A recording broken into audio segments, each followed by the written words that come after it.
Hello, everyone. We are live and alive. Oh boy. Sunday afternoon, Sunday night. What's up, Gandalf? How you doing? Gonna be playing more Lostbelt 4 today, of course. What's up, Jason? Hey, Gandalf with the Prime Gaming sub. Thank you so much. Welcome, welcome. Enjoy those emotes, which we will probably get more of soon because I finally got follower emote slots. I want to make another animated emote, or commission another animated emote, and then maybe we'll finally get those Kiara emotes in. I wanted to get a lewd Kiara emote, like where she's literally holding up a sign that says like lewd, and then one where she's like holding her head, and then get an animated bonk hammer for when people are being horny on main and chat. Is that definitely happens a lot. All right. What happened in between last stream and now is I did do my Spishtar rolls. I had NP1 Spishtar, got really lucky and got like 3 copies in like 200 Saint Quartz, and then said fuck it and bought another 80 pack and went for the 5th copy and was able to secure that. Where is she? She's lower because she's an Avenger. There she is.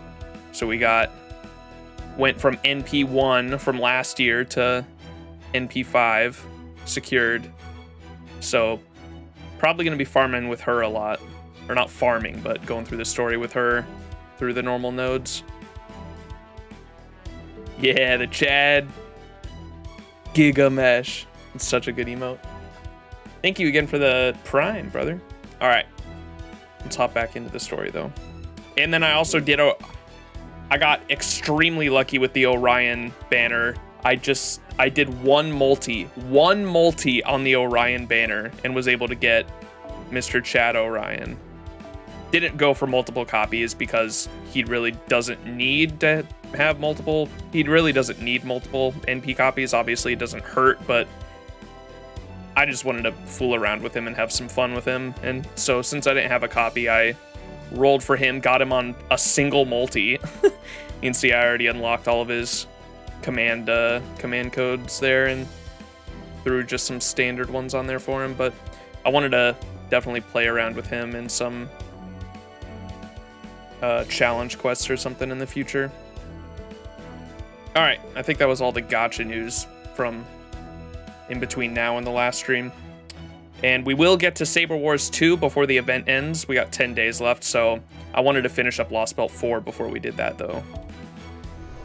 We're only about a quarter of the way through it right now, but I wanted to chunk through and get to at least like 70%, and then we'll finish it up in one more stream after this stream. So we're going to chunk through it. This is going to be a long stream, probably. I'm going to try to do a majority of it this stream. Definitely not finish it because we're only about a quarter of the way through, but we'll at least go for at least like 7-8 hours maybe. All right. So what happened last stream with the story? We found out that the king of this Lostbelt, obviously Arjuna Alter, that's who I was assuming it was anyway going into the Lostbelt.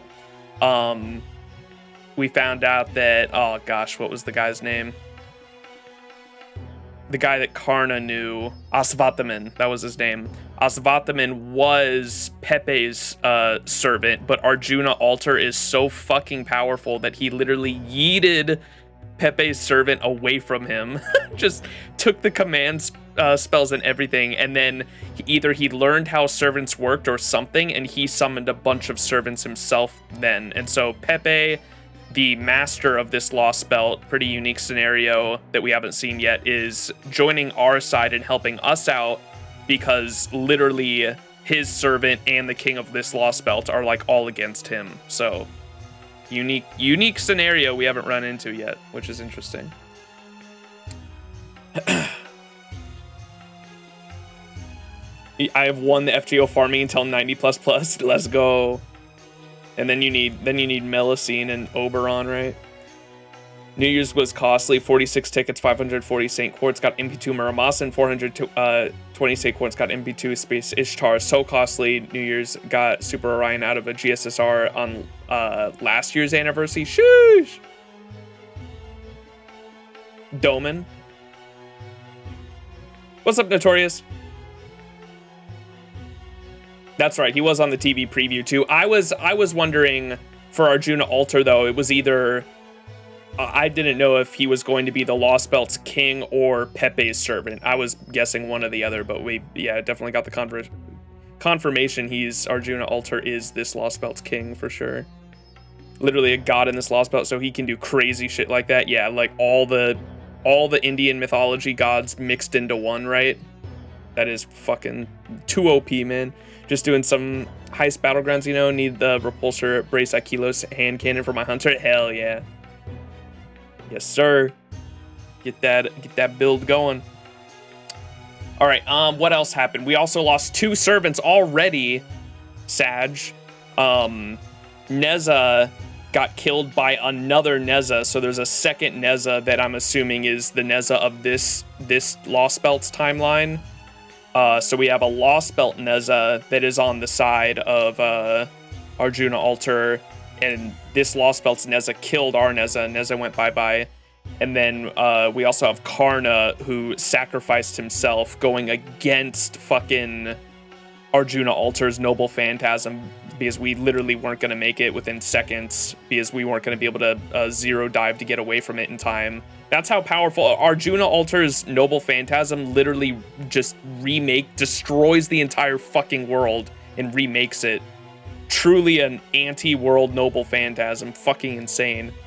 And so he, while destroying the world, or within this Lostbelt anyway, we were not going to be able to escape it unless we zero sailed to get out of it, and we weren't going to make it in time. And Karna fucking pulls out, what did he used his armor's Noble Phantasm and was able to block he was able to block Arjuna Altar's Noble Phantasm for just a few seconds, which was enough time for us to get away and zero dive.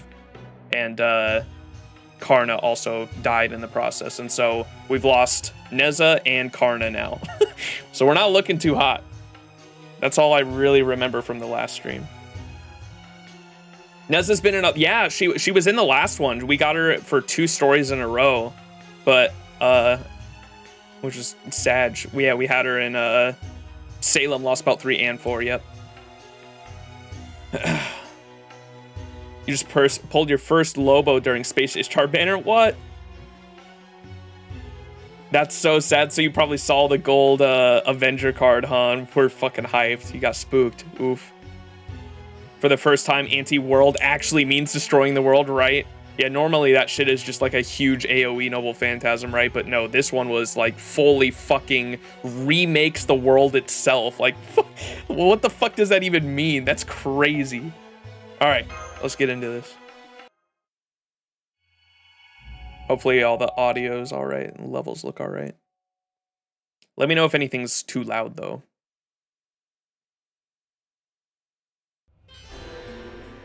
And then we have the calendar, which tells us about the Yaga, right? Which is the period that we're in.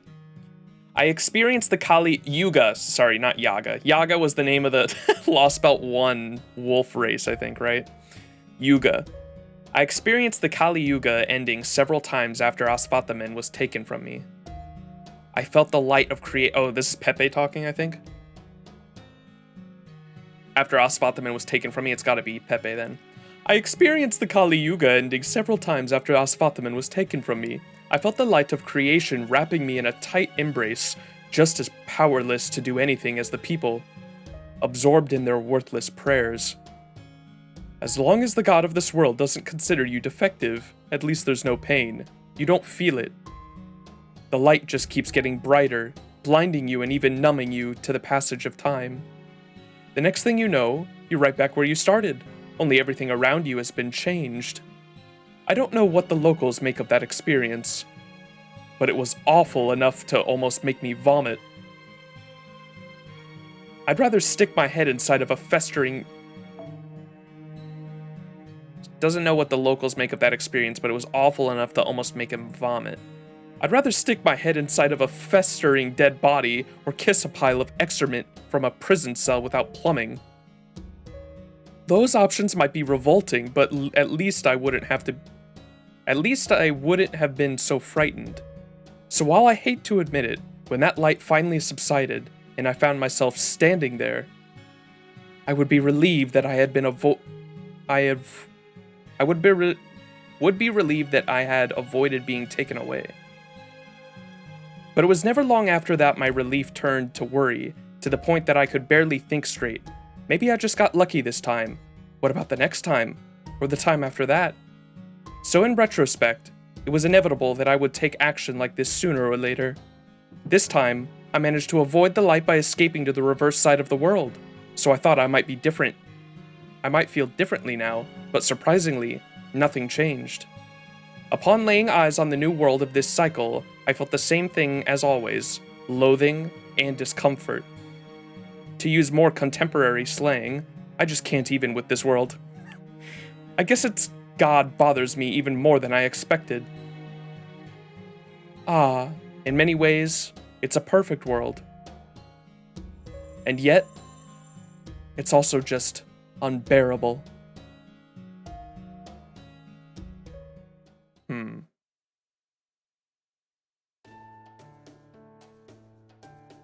Where are we now? Foo!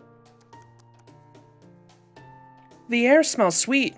There's water and flowers everywhere. You look, and there's a calm and gentle breeze. What is this place?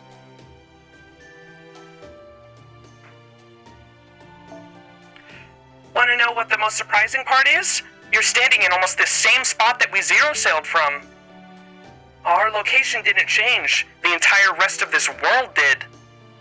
Thankfully, there are no hostiles in the immediate area. Let's begin by paying another visit to the town of Bichu. Is something wrong, Pepe? You look kind of angry. What's that? You're jealous of how soft and smooth my skin is? Why, it's all in the upkeep, hun. Unlike Miss Never Changing Akuda, I actually have to work to make sure I look this good. Go on, feel how supple my cheeks are for yourself. They're my pride and joy, you know. That's okay. Oh, silly, there's no need to be shy. But anywho, going to visit that town next sounds dandy. The topography and plant life changes that come with a new Yuga are all just surface level details. The thing that changed the most after what Arjuna did will have been the people. Okay, let's go check on the town. Understood, but make sure you keep the border's location in mind at all times from now on, Max. I don't want us to ever have to run for our lives like that again if we can help it. Whoa! What the? Foo-foo! Wow, there's not a single brick out of place now. In fact, this is exactly what the town looked like when I first came to this world. I can't believe it. It's like the Kali never attacked it at all. What in the world is going on? Then there's the people going about their lives here. They all look happy now. They're practically beaming. Great, look who it is. Goodness, you're all okay. This is wonderful news, just wonderful. This truly must be God's will. All is right in the world once again. Oh no, that isn't quite right, is it? First, I owe you all an apology. No matter how dire the circumstances were at the time, I should never have spoken to you all like that. I know it won't be enough to truly make amends, but I'll be including all of you in my prayers from now on. I only ask that you please not hold what I said against the people of this lovely town. What? Yesterday he wanted us to run out of town, and now he's all happy to see us? Fo! Even Fo's nuzzling up to him. He really is sorry. He's not just saying it. Didn't you say we were godless heretics you wanted nothing to do with? Don't be ridiculous. The fact that you're here now is proof you've overcome the last Yuga's difficulties with us. That makes you one of us now. You're our friends, our family. And not only that, today is the blessed first day of Kshetra Yuga, the Yuga of Peace. Are you hungry? If you like, you're welcome to come and eat with me in my mansion, at my mansion.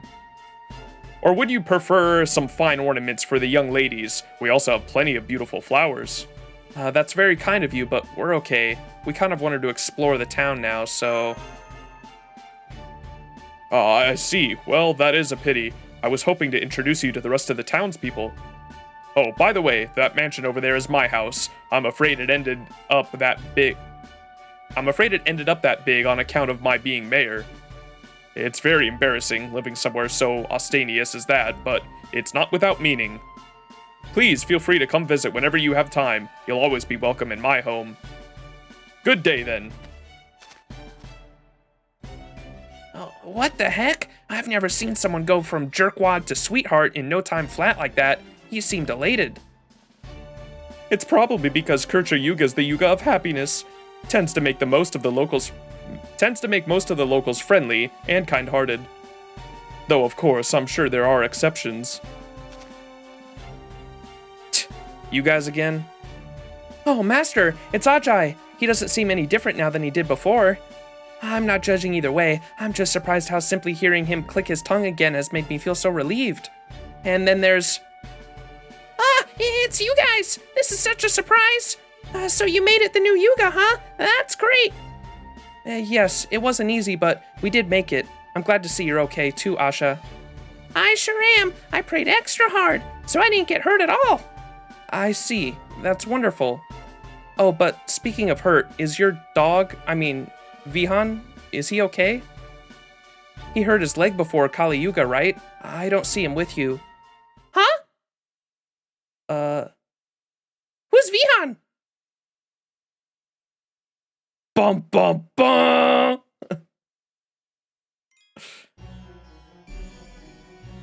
It's ReZero, dude! We're in ReZero. Who's Ram? Or Rem? Who was the one that got forgotten? Who's Rem?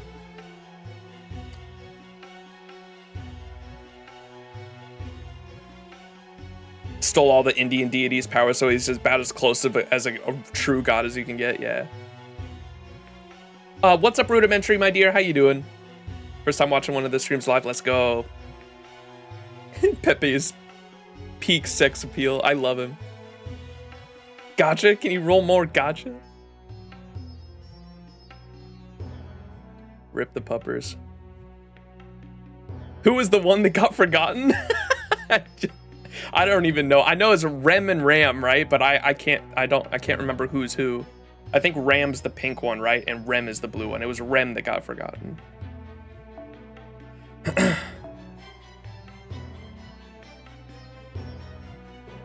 All right, first battle. We going in with the Spishtar, baby. New NP5 Spishtar.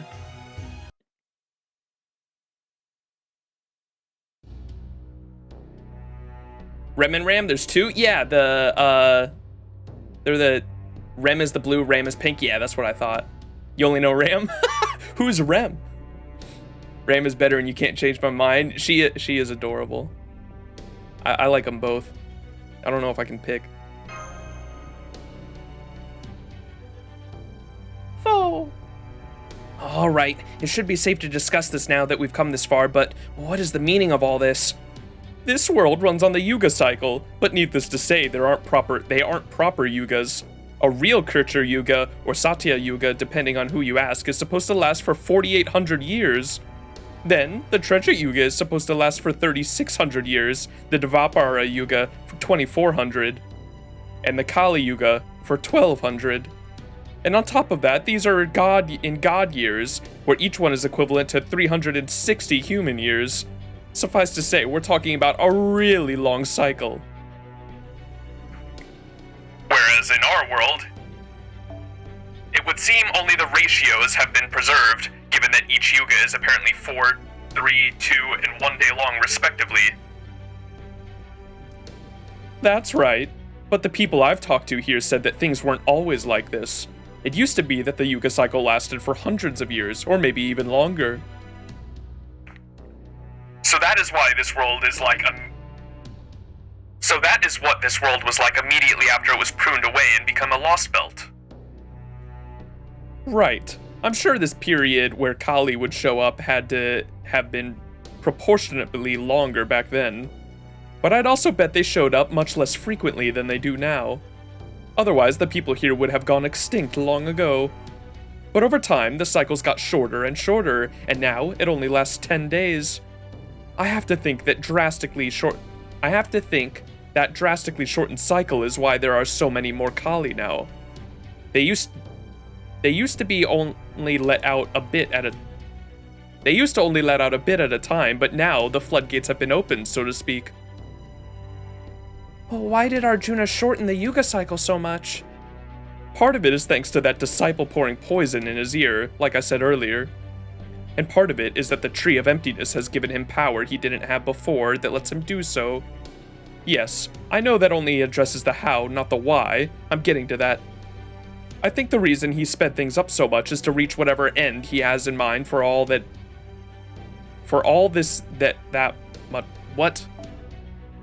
I think the reason he sped things up so much is to reach whatever end he has in mind for all this that much faster. In short, it looks like he's in a rush to create his perfect world. What do you mean by that? Okay, now that I can finally answer the question that's been plaguing all of you, what exactly happened earlier? The answer is that it's something unique that Arjuna does, something that isn't meant to happen in a normal Yuga. Whenever one of those shortened Yuga cycles comes to an end, he purges everything he considers defective and unnecessary from this world. He believes that by repeating that process over and over, he'll eventually arrive at a perfect world, devoid of anything it shouldn't have, or as he thinks of it, evil. He viewed the doggy as evil! This monster. Damn, that's one hell of a destination. I see, so this purging must include living things, not just inanimate objects. Right. As far as I can tell, when a living thing is purged, it's like they never even existed. So that's what happened to that poor dog that couldn't run after breaking its leg. I can't believe it. Asha loved that dog more than anything, and now she doesn't even remember him. Yeah, that's harsh. It happens to anyone who's unlucky enough to be killed by a Kali, too. That's a short disqualifying offense. Same goes for people who end up as social pariahs? I don't think I've heard that word before. Pariah? Pariah. Pariah. An outcast, okay. Learning English, let's go. Same goes for people who end up as social pariahs, or if Arjuna himself ends up judging you to be flawed. When the next Yuga rolls around, they just cease to exist. It might sound contradictory, but I think Arjuna adjusts for things like that whenever he remakes the world. I see. That would explain how continuity and discontinuity can exist simultaneously in the new Yuga. For example, Asha may have completely forgotten her beloved dog, but she still remembered all of you. But how does such a thing even work? I'm not too entirely sure myself, but I can tell you what that blabbermouth disciple of the foreign god said. He said Arjuna collects every bit of data that makes up this world whenever he blows it away, kind of like a snapshot. Then, when it's time to begin the new Kshetra Yuga, he uses that data, let's call it Snapshot A, to reassemble the world. As he puts everything back together, he removes all the elements he deemed defective and unnecessary. And in the end, he has a new world based on Snapshot A, but reflecting the changes he's made. Oh, I get it. He's a cheater! He's basically hacking his save data, changing the parameters to suit his preferences before reloading it. Cheaters! The scum of all gamers everywhere! Don't they know hacking saves takes all the fun out of it? She's like, Thank God she's here to fucking explain everything, man, in gamer terms. It's like, all those people that got all the endings of Elden Ring by loading all the different saves. He's not doing this to have fun. All he cares about is making what he considers to be the perfect world. A world consisting only of what is truly necessary, with nothing wasted or evil to be found. Aha! Now I know what genre he's playing too. He's into 4X games. What are those? A 4X game is a simulation where the player just sets all the initial parameters and then the world sort of plays out from there. And if you're a cheater, if something happens in your sim that you don't like, say if an enemy nation takes you by surprise and invades you, you save your game, hack your data, and reload. And it's like the enemy nation that was bothering you never existed. That's the kind of thing we're talking about here, right? Arjuna's just doing that over and over until he wins, right? I swear, what's the point of even playing if you're just gonna cheat to win? Death to cheaters, that's what I say. Now I get what's going on, I think. I guess some people just care about the destination, not the journey.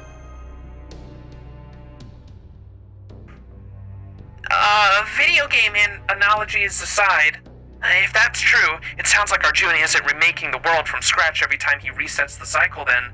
Instead, he's basically treating the world like a model, adding new parts and removing old ones. Then it would stand to reason that, strictly speaking, the people here may not be dying and being brought back to life. Yeah, it seems more likely that everything down to their souls is being saved as data, and that their memories are being modified when they're put back into the new world.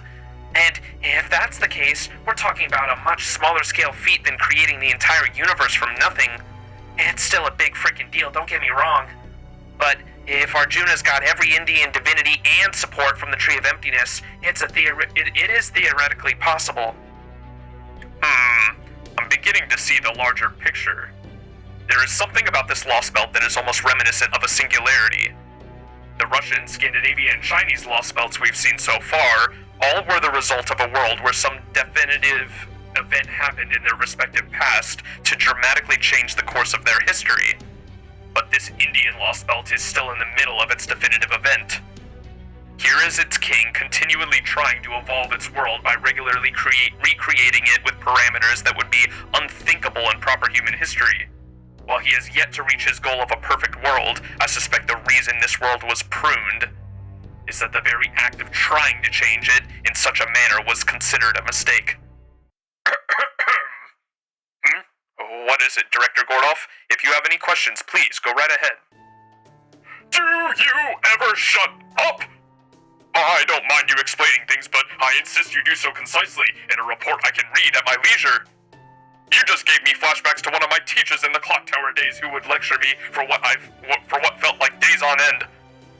Who cares if the people here are technically dying or not when this world is remade?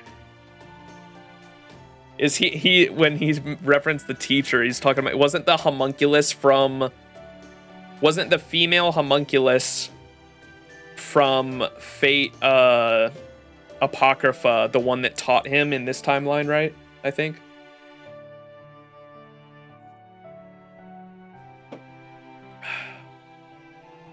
Tule? Am I saying that right?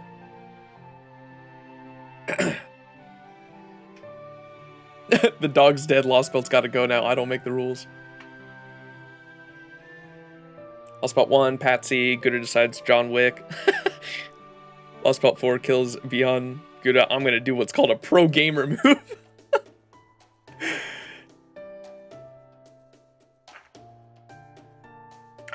cares if the people here are technically dying or not when this world is remade? The part that actually matters is that we will die if we get caught in that. I suppose you do have a point. Of course I do. Now then, I say we pivot this discussion to more practical matters, namely, how do we stay safe, and what is our next course of action? You there, Pinocchio, it's only... I feel like that's something he'd say. You there, Pinocchio, it's only my good graces that you're running around outside instead of being confined in the border under a lock and key. Now repay the favor by telling us something we can use, damn it! Something you can use, Well, I guess I can think of one thing.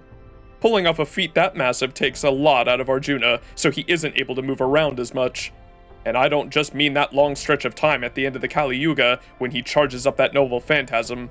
I'm pretty sure that unlike most servants, he doesn't do much of anything the rest of the time either. I guess he just doesn't have access to the energy he would need to do more than ride that Vimana of his? I think that's how he spends most of his time, just riding around the Tree of Emptiness on his Vimana. Oh, that's the fucking ship. Okay. Of course, he might look like he's spacing out up there, but I'm sure he's actually keeping a close eye out for the next bit of evil to purge. It's probably got something to do with containing so many powerful divinities within himself. It would also explain why he seems so devoid of any personality. But then, isn't that exactly why he would need other servants to handle other things for him? Asvataman did say something about that, didn't he? Yeah, he did. I think he called himself, Loca Paula? Loca Paula. In original Indian mythology, Loca Paula were said to protect the world. They were the guardians of all directions. Though I don't know what that could mean. We know who their Neza is now, but who were those other two servants? I'm afraid I don't know. I was already on the outs with Arjuna when he got around to summoning them. By that time, he just considered me an outsider he didn't need to worry about, though since I'm Asvataman's former master, he did tell his servants to eliminate me if they happened to see me. Suffice to say, I have no idea what their true names are, though I get the feeling they're an archer and a caster. I think I could make an educated guess, but there's no point in speculation at this point. We need solid info. Well, this seems like a good time to tell you that those servants are not only the enemies we face, are not the only enemies we face here. There are also the sacred beasts, the mystical creatures that people here refer to as agents of God. Oh, those? They're primitive guardian beasts Arjuna made to counteract the Kali. They manifest here naturally. And since there are almost no Kali during the peaceful Kshetra Yuga, the beasts are supposed to just wander around like normal animals. Holmes, what do you mean by this seems like a good time? Supposed to.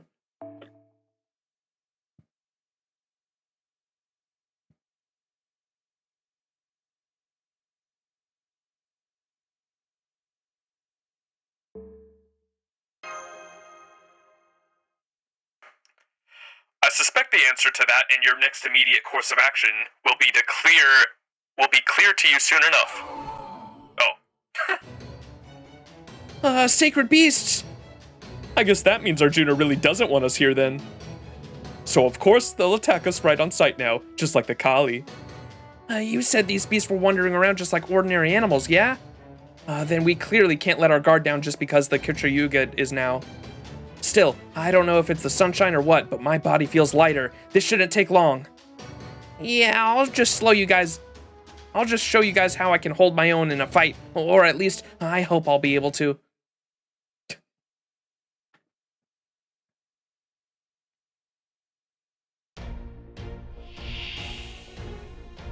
Oh, we still have the debuffs. Oh wait, we have a healing up now. So we still have the Unforgiving World one. Yuga of Peace increases the amount of HP recovered and recover HP at the end of every turn. Nice.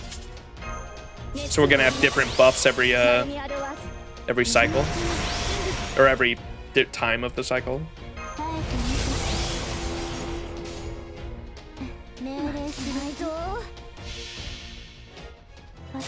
You failed the lore test? Oh no. It's okay, I did too.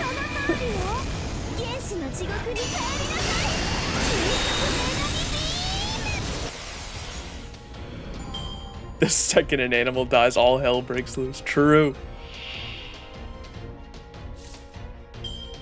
Mythical beasts are another deal though.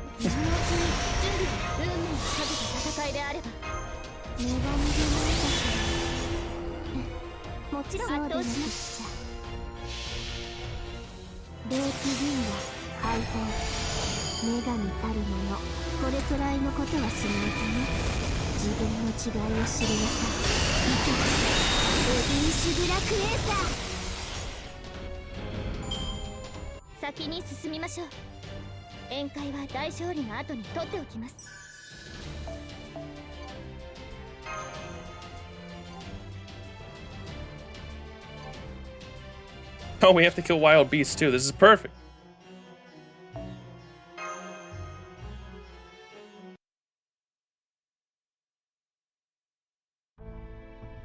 Okay, now that we've gone over how things generally work in this Lostbelt, what do you think of it?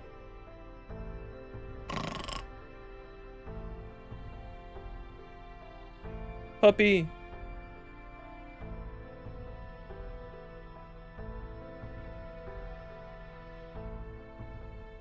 I don't think it's right. I don't like it. Me neither. Asha and Vihan looked like they were the best of friends. They were like family. And I'm positive that had nothing to do with how well Vihan could or couldn't run. It didn't matter how well he could hunt or stand guard either. As far as Asha was concerned, she loved him and wanted him to stay by her side. Foe. So if the god of this world just erased their relationship for his own reasons, what happens to all the love she had for him, all the happiness she felt when they were together? Where does that go? You said it. Foo-foo! Amazing! The same girl who used to resemble nothing so much as a living doll, expounding on love. Oh, this is just precious. I think I'm going to cry. Although, I wonder what Beryl would say if he saw this new mash. Which one's Beryl? Is that one of the other cryptors?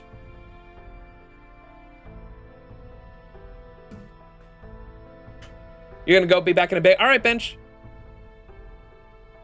Lostbelt's 1 and 4 are interesting to me, and how they both tell about a certain Nietzschean idea. They both reflect the two cores sides of ideal. Nietzsche described by the last man, which is basically a scenario for one way the human race ends. Later, Nazis swapped the last man idea with the superior man idea, but that's another story for another day.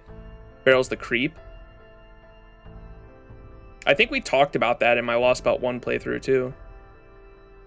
And how there was always, like, with evolution or becoming like the like you were saying, the like the last man, or the letting, like, quote unquote, like, nature take its course through evolution, or trying to rush that process by cutting down others. No one ever thinks, or I feel like the option of understanding that people will join forces and fight for their fucking lives and overtake the whatever force that feels like it's the superior force is, like, not thought about in that scenario as much as it should be. There's the guy with the short black hair and the glasses. Oh, okay. Sixth Lostbelt owner, right? Okay. Interesting. That guy kind of seems like a dickhead. In the prologue, when Mastery described all the cryptors, she stopped and Beryl got physically uncomfortable. What the fuck?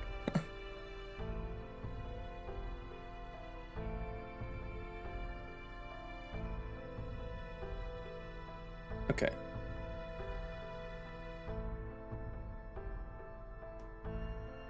He constantly monologues in creepy ways whenever he talks about MASH. Yeah, that's what I was saying. I think I remember him, and he was kind of a fucking... He tried to act nice, but he, like, came off as, like, a fucking, like, sarcastic dick. Although, I wonder what Beryl would say if he saw this new MASH. Allow me to offer some criticism of this world from a different perspective. I'm sure it's been some time since a calendar meant anything in this world, but for the purposes of discussion, let's say the year here is 2021. As I'm sure you're all aware from visiting the nearby town, civilization here has not yet advanced anything like as far as proper human history.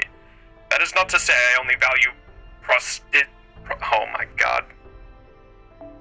That is not to say that I only value post-industrial age advances, or that I have no appreciation for a life lived in harmony with nature. I assure you neither is true. I am merely saying that civilization as a whole has clearly not progressed here when compared to proper human history is all. That aspect alone isn't enough for me to declare this world a far cry from anything approaching the ideal. The march of civilization has stalled here, just like in the Chinese Lostbelt, albeit for very different reasons. And it hardly needs saying, but I don't like the way this god does things either. Cheaters get perma-banned, that's what I say. On another note, is everything okay, Rama? Something on your mind? I just realized something. Arjuna has obtained every Indian divinity in this Lostbelt's history, right? Then that would mean Sita is one of them. Really? Just as I am an avatar of Vishnu, Sita is an avatar of Vishnu's consort Lakshmi. Of course, that doesn't mean that they are one and the same, but they're certainly close enough. So then, what should I do?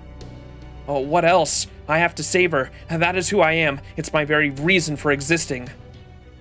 So, love is your main motivator for defeating Arjuna. Well, that's just beautiful. Oh, what do you think of Arjuna, Pepe?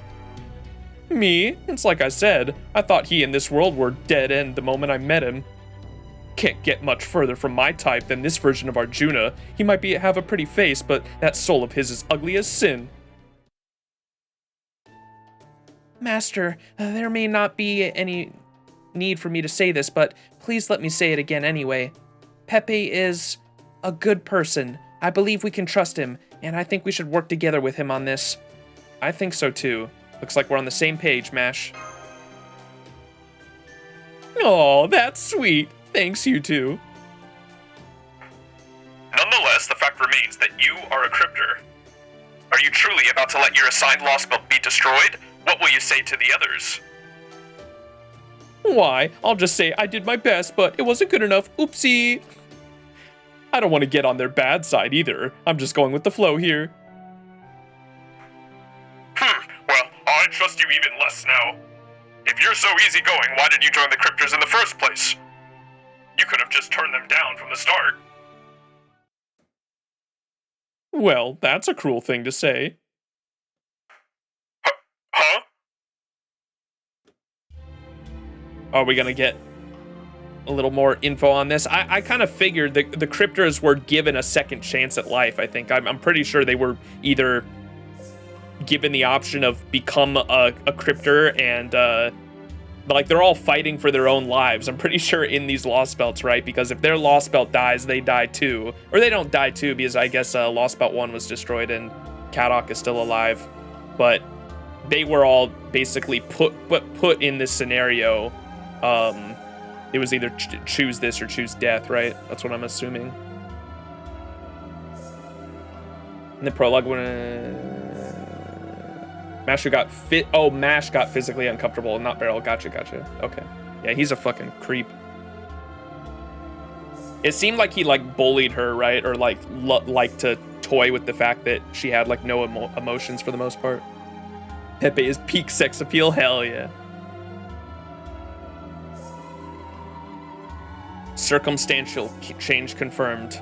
I have a proposal for you, chosen ones. An offer for those of you who were cast aside. If you desire acclamation, then choose rebirth. If you desire indolence, then choose eternal sleep. It makes no difference to a god. Yeah. I didn't want to have to tell you this, but we didn't have any choice. Thawing the coffins might not sound like a big deal, but it's basically like recovering dead bodies. We were all dead in there. We were never going to wake up from that darkness. But then the foreign god came and told us, you may live on as a cryptor or die as a master. And that was that. Honestly, I still don't know who or what this foreign god is. Kshetra seems like he does, but he's not one to talk. All I know is that in exchange for being given a new life, we were to be thrown out into this newly wiped clean world, and put in charge of growing our respective Lostbelt's tree of emptiness. Of course, I know we betrayed all of mankind when we chose to leave our coffins as cryptors, so I'm not under any illusion that we're the real victims here. I'll even admit that I thought this game to see who'll get to be the king of his own world sounded fun. Whatever will be, will be. You know, if an old monk friend of mine were here now, he'd probably say something like, you guys were just unlucky. Still, there's nothing to be gained from cursing your fate, and besides, I was already getting bored with it. So I'm just going to do the best I can, and try not to throw my life away for nothing. I'm not going to sell out my fellow cryptors, and I have no desire to fight all of you to the death either. And since that works out for both of us, isn't that good enough for now? Then, does that mean nobody on Team A willingly chose to side with the foreign god? I don't know about all of us, but me, Kadok, and Ophelia sure didn't. Oh wait, I guess Ophelia's an exception. She swore to become a cryptor for her own very personal reasons. Then please, just tell me one more thing. Where does the name Cryptors come from? Is it a code name for something? Did the foreign god give it to you? No way! You're really bringing that up now? Oh right, I just remembered. You never knew this, did you, Mashy? Now it all makes sense. The name Cryptors comes from Director Marisbury. It was the title he gave to the special masters who were chosen for Team A.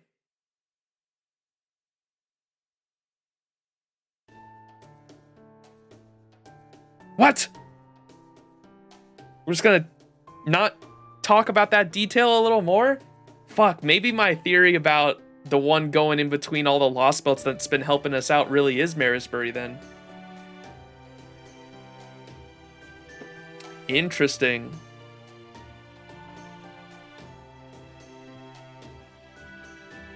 Because when in the at the end of the last Lostbelt, we got the clue by them saying that the person said they were from Chaldea and was wearing a white lab coat, and I'm like, who the fuck could that be? And I think Marisbury is the only one. Marisbury's supposed to be dead by a supposed suicide, but it could have been fake for all we know. I don't know. It's possible Marisbury could have faked his own death. I don't know. Interesting. Anywho, let's talk about how exactly we can go about beating Arjuna. Because I'll be honest, I've got nothing. This is no laughing matter. He even shrugged off my noble phantasm like it was nothing. Although, now I understand why. It's because his very divine existence is just that strong. There's no trick for even magecraft involved. It's just what he is, plain and simple. Jeez, so he cheats just by existing? How in the world are we supposed to beat him then? Honestly, you're in a much worse shape to fight him now than now that Carney's out of the picture. I just don't see how Ganesha there could ever fill his shoes, no matter how hard she tries. Hey, you don't have to rub it in. Believe me, I'm well aware. Maybe there's someone else who could help us. I say we go look for Ganesha number 2. True,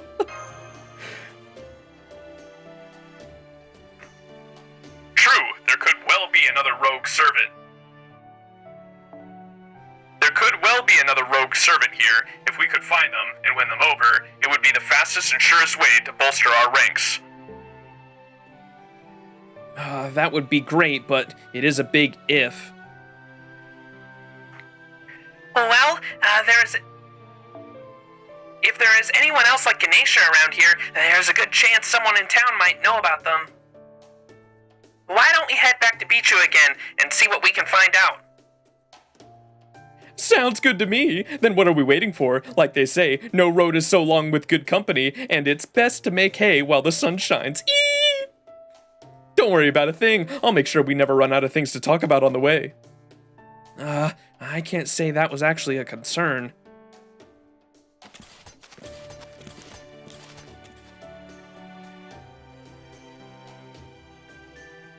Huh. Was she remembering something? We didn't have any choice. Yeah, I mean, that's kind of what I assumed too. That's right. I had forgotten that. Everyone had their own reasons for making the choices they did. That's why things ended up like this.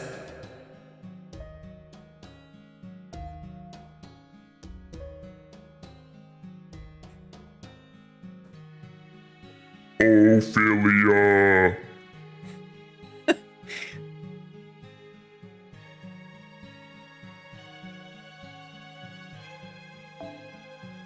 Nice people, not so nice people.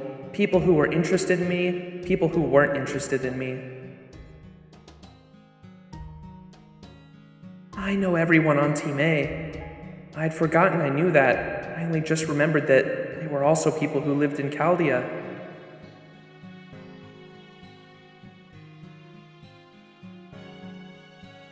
That's why, right now, if I was stronger, maybe I wouldn't be feeling so conflicted right now. If only I was a perfect demi-servant, then... Mash? Is something wrong? Fall? Sorry, it's nothing. It looks like we're almost there. I already have an idea for who we can talk to first. It would be great if she knows something.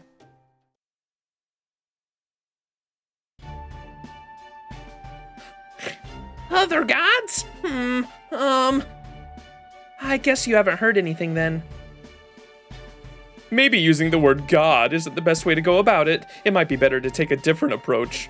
We're looking for someone who is very much out of place in this world. In other words, someone who finds this place as wrong as we do. If someone like that exists, they'll probably be out fighting Kali regardless of what this Yuga is, or what the Yuga is. So the question we should be asking is... Here, little miss, let me put it to you this way. Have you heard any rumors about naughty heretics who don't obey our God's teachings? Oh, besides us, of course. Oh, I think the mayor would probably know something about that. Oh, well, I wouldn't call them bad exactly. Everything alive in this world is God's creation, after all. But I would say that they're just a bit focused on the wrong things, unfortunately. Nonetheless, yes, I have heard there are people like that in the village on the other side of the mountain. I'm told they spend most of their time taking up weapons and fighting the Kali in defiance of the God's teachings. They certainly do things different than we do in Bichu, where we accept God's trials with piety and grace. But I suppose that is the way they choose to live their lives. It's still a bit shocking how much more amiable he is now compared to when we first met him. But at any rate, this is great. Now we have a promising lead. Let's head for the village right now, Master. Sounds good to me, but just be aware that you might not be able to get there by nightfall. I think it's better if we don't move around too much in the middle of the night, so if you find a good place to make camp, don't be shy about it, okay? Don't worry about that. I hate going out on a forced march. If I have to go hiking, I make sure to take it nice and slow. As long as I'm around, I won't be letting anyone push themselves too hard, not even if they want to.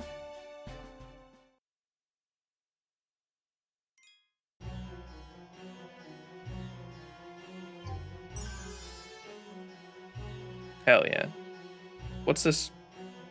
Oh, that must be the town on the other side of the mountain, maybe? We still have no fucking clue what that big cube thing is.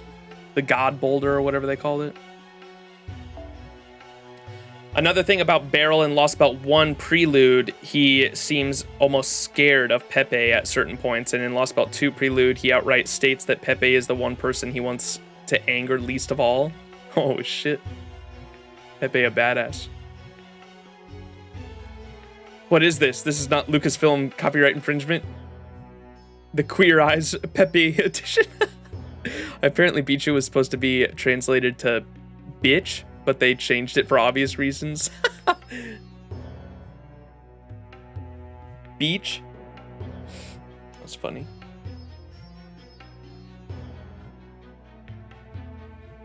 Yeah, I definitely would have pronounced it bitch too.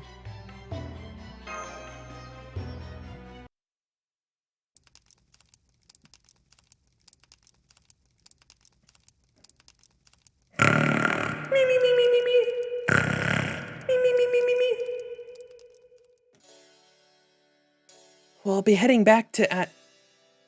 heading back out at dawn, Pepe. Are you sure you don't need to get some sleep? What about you, Mashy? You're still standing watch this late? I'm a demi-servant, so I'm fine going without sleep for a while. Funny how you're okay without sleep, but the divine spirit servant over there apparently can't get enough. Well, that's okay. This works out nicely for me. Mind if I stand watch with you for a while? No, that's fine with me. That was only a pretense, of course. I was actually just waiting for a good chance to ask you this. Did you get a chance to talk to Ophelia? Yes, I did. We didn't have a lot of time, but I still feel like what we said was a lot. Much more than we ever expressed to each other in Chaldea. I'm glad to hear that. She always did want to have a good heart-to-heart with you, I could tell. So, what did you talk about? Well, one of our topics was romance. No way, seriously? Aw, what I wouldn't give to have been a fly on the wall for that. I can't think of anything better than Ophelia talking about romance. I can just imagine the three of us chatting over a nice cup of tea, hours passing in the blink of an eye. Do you know what happened to everyone, Pepe? I heard what happened from Kshetra and the others, yes, but those are just boring old facts. That's not what I really wanted to know. That's why I wanted to ask you about them directly. I see. I don't think there's anything I need to keep secret, so I'm happy to answer any questions you have. Even though I'm a crypter? Even though I'm your enemy?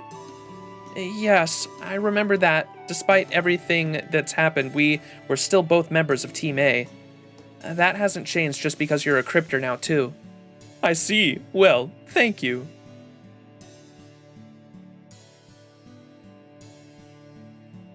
I'm sure Kadok, Ophelia, and Akuda are frustrated by how things turned out, but I doubt they have any regrets. So they all fought bravely, huh? And here I am, just pathetically doing whatever I can to survive. I don't think that's anything you need to feel bad about. Hey, I'm still on the crypter side. I can't help but be frustrated too. No matter how hard it is to survive, I still find myself thinking there might have been a better way to end things. Oh, I'm sorry. I didn't mean to bring down the mood. If things don't go your way, even after you've struggled as much as you can, your only choice is to give up and move on. I just had to come to terms with that again. That's just my lot in life, I'm afraid. Nothing I do ever quite seems to work out. Really? But you've always seemed like you excel at everything you do. That's only because I stick to things I know I can do. No, I'm talking about fate and destiny. But hey, that can be extremely motivating in its own right. It's not like I've given up on everything, you know. All right, I think it's time to go to bed. A complexion this perfect requires plenty of sleep. Besides, how could I look Ophelia in the eye if I neglected my own skincare after I kept admonishing her? Thank you for telling me what happened with the other cryptors, Mashi. Good night. Of course. Good night, Pepe. Pepe really do be the goat. I thought it was a really challenging Rubik's Cube, personally. Pepe is love, Pepe is life. How familiar am I with Fate Extra? Not very familiar. I know some of the characters in it, but like nothing story-wise. God Sky Boulder appearance is a reference to something that, and the image of that did make Fate Extra player wonder a lot from what I heard. Huh. Interesting. Is it like the cube thing that was in the CCC event? Because there was like a big blue cube thing in the CCC event. Is it similar? That thing looked like a big Rubik's Cube because it was like a bunch of little squares made up like a big cube.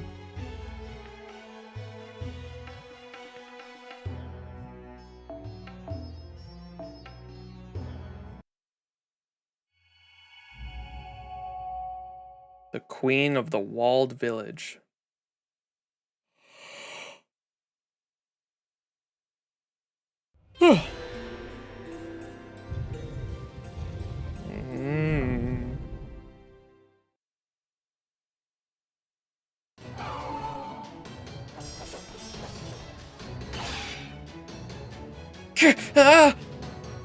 Damn sacred beasts, of all the luck, running into a huge pack of them like this.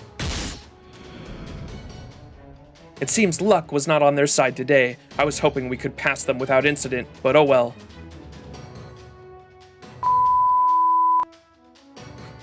Oh, I'm so sorry. I was so close to them that I ended up drawing my bow in fear. Don't worry about it. The blame is partly mine for forgetting how it feels to hold a weapon for the first time. I'll need to reevaluate both the technical and mental aspects of our training program. At any rate, the rest of you hurry back to the village. I'll hold them off here. But... No buts. We can't risk leading them towards the village. Besides, the more commotion we make, the more likely we are to be captured by the Loca Paula we've been hearing rumors about. The Loca Paula are said to serve God directly and have incredible power in their own right. The moment they find us, it's over. We can't let that happen. I could manage on my own if it came to that, but if you or the village were caught in their eye, it would be disastrous. So this is a servant. So I want you all to head back to the Devil ahead of me, and don't forget the supplies we collected. But you can't possibly handle them all on your own. Don't worry, my plan isn't to defeat them all. I'll just be buying us time, and I'm very well accustomed to trials of endurance. Besides, I already told you, I am not human. I am something else. Something with the power of 1,000 ordinary people. A shadow of humanity who manifested in this land by the grace of the rightful gods. Let's go. Oh, is that what the moon cell is? I kind of know it. My understanding is the moon cell is the fucking, the computer that's inside the moon, no? Or if it's something similar. People can correct me because I have not played the game yet, but from what I understand from Excel, it resembles the moon cell, the core of the moon that the cube you talk is the open form. Yeah, that's what I understood about it too. Okay, that's all we all know about the moon cell. My only understanding of the moon cell was that it is the computer that's inside the moon where the entire digital realm of Fate, Extra, and the CCC timeline shit takes place in, right? That's why when you talk about the moon lore, no one ever mentioned, don't talk about the moon when you want to fucking talk about Fate lore, because Jesus Christ, that shit's fucking confusing.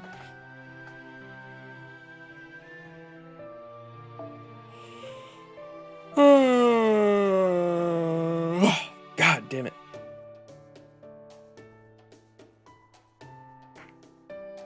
I know this isn't the first time we've had to stay behind, but man, it sucks not being able to actually drive around in our vehicle. What's the point of even having it then? Don't be ridiculous. If the enemy were to find and destroy the border, the jig would be well and truly up.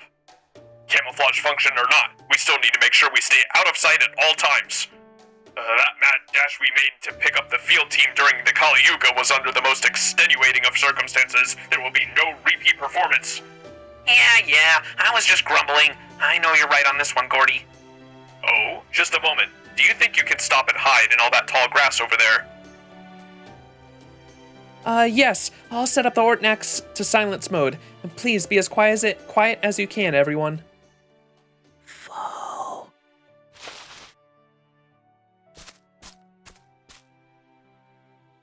That's a lot of sacred beasts. It's almost like watching a sacred beast parade.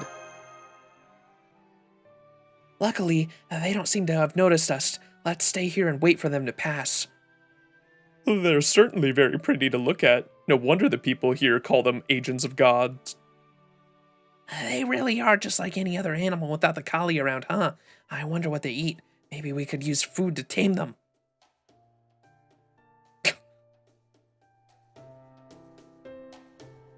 They're gone. Good. Then let's keep going. It shouldn't be much further to our destination village. Foo-foo! I see something. That must be it over there. Thank goodness we didn't run into any trouble along the way. I like the wall they've built up there. Gives the place a real freedom fighter vibe. The mayor of Bichu did say that they go around fighting Kali here. If anything, I would be surprised if their village wasn't fortified like this.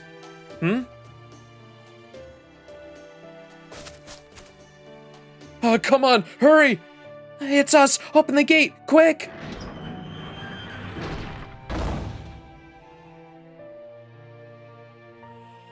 Those people seem to be in an awful big hurry to get inside. I wonder what that was all about. Looks like we were far enough away from them that they didn't notice us. But did you see? They may have only been modified farm implements, but they were still carrying weapons. They really do seem to be different from the other people in Bichu. We may well be able to learn something new here. I think you're right. Let's go see. They're not opening the gate for us. And they're not answering when we knock either. Hey! Open the gate! I'll have you know, most nations would be thrilled to have me pay them a visit. Let me see if I can hear anything from the inside. Who was that? Is someone here? Oh no, this is it. They found us. We're done for. What do we do? What are we gonna do? How should I know? There's no way we can fight them off on our own. We'll just have to keep the gate closed until she gets back. I'm not sure why, but they sound very agitated. Oh, I've got a bad feeling about this. And my bad feelings about this sort of thing have always been right. Hey, at least we know there's people inside. And since we're servants, we could probably just jump over the wall if we have to. Of course, just because we can doesn't mean we... You there! What are you doing here? Foe?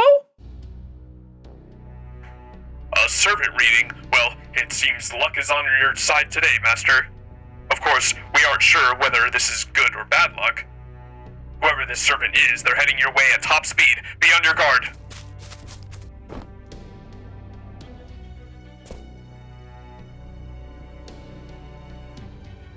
They just jumped clean over us and landed on top of the gate. A saber face! Takeuchi, you have done it again. It's a servant we've never met before. Well, that's too bad. It would have made things a lot simpler if you had already known each other. I hate getting chewed out by strangers. It's like 100 times worse than when it's someone you know. What I'm trying to say is, this lady looks really pissed off at us, so maybe do something about that? You're not Saber. It's fine. You still get head pats. That divine aura. Curses. Despite my best efforts, it looks like you finally found us. You must be the ones who serve the false god, the Loca Paula. Huh? No. I think you got the wrong idea. Whoa. Slow down. Us? The Loca Paula? You must be joking. Don't lie to me. It can be a coincidence that you've shown up. It can't be a coincidence that you've shown up just now. Besides, I heard you planning to invade our village by jumping over these walls. I have no idea what you're talking about, but I'm sure this is just a misunderstanding. I only mentioned jumping over the wall to rule it out as a bad idea. So you continue to lie to me. Very well. If you have finally learned of my existence and the existence of this village that seeks to end the false god's cycle, then so be it. I will run and hide no longer. If the time has come to fight, then I shall rise to the challenge. Prepare yourselves, Loca Paula. You will not be taking anything from me this day. Even if I must face a god, this time I will make sure to defend my home to the very end. Saber John. Oh, it's reset. Damn it.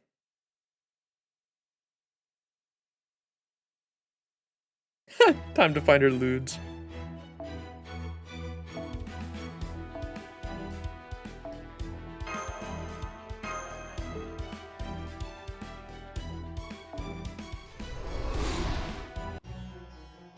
She's probably got laser beams just like the other saber faces.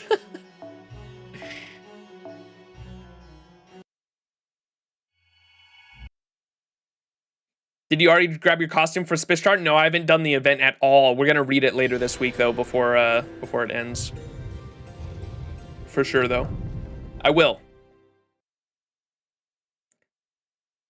Sabers that can't shoot beams aren't sabers. True. Been doing it all day. Oh snap. You're at like 89 out of 100 missions. Hell yeah. The grind, baby.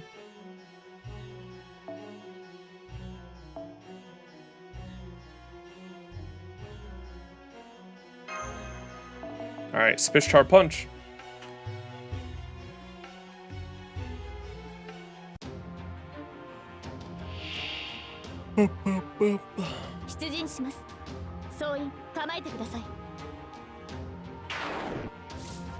Let's go, Pepe with the debuff.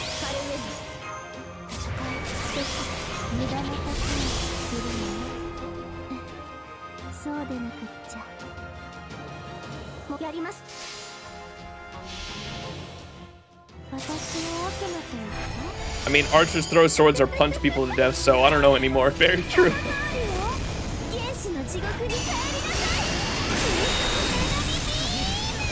The archer class is full of archers. K-scope on Spitstar's base? Yes, sir.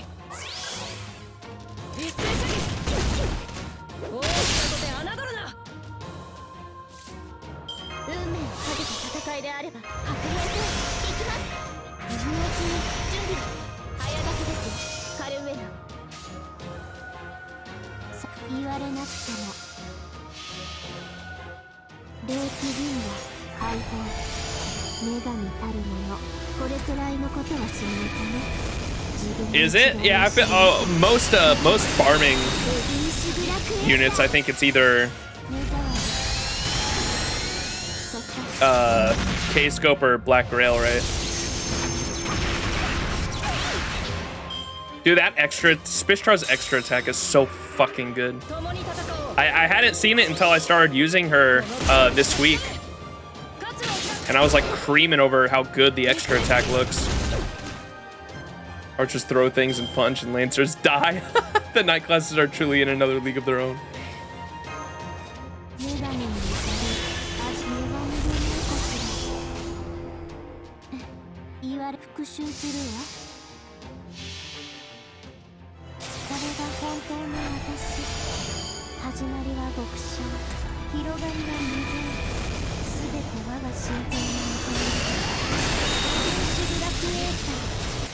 Mark on a smiling face is good. I need to level it because I just noticed it's fully attack. Super good.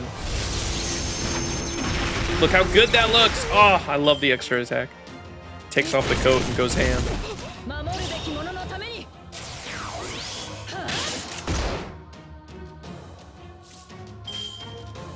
Damn, we getting lucky with all the extra fucking extra. Or the what are they called? The chains.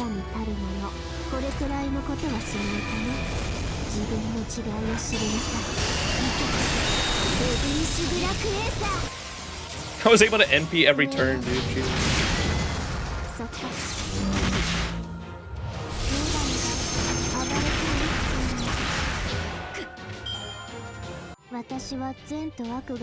Use Black Rail and then use 1 and 3 on Spishtar, and then on Castorias use 2 and 3 and save the 1s for when you don't get the full refund. Gotcha.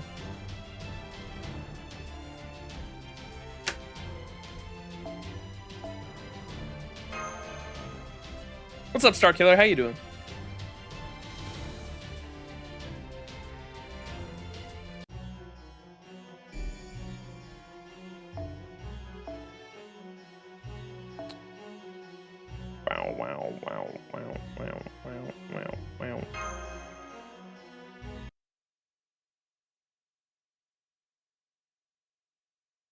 Oh! Yes, I'm aware. I'm well aware indeed. The fox woman is up to something, isn't she? Then if I may, allow me to tell you something. Something of great importance. Oh, no. Of course, I would leave the decision what... See, does that thing talk, bro? I don't know. Of course, I would leave the decision of what to do with this information entirely in your capable hands. All I would humbly ask of you is your attention. That said, I must stress that depending on how things turn out, matters could grow very serious indeed. Why, what if my colleague, one of the foreign god's disciples, ostensibly sent here to help you, were to become the very sort of thing you cast out of your world? They're gonna try to get rid of Koyanskaya. Please, listen to us! The Loca Paula are our enemy as well! We only came here in the hope of finding allies who could help us fight against them! Talk is cheap. I've lost track of how many times someone claiming to be my friend has betrayed me. Hey, look! She's back! And she's fighting her to protect us! We're saved! Then those are Loca Paula! Damn it, they finally found our village!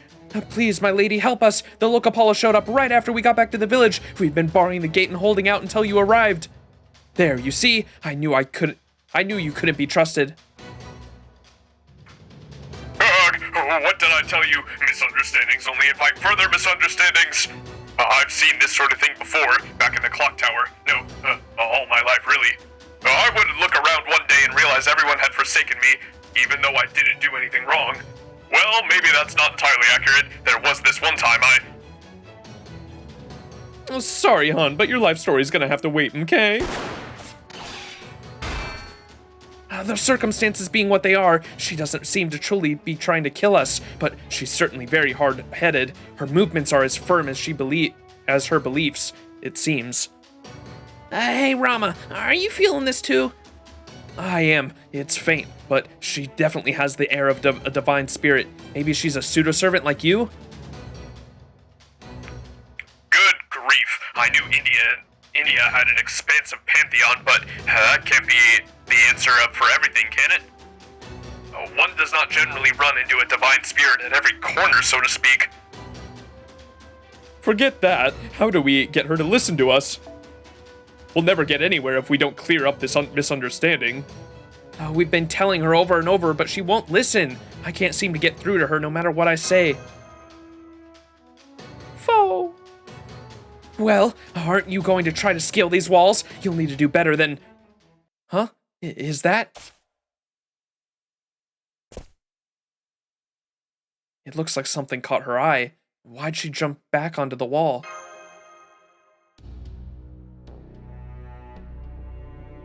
She seems to be looking at something far away. What's going on?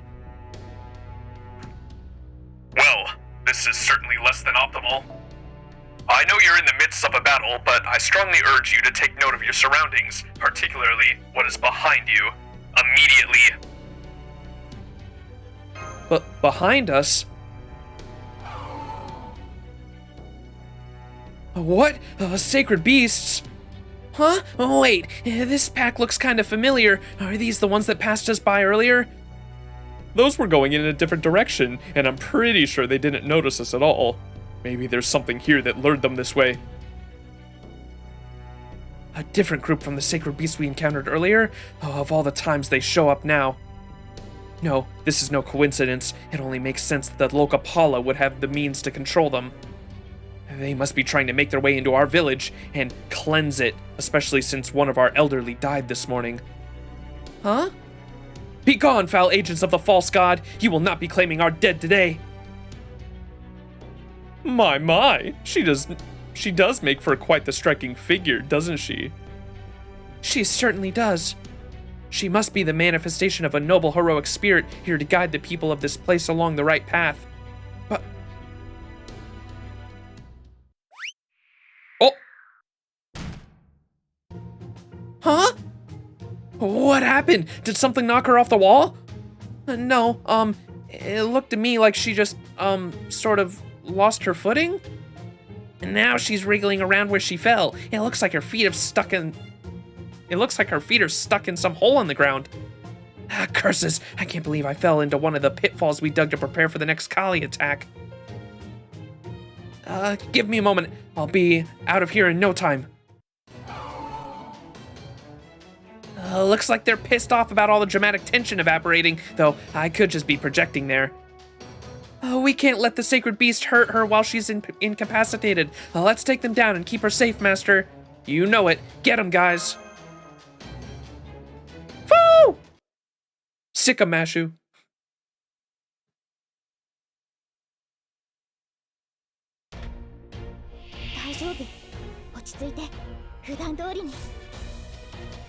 Just realized about half a year of looping that I could use my level 100 mark on a smiling face for farming instead of painting summer.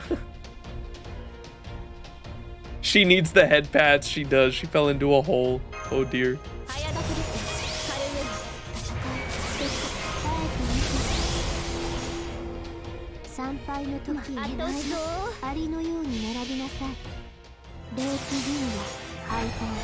Hey, what's up, Sonic Brandon? How you doing?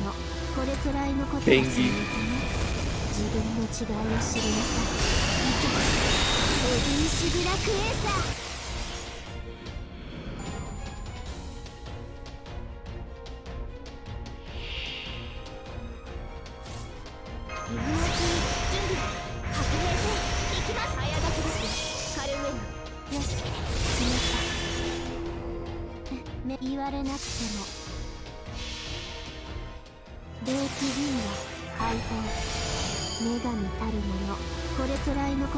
Guess you didn't notice me earlier. You're surprised to see you on so late. Oh, okay, gotcha. Yeah, I didn't see. I was probably reading or something. Yeah, I'm usually, it's just because it's not a weekday. I'm usually working around this time. And so I figured I was about to go to sleep, and I was like, no, I shouldn't go to sleep because fucking when I go to work tomorrow around this time, I'm gonna be fucking tired. I'm gonna fuck up my sleep schedule, so why not stream?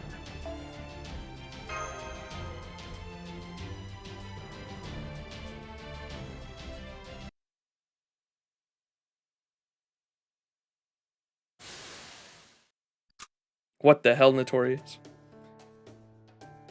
Glad you enjoyed your weekend then? Heck yeah.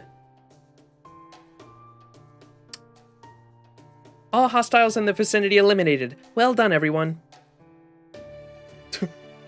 Well, now do you understand we're not your enemy? Yes, I do. I'm not so foolish as to insist otherwise at this point. I see now that I was gravely mistaken.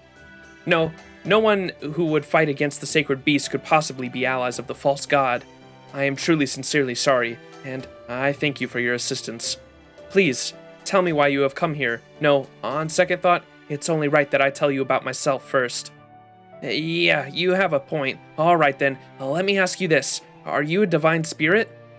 Yes and no. I am a servant, but right now, a goddess resides within my body, sharing her power with me. When I was first summoned to this land, she was already there inside of me. There have been plenty of cases where a divine spirit would inhabit a person from the past to become a servant.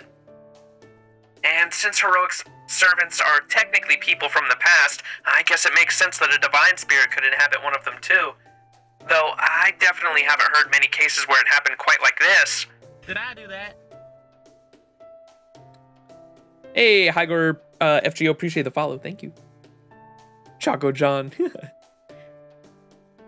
I expect it's because this god and I happen to share the same name. I believe having words, sounds, and names match this very significant when it comes to... I believe having words, sounds, and names match is very significant when it comes to magecraft. Then again, I was originally given this name in the hope of receiving her blessing, so perhaps it isn't much of a coincidence after all. You don't say? Okay, that makes sense. So what is that god's name? Lakshmi. And I am Rani of Hansi? Is the J silent? Hansi?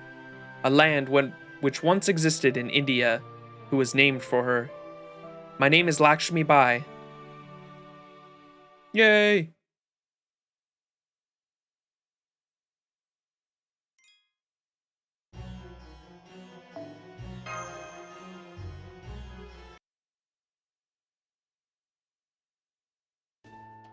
Fo-fo? Lakshmibai. I would like to think that anyone who would be a bit embarrassed to recount the history of their own life, no matter how proud of that life they may be. So that's why Holmes was so unusually quiet.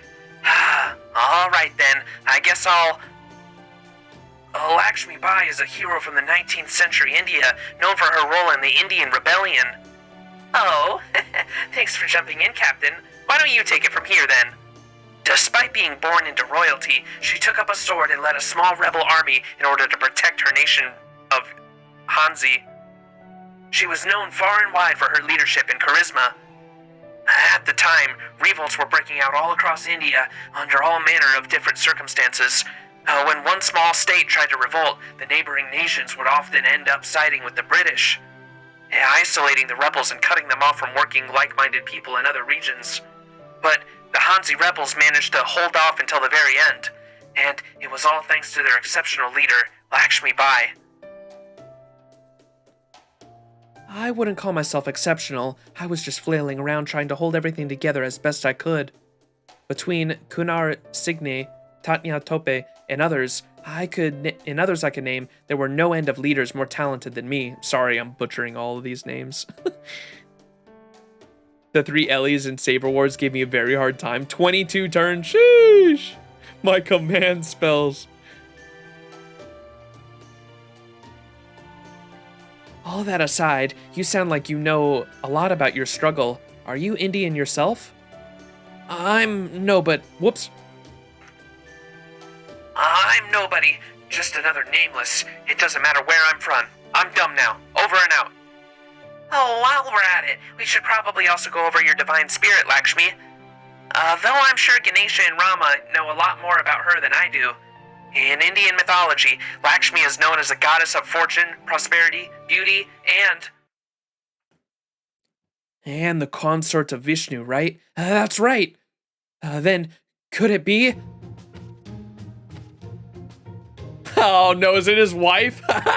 That's mad funny. I am the avatar of Vishnu, and Sita, an avatar of Lakshmi. Sita, are you in there? I'm sure you are. I'll be able to feel your presence. He tried to touch her and she slap him. I'm guessing this is clear to all of you as well, given that her grip of a skull is strong enough the bones are starting to crack. But unfortunately, I sense no trace of Sita inside of her. Who is this man advancing on a woman he's never met before and as if to propose to her? Do you mind if I break him? I understand how you feel, but please go easy on him. Rama has his own complicated history. I see. I suppose I can't blame him for a misunderstanding. I should have been more precise. The goddess Lakshmi exists within me more as a power source than anything else. I can barely sense her consciousness at all. It's almost as though her heart has been implanted in me to provide me with energy. I doubt my output can measure up to that of an unadulterated divine spirit. So, I'm afraid I'm not a manifestation of the goddess Lakshmi, so much as my core is that of the human, Rani Lakshmibai, with small elements of the goddess. Then Sita really doesn't exist inside of you, as I suspected. Right, of course she doesn't.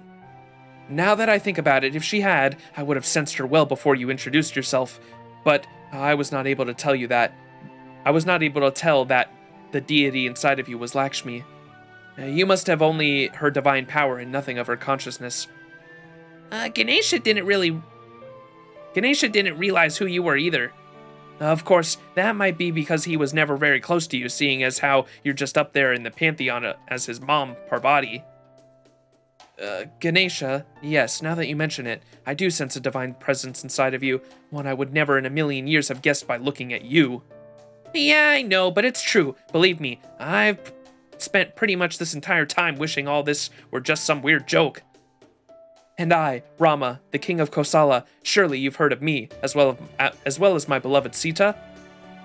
Oh, of course, there's not a soul in India who doesn't know your name. Forgive me, I thought you were just an, unusually youthful man who hadn't learned yet how to behave around women. Maybe now's a good time to share our side. Good point. We have a bunch of things we need to tell you about. Who we are, how we got here, what we're trying to do. It's a long story, but I hope you'll bear with us. And I think that about sums it up. Hold it! What about me? I thought you were saving the most important figure in our group for the end, so as to make a lasting impression. Yes, this is Gordoff Music, who I absolutely, positively, definitely didn't forget to introduce. Nope. As you can probably tell from his sheer girth, his dignified stature, he's our commander-in-chief. Indeed I am. A stout build is the mark of a true elite after all. As the commanding officer here, I expect you to treat me with all due respect. I have one question for you. Are you British? No, I'm not. What about you? Me? Oh, that would be telling, hun. You've got to get to know me better first. I suppose I can at least tell you that no, I'm not British either, though I did spend a good bit of time at the clock tower. Oh boy, well, there's one last person in our group I should introduce you to. Sorry, Holmes, the jig is up. You can't be hiding here forever. I assure you, I was doing no such thing. I was only waiting for a more opportune moment once things had settled down. Good day, Miss Lakshmibai. Sherlock Holmes, detective, at your service. Are you British?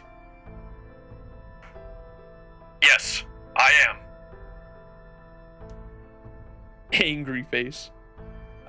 Is that a problem? Uh-oh.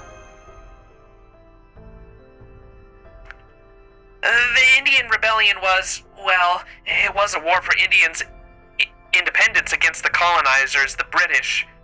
And since Lakshmibai lost her life in that conflict, I imagine she has some pretty strong feelings about it. Though I do get the impression there's someone else here with some connection to that. Oh well, guess it's not my place to say anything here. I was only a few years old when that war broke out, so while I can't personally apologize for my country's actions... No, it's all right. I'm sorry. That was rude of me.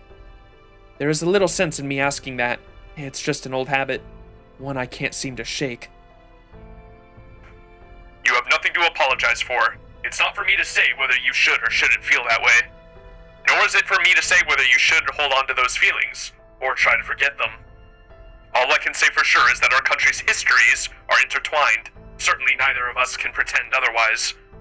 If this hadn't come up now, Max would no doubt have noticed the air of discomfort between us, and gone on to learn what happened between our countries for himself. If there is any meaning to be found by having people from the past come together like this, besides the role we play as servants, of course, I suspect it lies there. Damn. Based Holmes talking about, what is that called? Intergenerational trauma, right?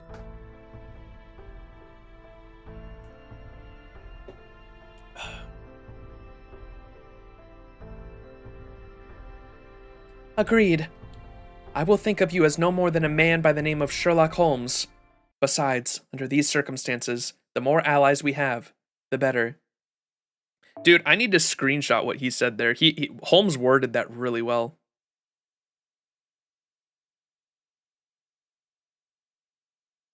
Right there. I'm screenshotting that. Where he said,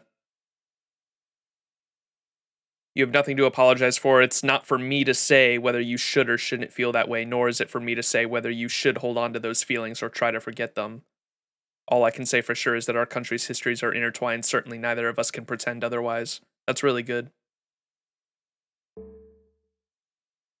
Holmes has some seriously based moments sometimes. Holmes the GOAT. Besides, under these circumstances, the more allies we have, the better. Then, does that mean you consider us allies? It was difficult to convince the people of Duval of the wrongness of the situation, but once I did, they agreed to work together to forge their own destiny. Their village here is now the base for all such like-minded people. As you are warriors fighting against God, just like us, I would be honored if you fought at our side. Then it's a deal. Foo-foo! I guess the counterforce must have summoned you too. Have you been here long? Yes, I'd say it's been at least 10 days since I arrived. Then you must have been caught in the world's recreation a number of times. How did you survive?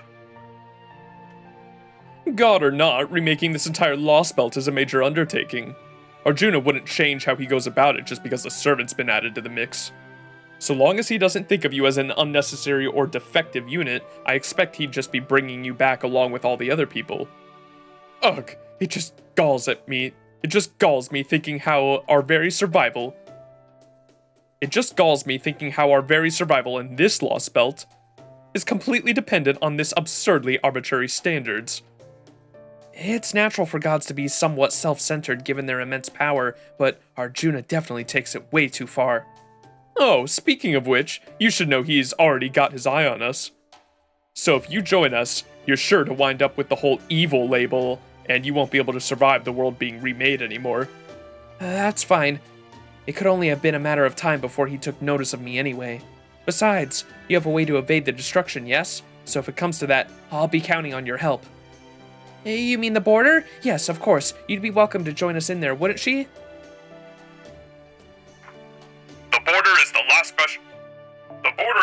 bastion of hope for all of humanity. We can't just go letting any old servant we meet on it. under ordinary circumstances anyway, but in this case, I suppose we do have a fair handle on her true name and background. And it would be a shame to lose a valuable ally so soon after finding one. Very well, I'll authorize your entry into the border in case of emergency. You have my gratitude. Of course, ideally I hope to be quite finished with this place long before he ever uses that preposterous double phantasm of his again. You said it, honey. Fortunately, he only ever does that at the end of the Kali Yuga. So it would be just peachy if we could put a stop to all of this before then. So, now that we got a new ally and all, what's our next step? I've already got something in mind for that. There are risks involved, naturally, but the reward should be significant. Now that we're in the middle of the first relatively peaceful Yuga, and especially now that we have more allies, this would seem to be the perfect time to investigate one thing in particular. And what is that, Holmes?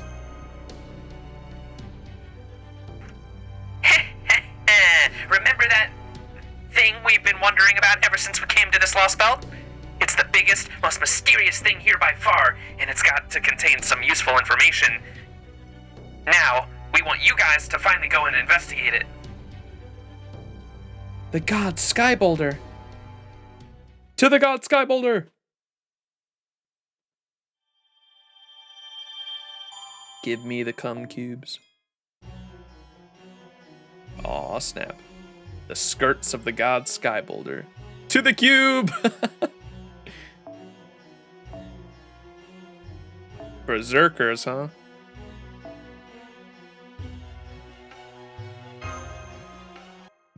To the Rubik's Cube!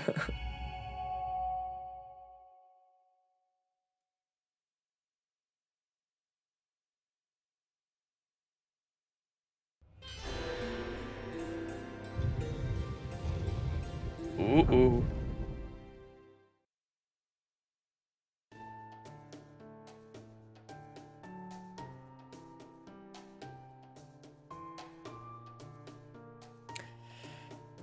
So, you don't know what God Sky Boulder is either then, Lakshmi? No, I don't. It was there when I was first summoned here, and it hasn't changed at all in the time since. At least, I don't think it has. I haven't been watching it this whole time, so I can't say for certain. Well, I've been watching it this whole time, so I can. It definitely never changed. Since we haven't actually asked, you don't know what it is either, correct? That's right. I just noticed there was a big weird cube in this Lostbelt, and I didn't think of anything more of it. I mean, sure, I considered investigating it and getting rid of it in case it turned out to be something dangerous, since it is so bizarre after all. But I hadn't the slightest idea how to go about it, so I decided to just keep an eye on the thing. Not to mention, David told me I was better off leaving it alone. Don't dismiss something before you've seen its true nature, huh? True, if I did, I'd be no better than Arjuna. It was the same with me. I didn't know what it was, so I couldn't do anything about it. I could see that giant tree in the cube no matter where I went, but I had more pressing matters to attend to. Rather than bother with something I knew nothing about, I figured my time would be better spent helping the people here who had been led astray by this unjust god. That is very admirable of you, but are you sure it's okay to leave that village unattended? They should be fine during the early Yugas, especially while there are barely any Kali around. They have weapons now, even if they are hastily assembled, and I've taught them how to fight as best I can. They should be able to handle themselves in a pinch. The only thing I'm worried about right now are the sacred... There!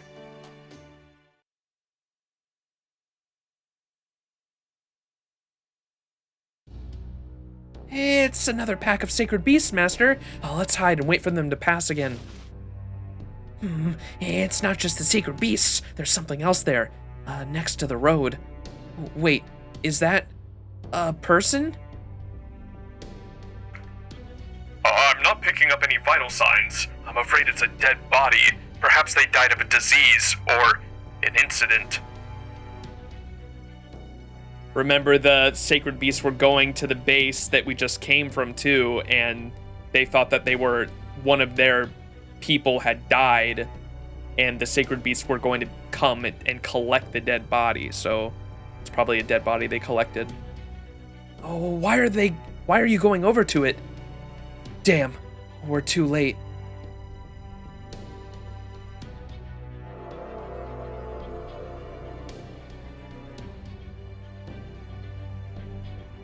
The body's disappearing.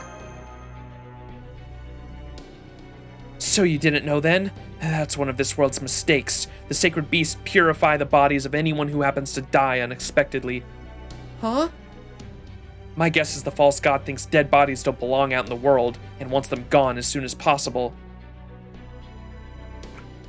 I see. So if this world were a single entity, the sacred beasts are the white blood cells of its immune system.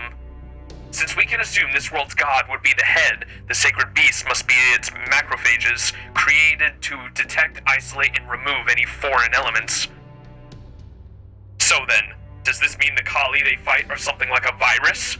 Most intriguing.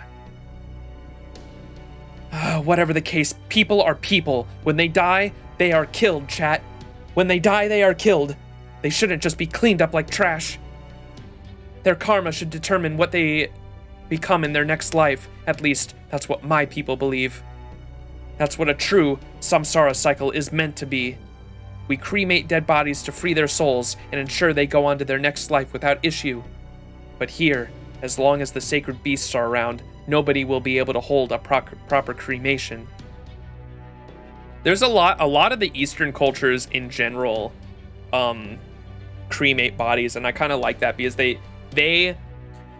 I listened to a whole Alan Watts segment. Alan Watts is such a good philosopher. I don't know if any of you guys like Alan Watts, but Alan Watts had this one where he talked about the reason why a lot of Eastern cultures do that, and it's because here in a lot of beliefs in the West is that you have a body and a soul, right? That your soul, you say, this is my body, as in you yourself are not a part of, or are not like, it isn't, you say my body instead of saying like I, like in the East they would. In the East, there is no like soul and body. The body and the soul are one fucking thing. They're not two separate things. So in the West, we kind of believe that you're like a soul like piloting your body, right? Whereas in the East, they don't believe in a soul. Your body is you. This is me. And the reason why they cremate bodies is because that's how you go on to your next life. And I thought that was super fucking interesting.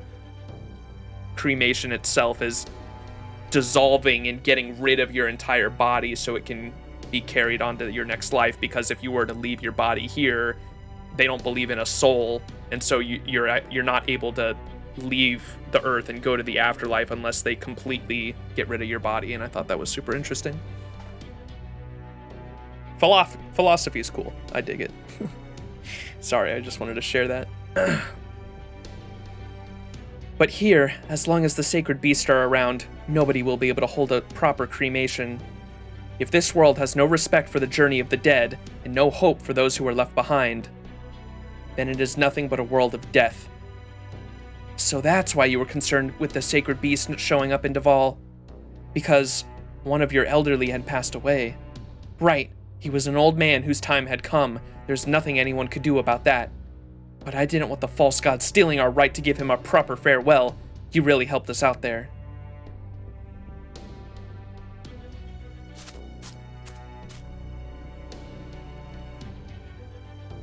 They're finally leaving. If they haven't already spotted you, then I would urge you to hold back for now. You're almost to God's sky boulder, and I would very much prefer to avoid making a commotion wherever possible. I know, I would have stopped them if I had found the body first, but as things stand now, my only choice is to let them go.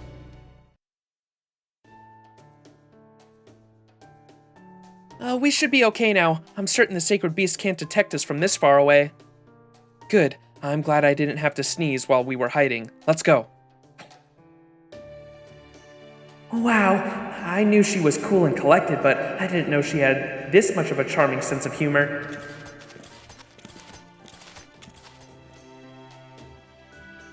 Damn.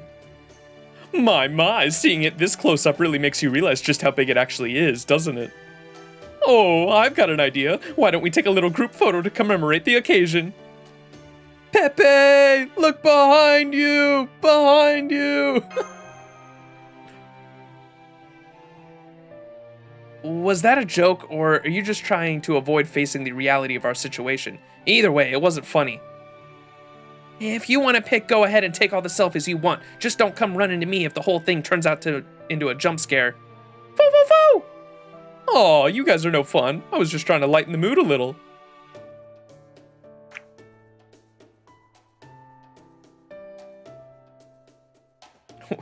Wait, was there something behind him? Why did we say Pepe behind you? I thought there was like an enemy behind him or some shit.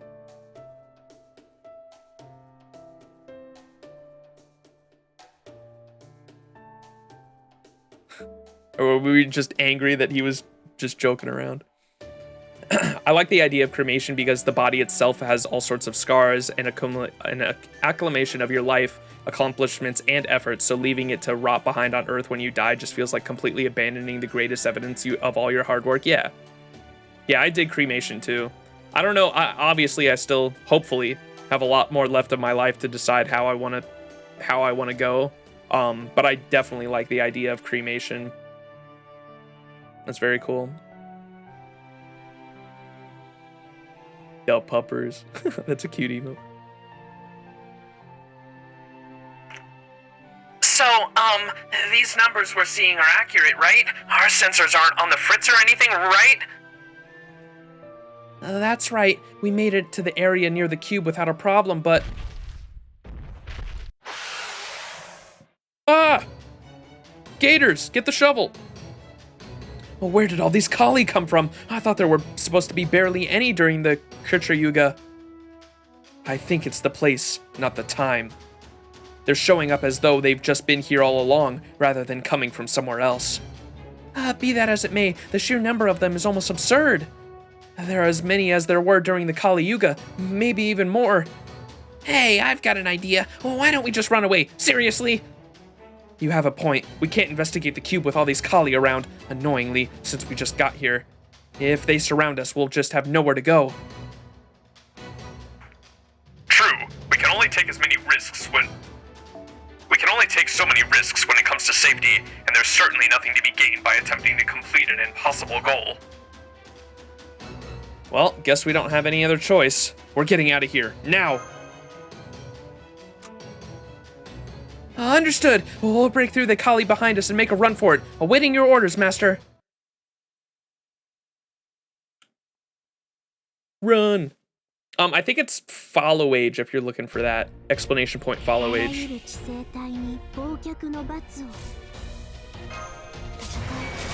Oh, look at the cube in the background.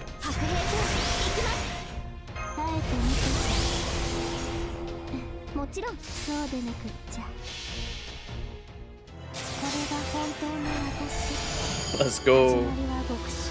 Yeah, you might have to do it again too. The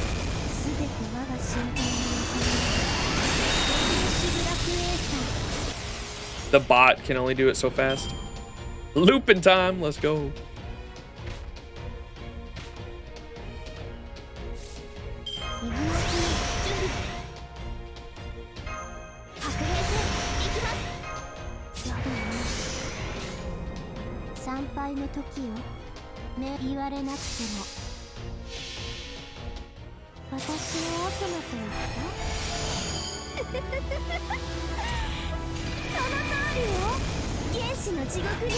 Okay, I think it's time for Pocky.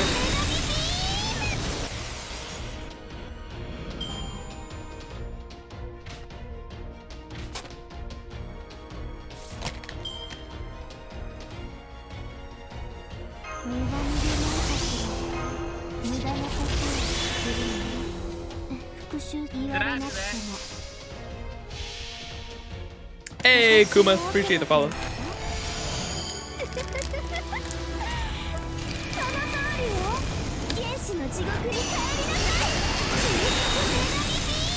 I was actually able to open this one.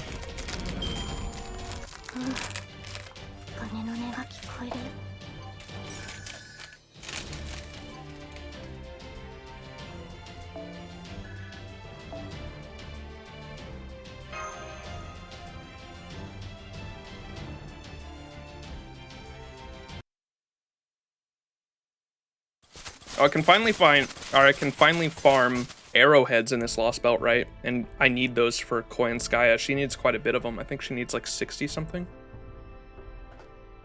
I've just discovered that I've never seen Caesar's NP on NA. Really? I don't know if I have either. Did he get an update? I think he got an updated one, right? Yeah, when it's cleared? Hell yeah. Yeah, I'm definitely gonna have to farm that before Koyanskaya comes out. Okay, I think that's enough distance between us and them. I never imagined there would be that many Kali gathered here. I expect it might be dangerous, but with the numbers like that, adding one more to our ranks still won't be enough to fend them off. You don't have to rub it in. I wish my noble phantasm were capable of blasting them all away at once, too. My apologies, I assure you. I was not speaking sarcastically. I was merely reflecting on my failure to foresee a situation like this. I see. That's all right. No, I'm sorry. I was being oversensitive. While we're on the subject, this seems like a good chance to tell you this. Naturally, I will do everything in my power to accomplish our mutual goal. I have no intention of holding back. But I should warn you, for your own safety, you shouldn't expect me to come through when it really counts. I have never truly been able to accomplish the things I most wish to do. That is just not my lot in life. Well, that's a strange opinion to have of herself. Perhaps her failure to defend her country and life had a traumatic effect on her. Be that as it may, there is no doubt whatsoever that you are far more useful in combat than a detective in a remote location. So I hope you will continue to lend Mr. Max your aid. Of course I will. I would be pleased if you trusted me on that much. At any rate, there really were a ridiculous number of Kali there. Lends the impression that it may be even more important to this Lostbelt than we thought. Indeed, it was as though those Kali were solely there to guard the sky boulder. The fact that we can no longer see them after putting just a little distance between us and the sky boulder would only seem to confirm that. I wonder what this could mean.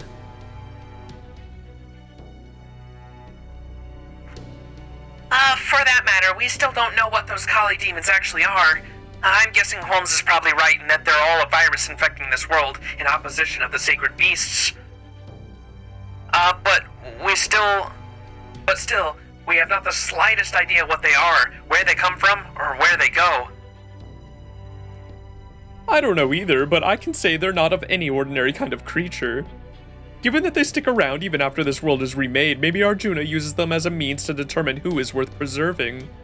Or maybe they just remain here out of necessity. If it's the latter, that would mean they're a crucial part of this stage Arjuna uses to run this world. So if we defeat him, maybe they'll just all go poof? I guess this means we've got to figure out what to do about Arjuna. At least we know that God's Sky Boulder is protected by a vast number of Kali and can't be approached lightly.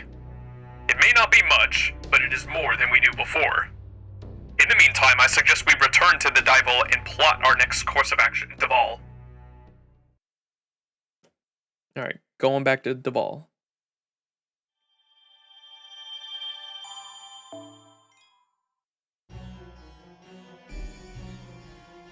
The return path. 寒さも本格化してきました。慣れた頃ほど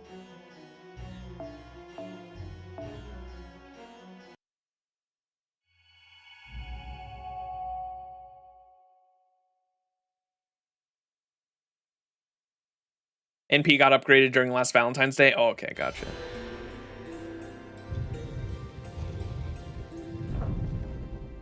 Aw, snap.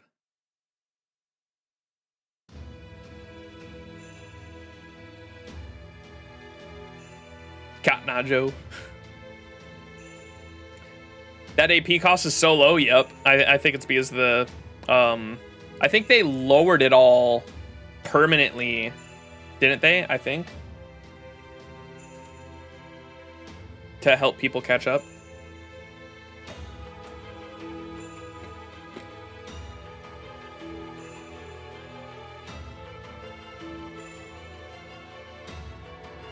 Nine turn the Ellies, let's go.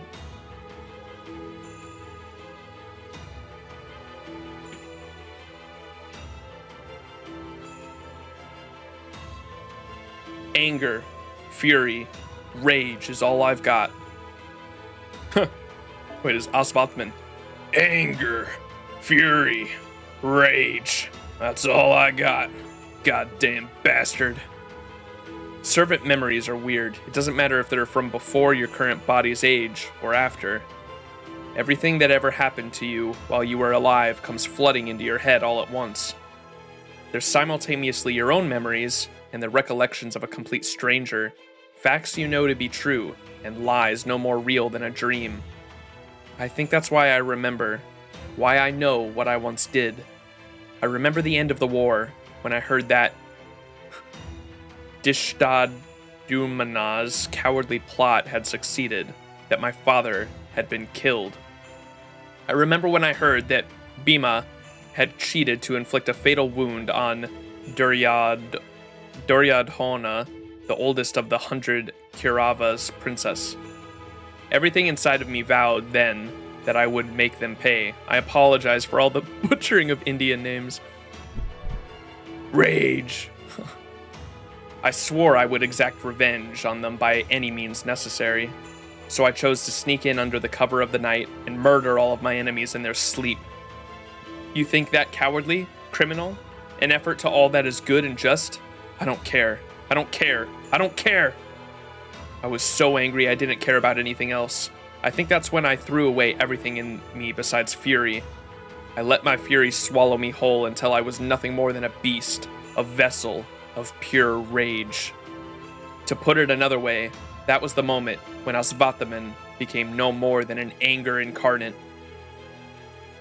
So of course, the peaceful scenery of the Kshetra Yuga only infuriates him. The sweet scent of pollen, the gentle rays, the birds, the happy chirping, his only response to it all to grow ever more enraged.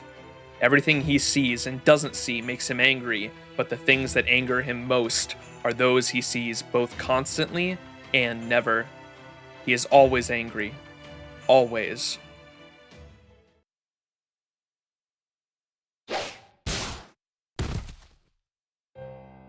There we go. That takes care of the lost out of season Kali. Guess you can't even go through the Kshetra Yuga without running into at least one. You know, there were always some dumb beast up here in the mountains who'd forget to hibernate for the winter too. I'd always hunt 'em whenever I happened to see one. There's no telling what sort of trouble a dumb beast could get up to. Clearing away otherwise unfair or impossible obstacles is just part of the job. Thank you for saving me, God. It showed up so suddenly, and I haven't been praying since it's still Kshetra Yuga. Ah, don't worry about it. And I'm not a god, just a hired hand. Huh? Oh, sorry. You don't gotta worry about that either. Anyway, you did great holding it together. I'm proud of you. Pat, pat. Oh, man. I can't believe God is patting my head. Are you a god too? Admonishment, you are late for the meeting. I had no choice but to come and get you. Whoops, is it that time already? Sorry about that. Well, see you later, son. Oh, bye. Thank you again.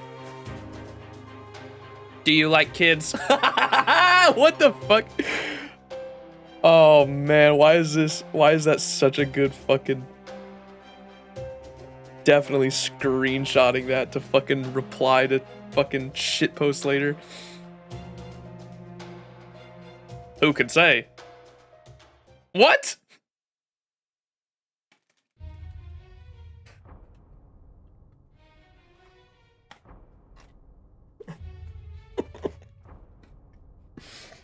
Oh man.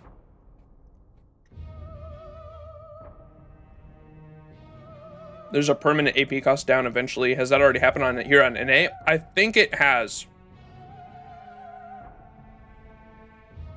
There might be more AP down because of an event, the event, or New Year's or some shit. It might be New Year's actually. That's probably what it is. Because Muramasa's banner is still up, right? So the New Year's event hasn't ended yet.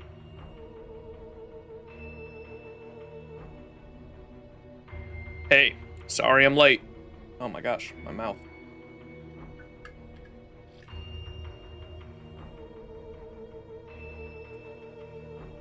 He and Sabby are still up? Gotcha. Yeah, it's probably New Year's then. I chose a good time to do LB4 then. Not spend as much AP.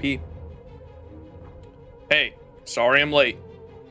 I cannot believe you made me carry you with my wind fire wheels. Heh. Well, I had a great time. Thanks for the thrill ride. Of course, a lot of those thrills were more chills at the idea of showing up here late. I'm just a regular guy. I'm not nearly important enough to keep a mythological hero waiting, let alone a god. Advice: there is no point in saying what you do not mean. Besides, you're something of a mythological hero yourself now. Anyway, I hate to steal the spotlight after showing up late to the party, but I got something to discuss. I was hoping Alsvathaman could help with this, but I guess he's not here. Answer: I cannot predict his actions. Our master allows him to act freely. Thus, I have no intention of picking him up. Guess I'll just have to talk to you guys about this alone then, if that's alright with you. Anyway, I just noticed a little while ago that there's fewer sacred beasts in my area than there's supposed to be. Query: you think it is them? Probably. I'm guessing they have a way of surviving that big guy's noble phantasm. Don't you find it interesting, seeing how you overcame death yourself? What? Don't be ridiculous. That's just reconstruction. It has nothing to do with the concept of death. I couldn't care less about it. So no, I don't find it interesting. Besides, I'm sure that guy there already knew. He just didn't say anything. Well, yes, that's true. It is almost certainly the case that they managed to escape to a safe zone. But regardless, the fact remains that interlopers would interfere with the god's sandbox. I mean, his beautiful reign. The interlopers who would interfere with God's sandbox, I mean, his beautiful reign, have survived. That strikes me as a grave problem. A very grave problem indeed, no? There, as you can see, he agrees with me quite vehemently. Indeed, as Loca Paula, whom he personally embedded with divinities. Surely you understand that much without the likes of you, Surely you can understand that much without the likes of me spelling it out, no? Now then, what do you plan to do about this? Well, I've just been planning to point Alsvathaman in that direction and let him go nuts. But if he's not here, he must be off on another job. Yes, that he is. I believe he is dealing with a little unfinished business on our end. Guess that means we'll just have to take care of this ourselves then. Proposal: I will go. Not only do I have time to adjust the issue, but I also let them escape once I will finish this. Want some help? No need. Great, less work for me. Just to be perfectly clear, I'm not going either. I've got plenty keeping me busy. Response: I never expected you to come. Departing now. Wind fire wheels. What a go-getter she is. How wonderful. What a pleasure to see such a world-class mobility in person. I'm sure you won't let us down, Kubera, Regent of the North. Probably the New Year's. At some point, all of Arc 1 becomes completely free. That's really nice. I finally have another chance. I have changed since then. Resolution: I will not let them get away this time. Oh shit, she coming after us.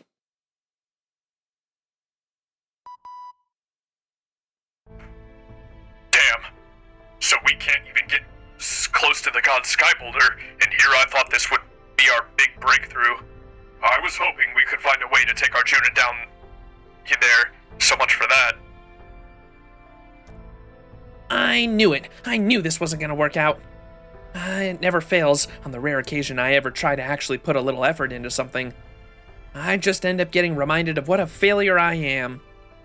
That's pretty much me in a nutshell. A waste of space.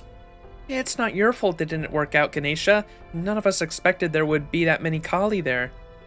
Yeah, exactly. Moping won't do you any good, hon. Let's just try to stay positive, Kay?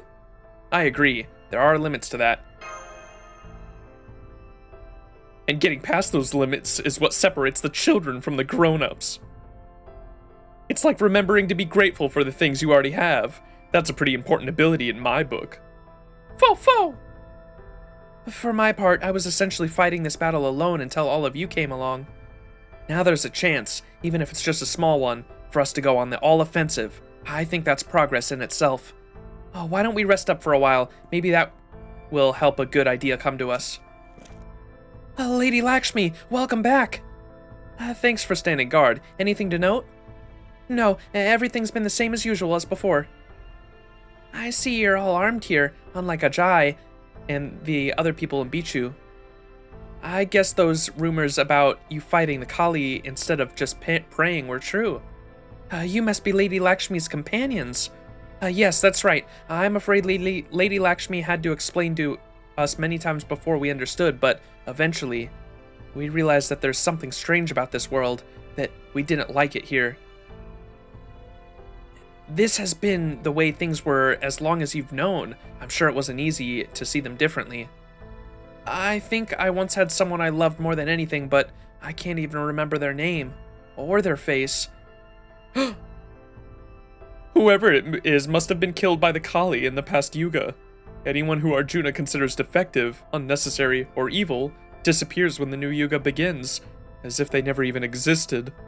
But it makes sense that it would be exceptionally complex to adjust every single parameter in the world that pertained to the people who disappear. I guess not even Arjuna can completely erase their remnants, the holes they leave behind in the hearts of the people who cared for them. Some of us realized they lost someone when they saw the gifts their loved one gave them in their homes. At first, it only feels like something vaguely off, but in time, you start to remember them more clearly, especially if they left behind any letters, which some did. Oh my, that's surprisingly careless of him, leaving behind so many physical records like that. Although, maybe Koyanskaya is the one being sadistically cruel. Touches like that. I certainly wouldn't put it past her. Man, only being able to half remember someone you cared about sounds rough. That is, way worse than Asha just forgetting about her dog. Yes, it's painful not being able to remember someone who once meant so much to you. Unbearably so. That's why I decided to fight back. I think everyone in our village more or less feels the same. Lady Lakshmi is the one who taught us how to fight. Any friends of hers are friends of ours. Please, come inside. We don't have much, but you're welcome to... I appreciate the kind offer, but it's better if we stay out of your village for now. Indeed. Oh, don't misunderstand. We're very happy to accept your invitation, but we can't very well bring along another guest who was definitely not invited. Update. Target spotted. Neza. Warning. Do not call me that. You may know another Neza, but I am not her. Yeah, she's right. That isn't Neza. That isn't the Neza you know, or the one we came here with. She's still Crown Prince Neza, Marshal of the Central Altar, but this one serves Arjuna as one of his Loca Paula. So, that is one of the false god's servants. The rumors I've heard say they like to brag about how he's shared his divine power with them. Affirmation, yes, he has given each of us one of his many divinities. If he is a false god, then so are we.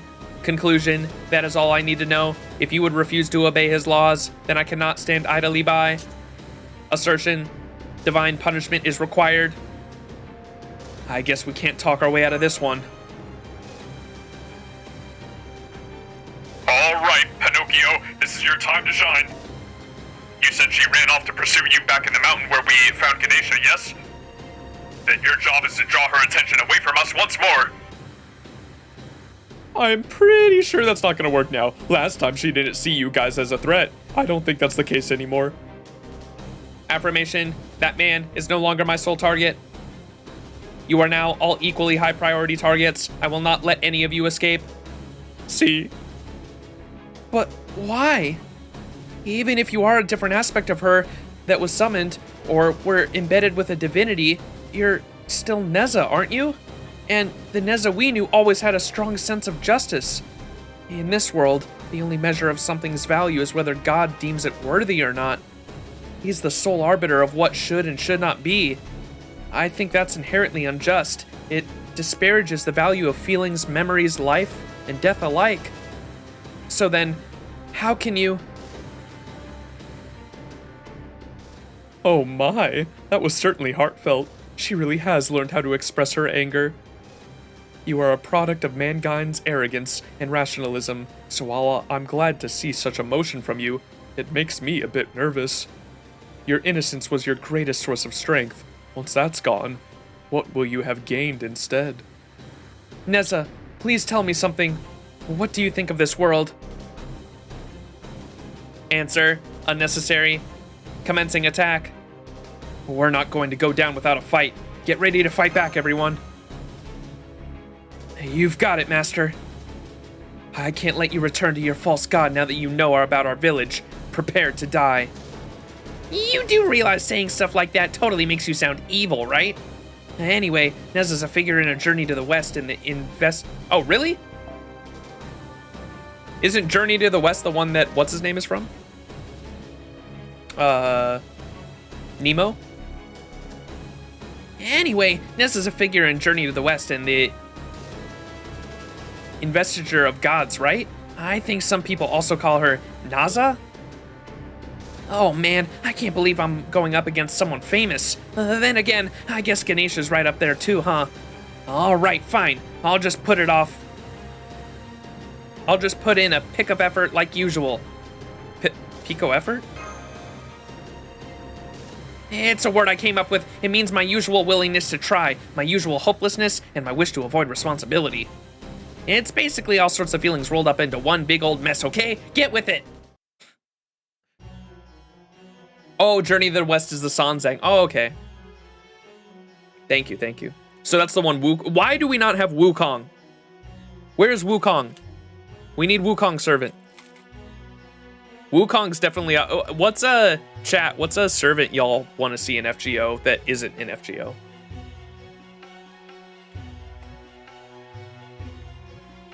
"20,000 Leagues Under the Sea" is Nemo. Gotcha.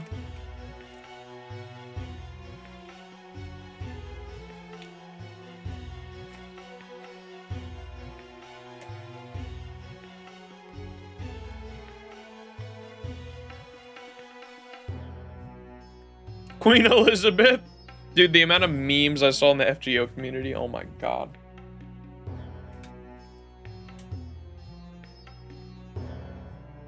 Sengoku era people I wouldn't mind seeing.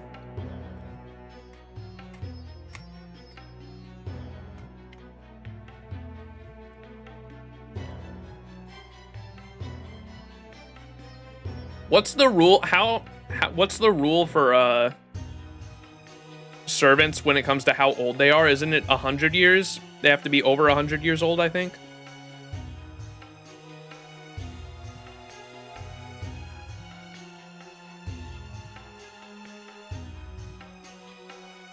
Generally 100 years.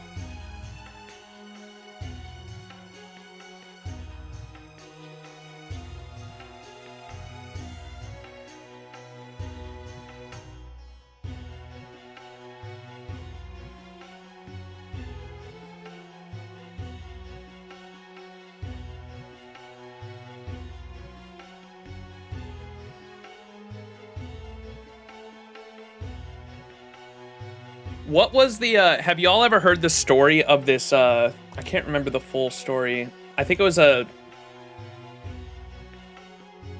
when Native Americans were getting invaded by Spanish, I think?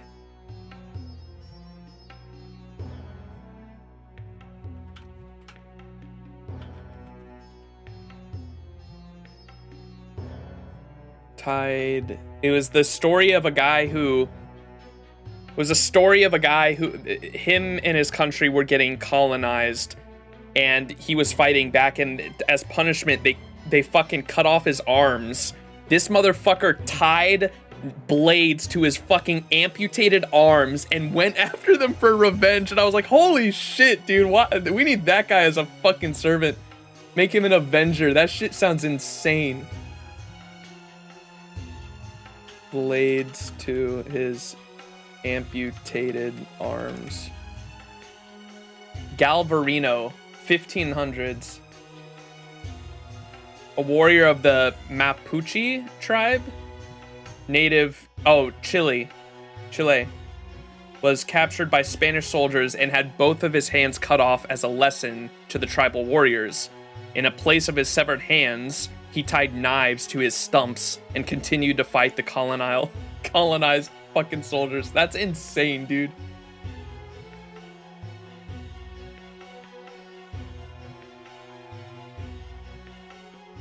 Voyager. Oh, the rule's already dead. Damn. And Tesla died in 1943? Oh.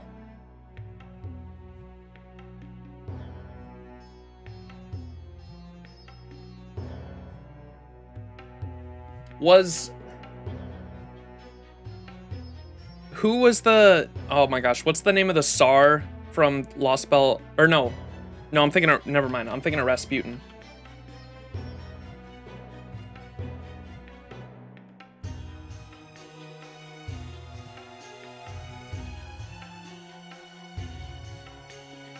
Was...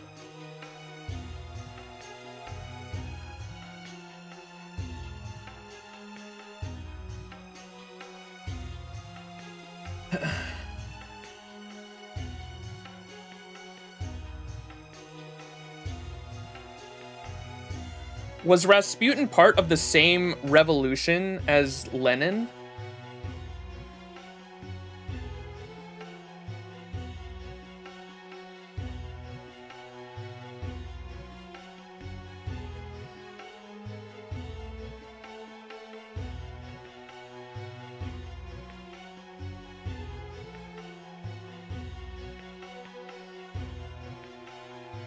The Mad Monk.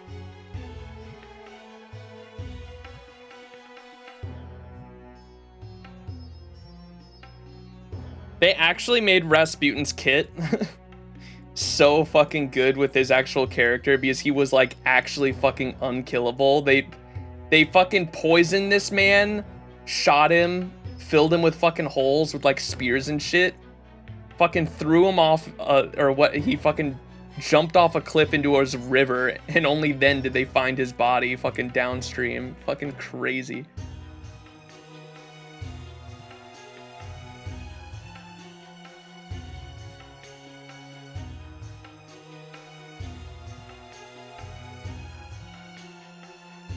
About as old as Anastasia.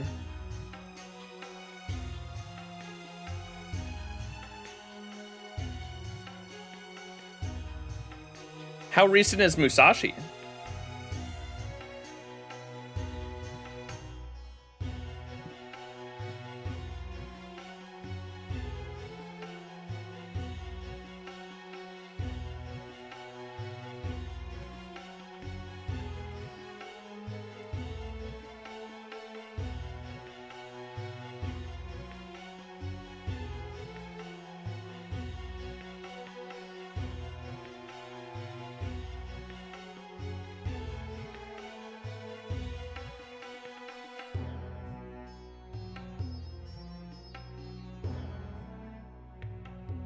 They did, okay. Rasputin and Lenin did know each other. They were part of the same revolution.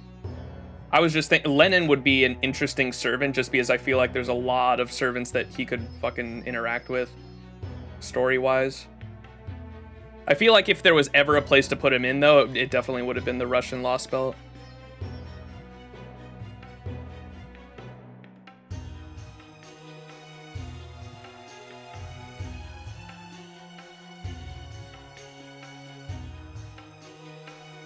Rasputin's weirdly fitting with Kyrie. Yeah, because when I first saw his kit, my first thought is insanely well with Kyrie, probably because I know more about him than Rasputin.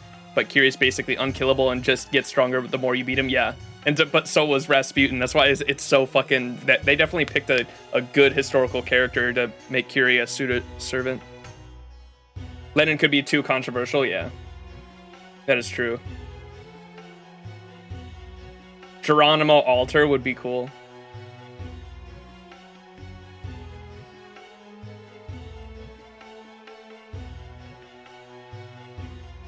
That's a problem with doing any, like, modern ones. Yeah, like Tesla, like, you're not going to be too controversial with him, or, like, most of the more modern ones. That's why the mythological ones are so easy, right?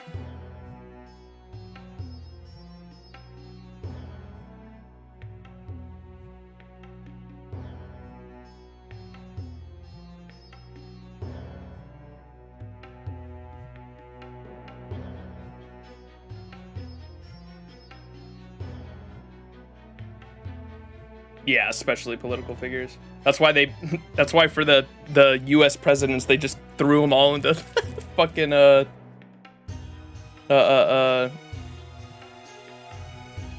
not fucking Tesla. What's his name? Imagine if they added Jesus.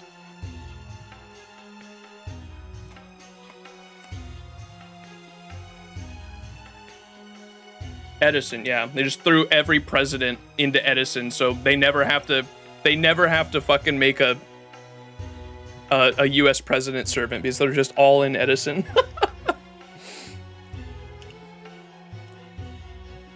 Especially political figures with weird mustaches. Charlie Chaplin?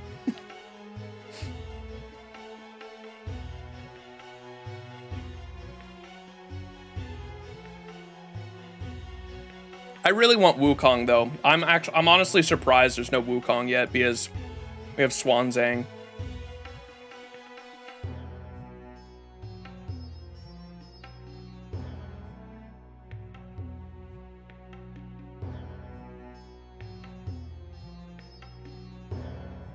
He's part Trump and part Biden. Understood. I'll make sure I never summon him. You just had to play fucking the American Lostbelt to pretty much understand that. I do enjoy Edison's goes with between him and I do enjoy Edison's goes with him and Tesla's. It's just a fucking ongoing gag that they throw in there every now and then. They made Jesus. I expect they'd stick too close to the lore and too far from people's perspective. Yeah.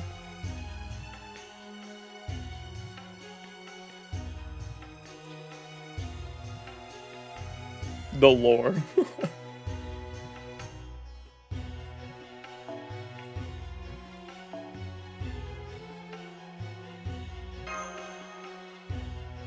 Read somewhere that Nightingale's descendant started playing FGO because he found his great aunt was in the game. That's so fucking cool.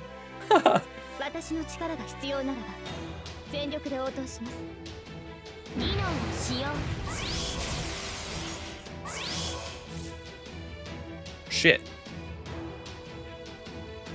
I don't have no shirt hit either. I should have brought Muramasa, damn it.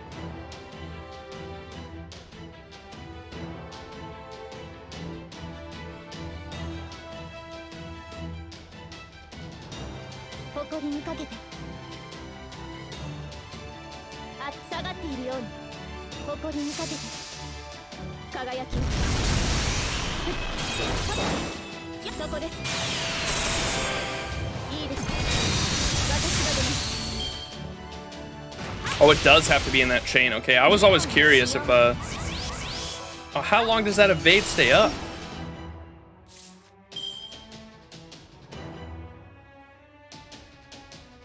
This is one of your faves. She just has style. Her verbal tics are dope.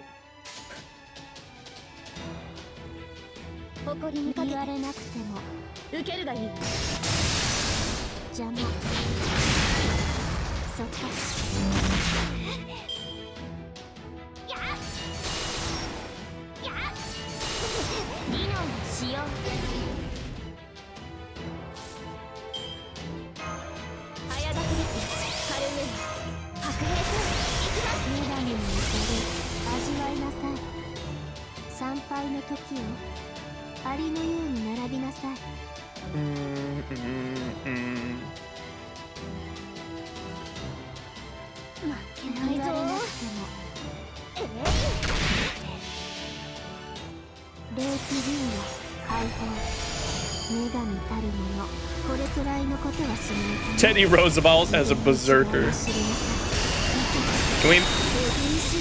Can they make Teddy, you know how Edison's a fucking lion? Can they make Teddy Roosevelt an actual teddy bear? Like, just be Orion, have him and Orion interact with each other. What's your Spishart NP level, by the way? 5. I had some really lucky New Year's rolls. We got Orion and 1 fucking multi. Spishtar, I took from NP1 from last year up to NP5 in like 300 350 Saint Quartz around there. And then Muramasa as well.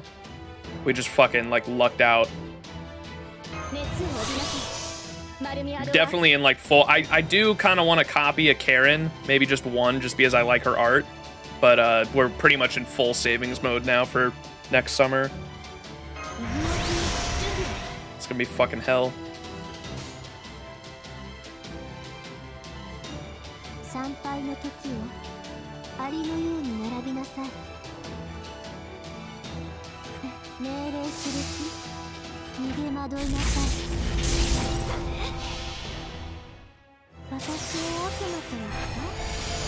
Good night, Rudimentary, my dear. Have a good one.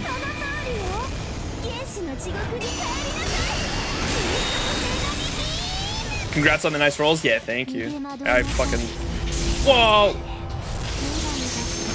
Her extra attack is my fucking favorite thing.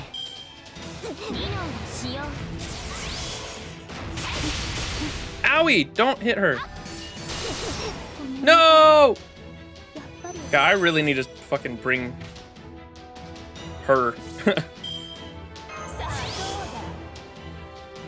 Oh, what the fuck?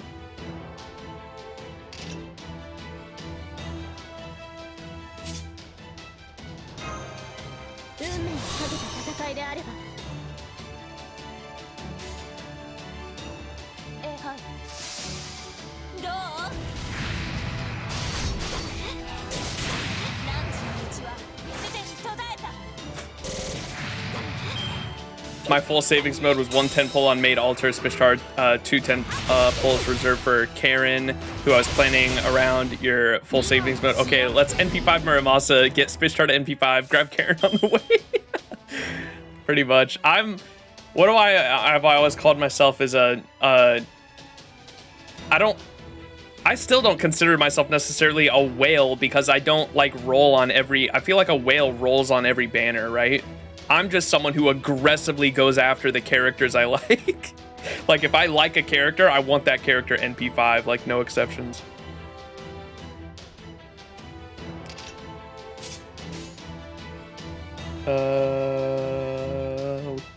Could do a Buster Chain.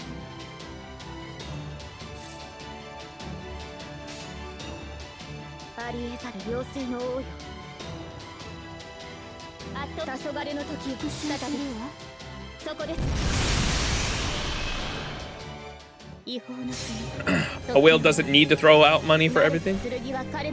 Pretty much done on rolls until LB6, except for maybe Lartoria, but I need to use the 6th Annie SSR ticket for her.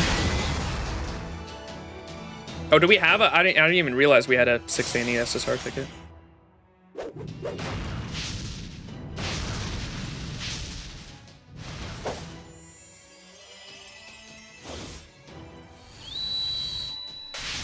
Oh!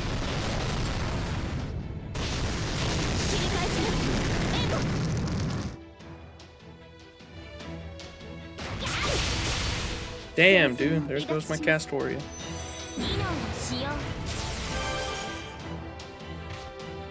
Go, Angry Mango!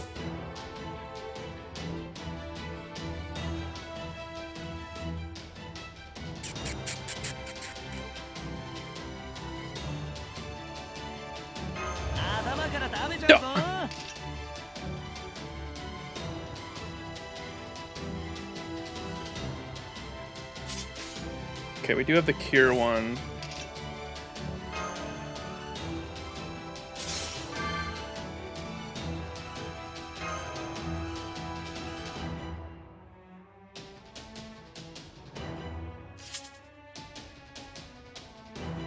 Let's go with Buster then, huh?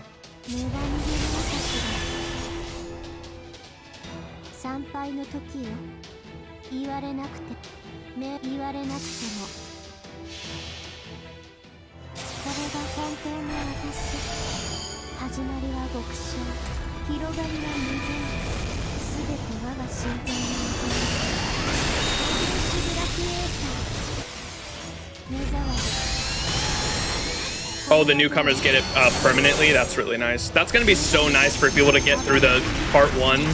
They can just get that level up that SSR, and that SSR is gonna like carry them through a majority of the story chapters with the support, right? No, dude.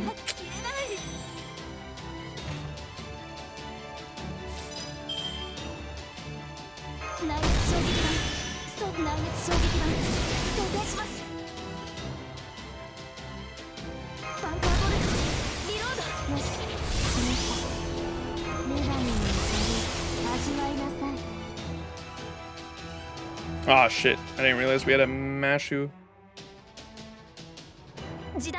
chain.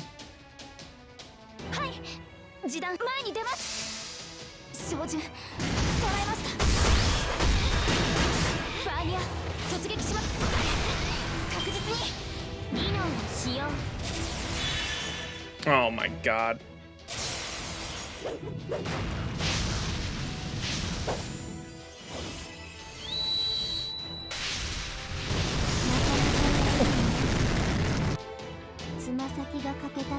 It's all up to you, Mashu. Oh. We did it! I'm so fucking good at this game. Hey! Angry Mango. Bond 10, baby.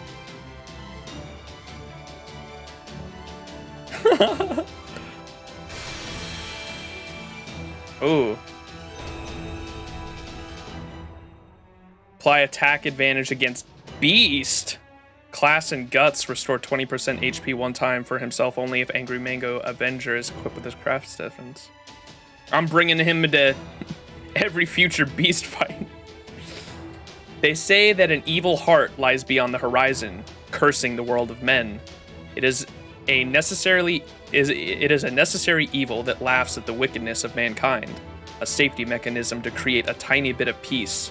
No one remembers the nameless monument, a normal life gone forever, a mind that fell apart, hatred burned into everything that surrounded him, and one last fragment that saw it all. The Horancia that loved him and bloomed on the boundary. I don't know anything about his story. You get that in Hollow Ataraxia, right? I never read that.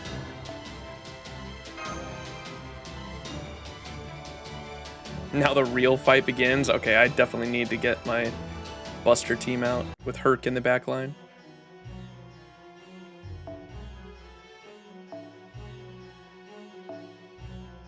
Whoa, what's the name of this chapter? God's Commander.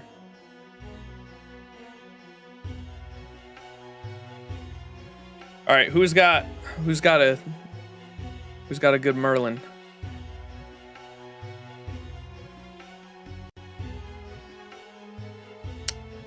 Oh, there's some nice ones here. We have one with an MLB 2030. Someone should, right?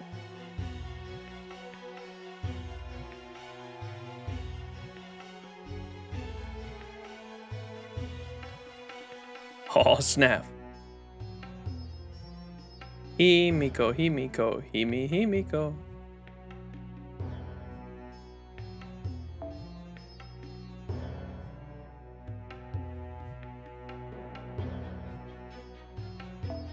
Oh, fuck. I misclicked.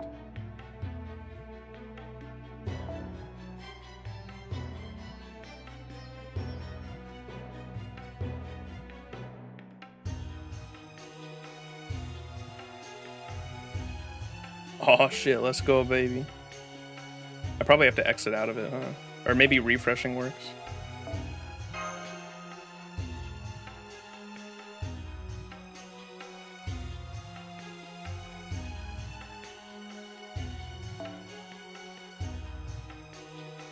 Yes, sir. Let's go, Sonic Brandon. And then we're gonna go over to my Buster DPS. Yes, sir.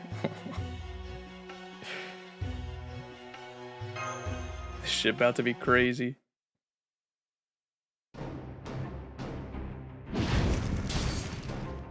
Angry Mango's backstory was also discussed in Heaven Field. That's true. I know about him from Heaven's Field and how he was. I also know Nasu mentioned in an interview that if they hadn't stopped the events of Heaven's Field, and Angry Mango would have been birthed again by Kirei, Angry Mango would have turned into a beast, right? Or that's what, I think Nasu just alluded to that in an interview. I can't remember what he said specifically.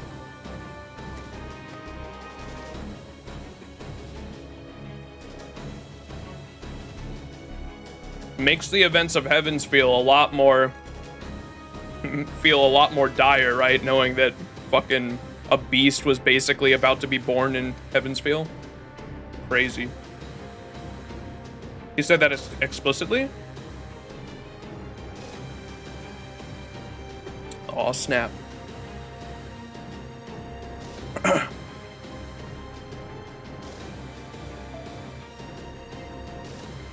Beast Angry Mango Lostbelt epilogue back to Fuyuki?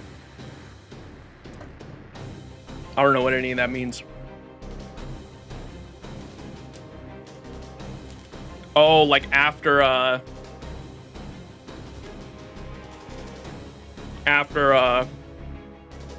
because people are saying that or Nasu was saying there's still going to be more after Lostbelt 7. That could be cool.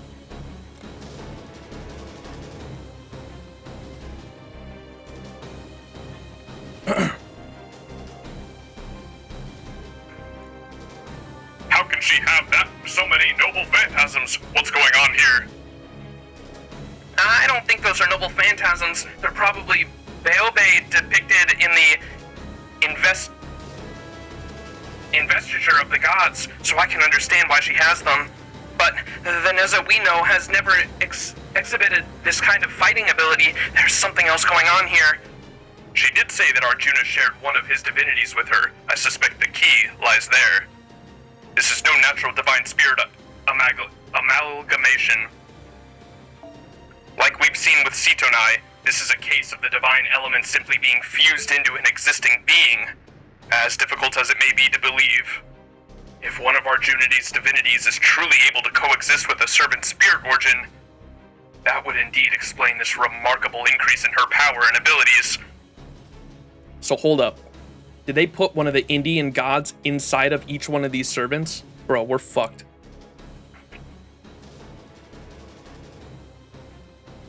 Assuming he gave her one of the Loca Paula regents tasked with defending different directions, I'd say Kubera's probably at the top of the list of possibilities. Kubera's the god of wealth and treasure, so that would explain why she has such an abundance of power now. Kubera? I've never heard that name before. I don't know what that means. Pepe, explain. Not well known in your neck of the woods, huh? Trust me, he's a very important god in India.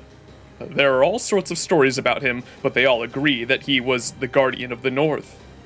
He was also known as Dhammapati, the Lord of Wealth, and as Vasaravana, son of Vishrava. Though in Japan, he might be better known as Tamanten or Bishomanten. I'm fucking butchering all these, I'm sorry. Kubera? I think he was Ravana's half-brother. As I recall, he battled Ravana, only to lose both the fight and control over the island of Lanka. And in that case, he has some connection to me, or, well, rather, to Sita. Also, maybe that's why he's such a good match for Neza. Request, shut up. There is no need to explain. We are here to fight. Still, I will tell you one thing. The divinity of the god of wealth does reside within me. Declaration, therefore, this can only end in defeat. Oh, cripes! Another OP item! No fair! She's decked out in legendary gear, and I'm still using my starting equipment! Gods have immense power far beyond ordinary beings. That's what makes them gods.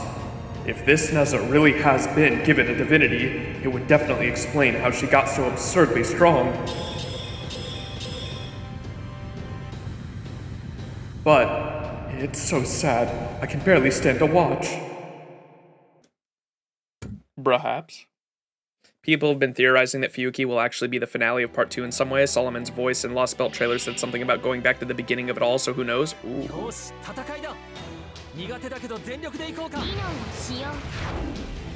Oh, come on, man. Oh!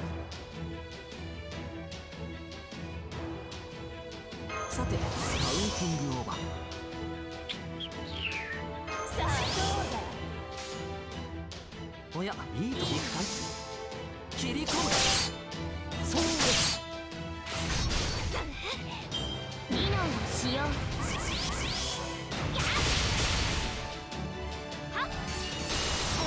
Holy fuck, why the crit, man? Okay, we can bust her chain, might as well. One of these.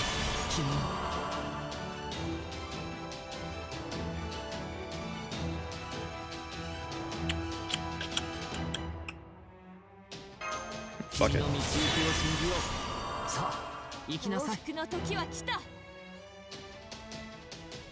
Well, that's the NP one. That's right. I have this there. Bam. Oh, this is gonna hit hard.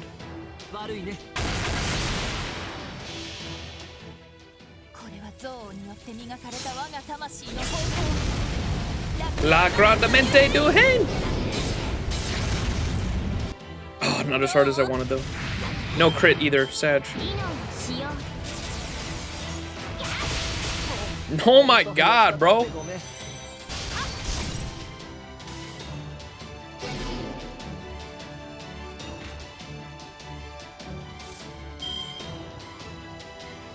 Fuck, not getting any good hands.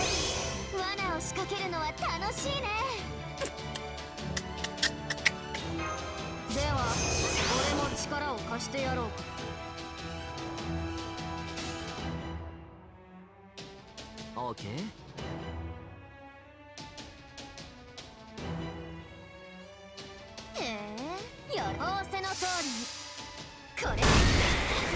Merlin didn't last long, dude. She hits hard.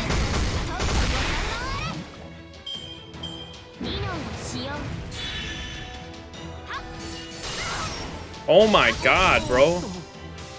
Oh, so.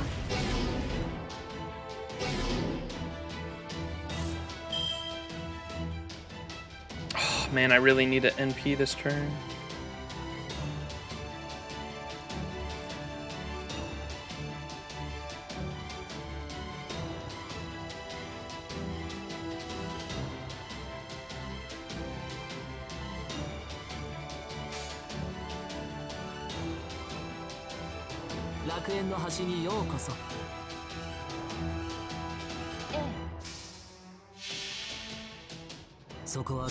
You hated this boss fight? She fucking hurts, man. Berserker, and she's like fucking critting pretty often. No crit, come on, man. I gotta hit those buster crits. Oh my god, bro. This might be a when in doubt, herk it out.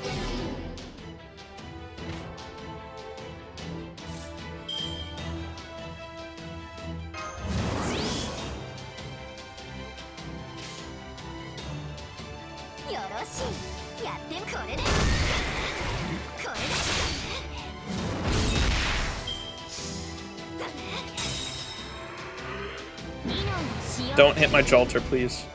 You fucking...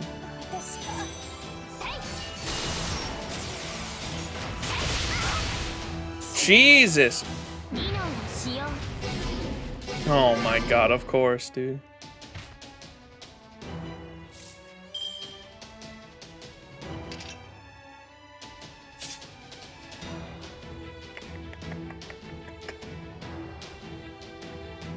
So fucking annoying.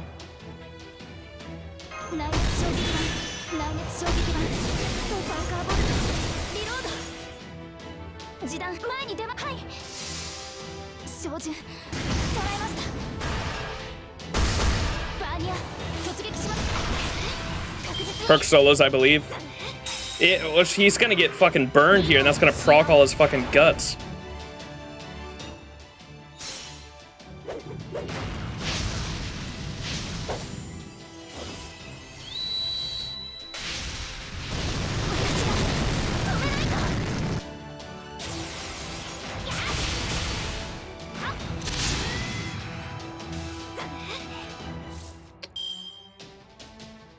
Ay.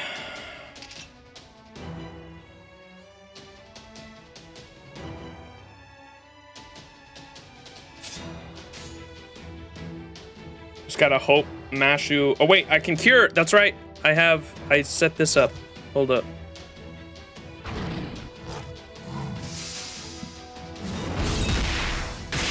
Yeah.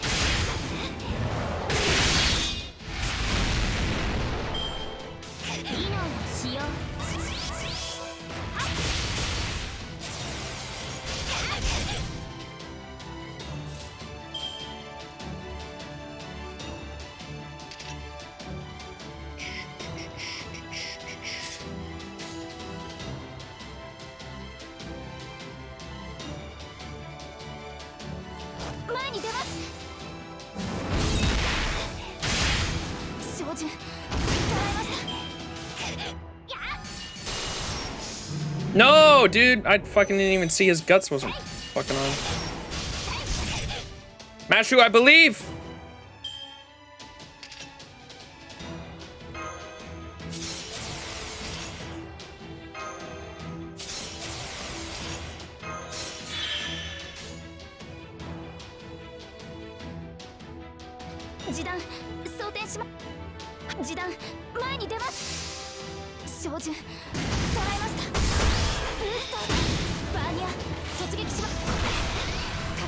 We're gonna need one more, man.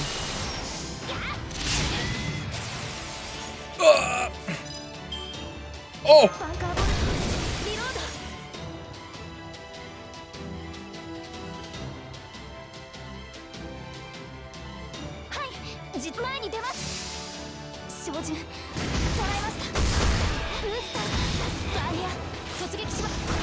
Oh, bro.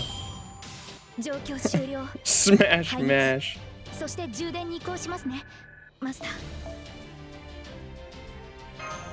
Yeah, dude, I was gonna fucking cry if she was left with like fucking 100 HP or some shit. GG. It all comes down to eggplant. It's canonical. It's canon! You've noticed it too, haven't you, Master? That fight was clearly... Neza. Why?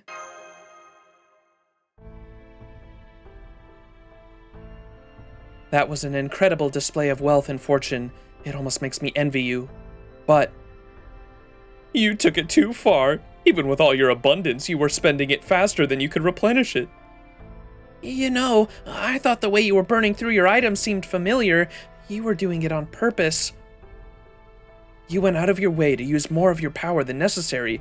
You made sure not to use so much that... You made sure to use up so much that not even the god of wealth could recover from the loss. Why? Kubera is the god linked to my father. Huh?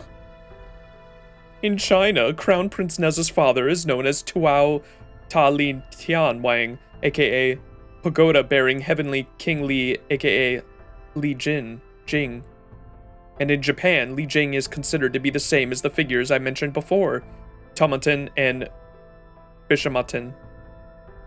There's a lot of cross-pollination between Taoist lore and Buddhist myth when it comes to the gods like these, so it can be difficult to make sense of. But the long and short of it is, we can be pretty sure that Li Jing and the Hindu god Kubera are one and the same. And I, of course, have a connection to my father. Confusion. There is something inside the jewel I hold in my chest. I do not know what to call these feelings I hold towards my father. What does this all mean?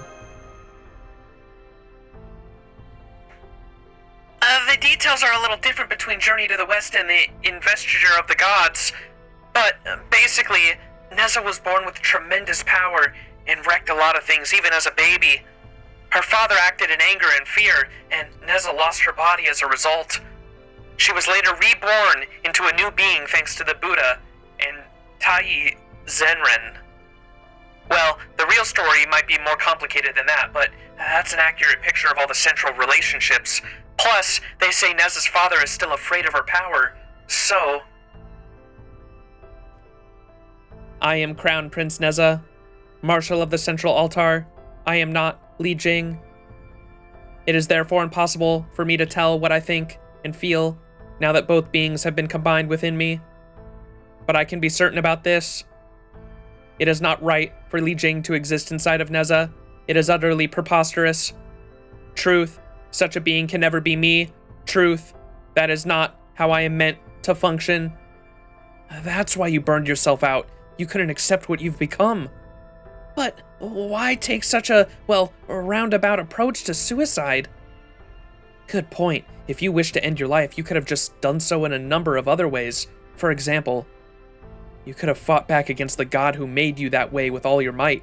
Since he trusted you enough to bestow you with power, you should have had plenty of chances to attack him if you chose. I considered that, of course, but deemed it impossible. His divine power is too great. And if I lost, he might decide to erase my consciousness for being defective.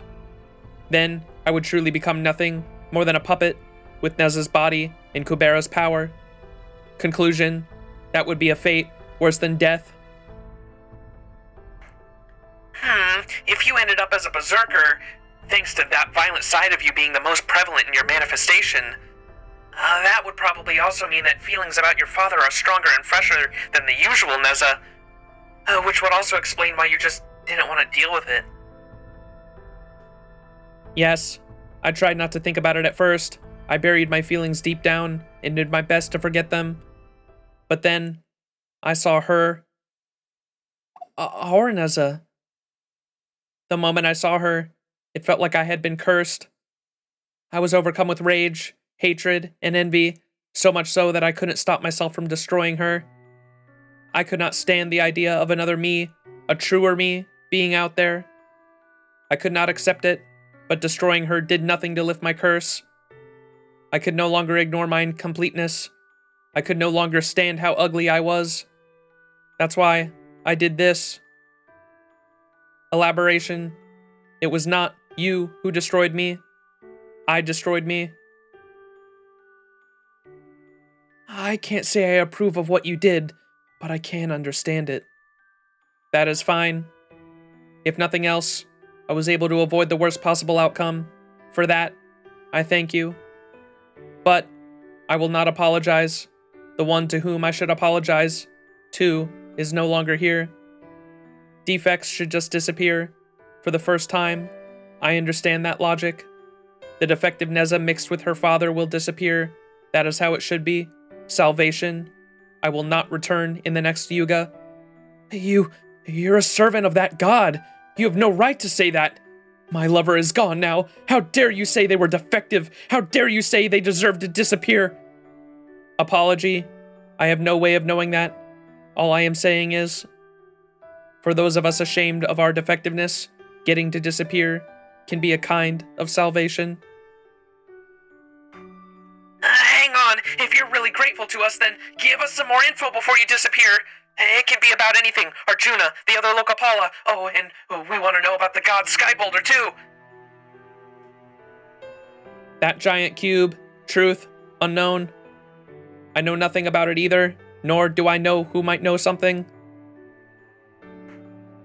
Damn, if I was afraid you'd say something like that.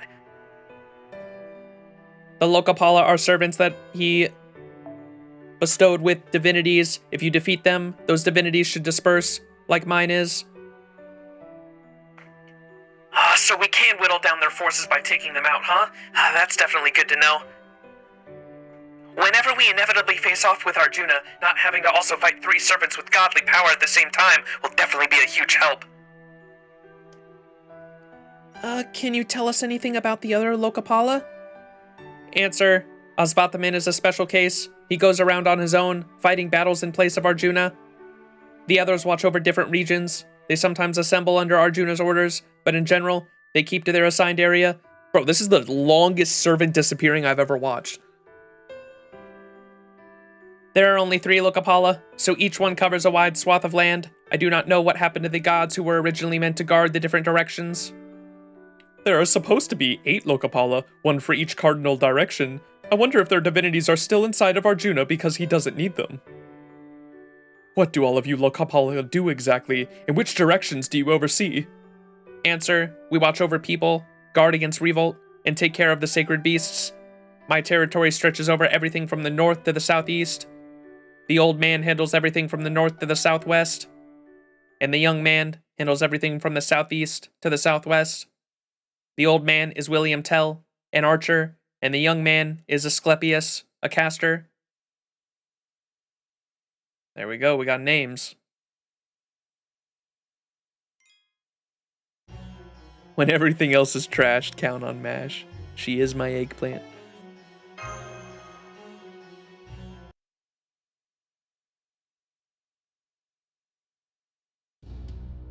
William Tell and Asclepius. Aw, sweet! We got his true name! Times may have changed, but he's still one of the most famous archers in history. Maybe we should look for a few apples he can shoot off your head. As a rule, servants are usually summoned in their prime. So his middle-aged appearance must be because of that time in his life is when his skills were at their peak. And then there's Asclepius. That must be the servant in the hood.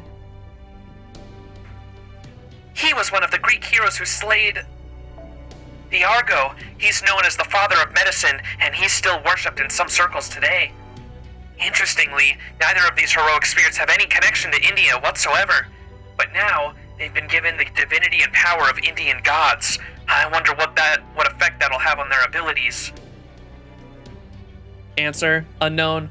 I never paid attention to their abilities. I did not need to. Oh, report. I have reached my limit. Outsider, no. Master of Chaldea, maybe we will meet again someday. And if we do, let it not be this defective version of me. I hope it will be that other, pure me. Sag. Had one hell of a fucking death speech. Just because another servant is given divine power, that doesn't necessarily mean they will see it as a good thing. If anything, it was that power that made her see herself as defective. Yes, even servants are no exception. Knowing what you need, what you don't, what to keep, what to discard. I think everyone has to decide those things for themselves because no two people are exactly alike. It's no one else's place to unalliterately choose them for you. Not even a god. Damn! Good speech, Mashu.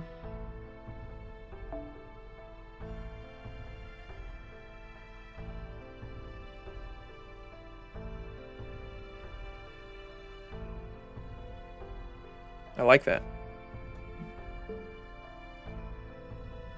You had every right to say what you did to that Loca Paula. I can more than understand your anger at someone desiring to cut themselves off from this world after they've been going around doing the same to others. All I'm saying is that the ones serving the god have their reasons as well. As that girl there just said, it's not right for a single entity, even a god, to make decisions for the entire world. Yes, you're right. Besides, the important thing is that you and your comrades succeeded at defeating one of the Loca Paula. This is cause for celebration. I'll go tell the others.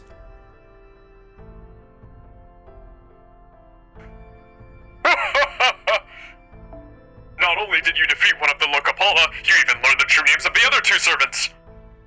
This is a most welcome turn of events, Max. It feels like the car infuriantly blocking our way moved aside, and we have finally got to floor it and leave them in the dust. Now we just have to keep up our momentum all the way to the finish line. You're not really in much of a gauging mood, are you? We're not exactly celebrating here. No, wait, my god's power is telling me what's really going on here. You did gauge the mood right here, and you just ignored it! Neats like me aren't too good at that sort of social stuff. Though, I guess you could also call it a pretty minor skill. Would you mind not psychoanalyzing me right where I can hear you, especially when you're going to be so spot on? As the commander, I merely offered my assessment of the present situation. A servant doesn't get to choose who summons them. While this was a very unfortunate situation for Neza, it worked out for us. If she hadn't purposely worn herself down, I don't think we could have avoided taking some of the heavy losses. I agree. It doesn't feel like we won so much as she let us win. Neza was a special case, since she just happened to have a special connection to the Indian divinity she was given. I don't think we can count on anything similar happening with the Loca Paula who don't have any ties to India. Agreed. Osvataman was a significant threat even when we were only trying to get away. His regenerative abilities and his immortality were both on a scale I've rarely seen. As for the other servants, we should assume they're at least as powerful as Neza would have been if she had made better use of her Kubera's power, if not more so. Yeah, the next one we face might not be this easy. We'll have to figure something out. That's it? I can't tell if you're deliberately trying to stay positive or just a hopeless optimist. Still, if nothing else, at least we've made a bit of progress. Eliminating one of the divinities under Arjuna's control is a victory no matter how you look at it. Though, of course, it's still too early to say how much value or significance this victory portends. Actually, now that you mention it, I think I do feel a little lighter. That indescribable pressure we felt hindering us to this world, that strange feeling that something is off, that's been preventing us from finding our footing, it feels like it's not quite as bad now. It seems safe to assume that eliminating the other Loca Paula has improved the state of the world somehow. Needless to say, if we're going to defeat Arjuna, we'll need to reduce his overwhelming power and find a way to draw out more of our own. If eliminating Loca Paula can achieve both at once, that would truly be killing two birds with one stone. Forget birds or stones. At this point, that looks to be our only positive path to victory, period. So, I guess we'll just have to make our way down it a little bit at a time. Journey of 1,000 miles and all that. In other words, our next course of action is to try and take out the other Loca Paula. And luckily, we know where we can probably find them. Sure, they may just be in general directions, but it's still better than having no lead at all. Plus, I bet the towns and villages in those areas will know something. Yep, no objections here. Sounds good to me. According to Neza, Osvataman moves around freely on his own, so going after him won't be an option. So the question is, who do we pursue first? William Tell or Asclepius? That's a no-brainer. The archer is clearly the highest priority target. Oh? Why is that? Isn't it obvious? We can't have him sniping Max now, can we? He's the cornerstone of our whole operation here, after all. I may be personally blessed by the goddess of fortune, but Max there is the one holding the key to our victory. Therefore, we should take out that archer first, to eliminate the risk of Max being taken out at a distance and ensure his safety. I understand how you feel, but I'm not certain the choice is so clear-cut. We shouldn't let our king rush headlong into danger just because we're wary of their rook. No, I understand. It's a question of who has a greater advantage. The fact is, we currently have no servants who excel at mid to long-range combat. Every member in our current lineup is a close to mid-range fighter. If we were to go after the archer first, we could end up struggling to pin him down, only to have him really throw a wrench in the works by calling in reinforcements. Agreed, that is a distinct possibility. Casters, on the other hand, tend to be excellent mages, but they're certainly not known for their prowess in battle. Being an excellent mage doesn't automatically make you an excellent warrior, after all. No, most casters fight by their cunning traps and collecting information outside of battle to stack the deck in their favor. So in a head-to-head brawl, they're likely to fall one step behind compared to an archer. If we can drag them into such a brawl, we should have a chance at defeating them. Essentially, our goal would be to reduce the enemy's forces by going after the weaker opponent first. That would leave the archer's threat looming over us, but that has been no less true all this time. I believe we can minimize the risks by taking measures against any attempts at sniping and eliminating the caster as quickly as possible. Then it's settled. We'll go after the caster first. I can't believe it. What can't you believe? As a fellow chubster, I demand an explanation. Hey, I'll have you know that I only have this extra weight out of respect for Ganesha. Anyway, I was just surprised that you were acting like a decent commander for once. You really do know the differences between servant classes, don't you, Gachi? Gachi? Does that mean she thinks I'm like Karl Gotch, the undisputed god of pro wrestling? That's a rather elegant nickname you've come up with there, young lady. That I appreciate. But to be clear, I've been studying this sort of thing ever since I knew I was going to be the next director of Chaldea. After all, it would be quite the farce if Chaldea's top brass didn't know the first thing about his crucial heroic spirit summoning system. Isn't that right, Kirillite? Yes, Director. I know you've been studying diligently every day since we left Russia. What? No, I've had these things all along. I'm nothing if not a capable commander after all. Regardless, I now easily know just as much as a newly minted master.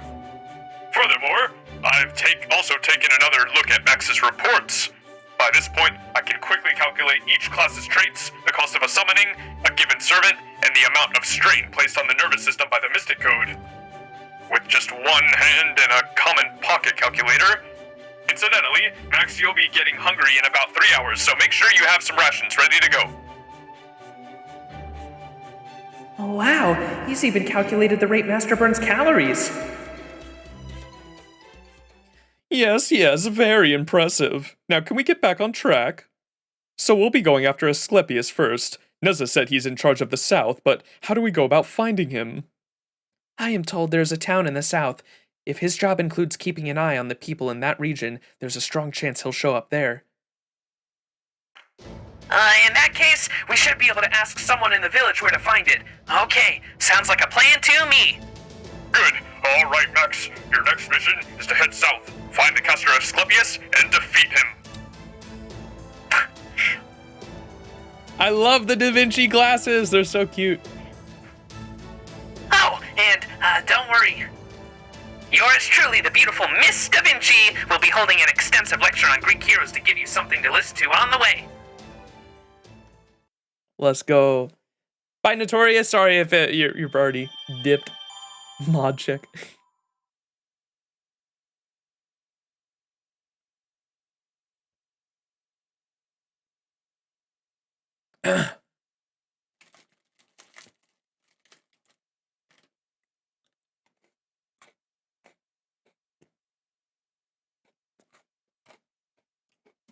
Updated your art, and you got your Dante's to 120. Now I'm sick puttering around to the Lostbelt. Sick mod check.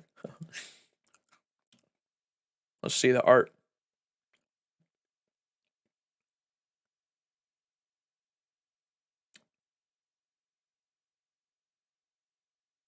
Ooh, the Musashi line art is so fucking good.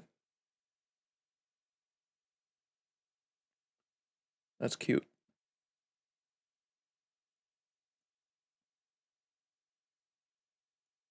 Lore dump.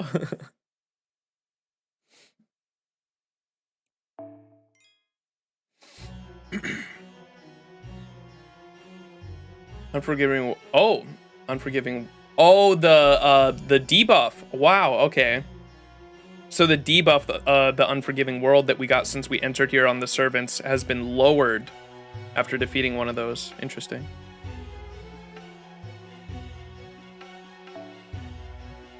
This next chapter, section 11, Trade Yuga Asclepius, the god of medicine.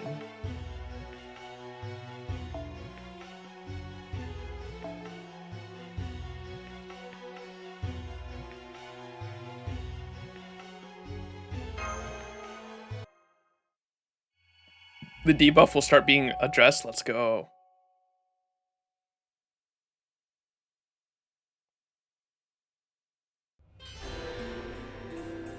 Aw, snap. Entering the mid stage.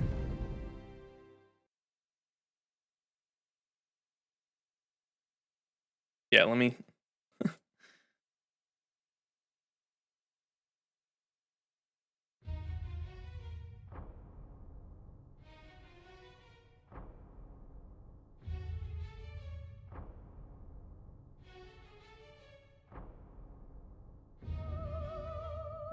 Ban. There we go. From what I could tell, unless you're super tight on looping requirements, it doesn't actually affect gameplay much. Oh yeah, it has it for me so far. Normally I'm able to bring even like the boss fights, I'm able to bring my farming comp to like literally everything, but But, That Neza boss fight was the first time I had to break out my actual Buster squad because she was fucking critting like crazy. Jesus.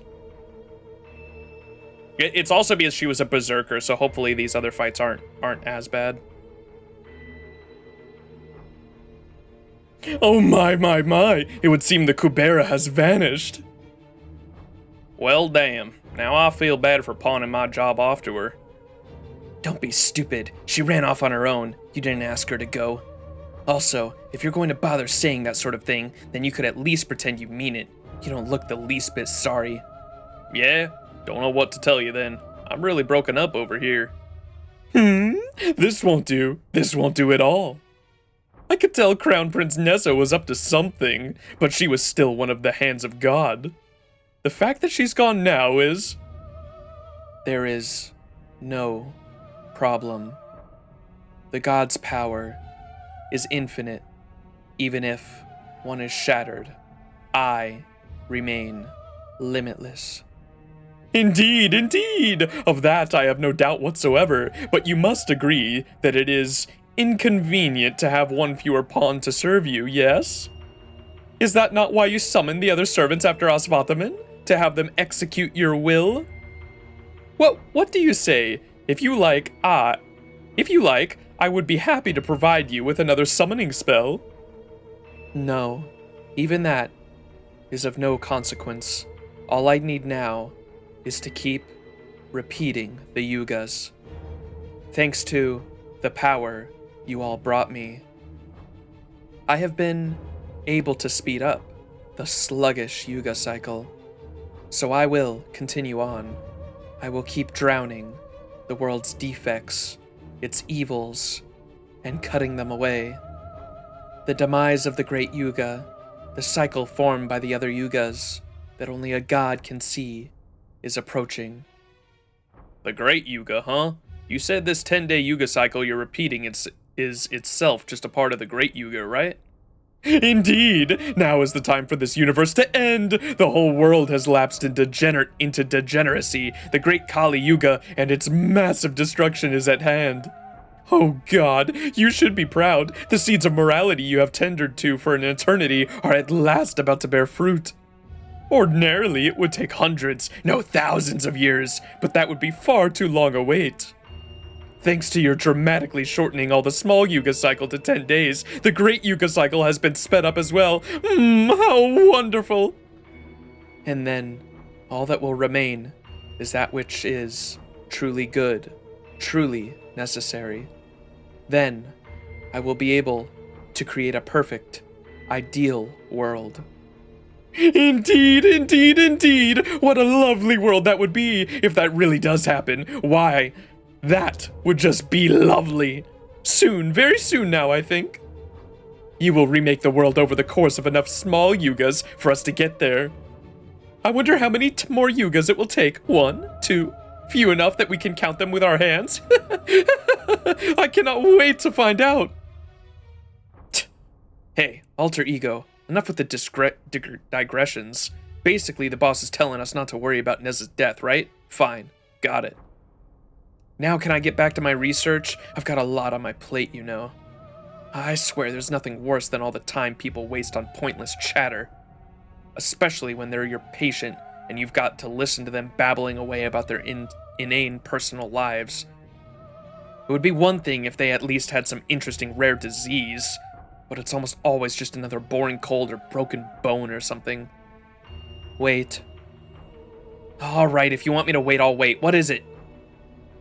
There's something I should tell all of you.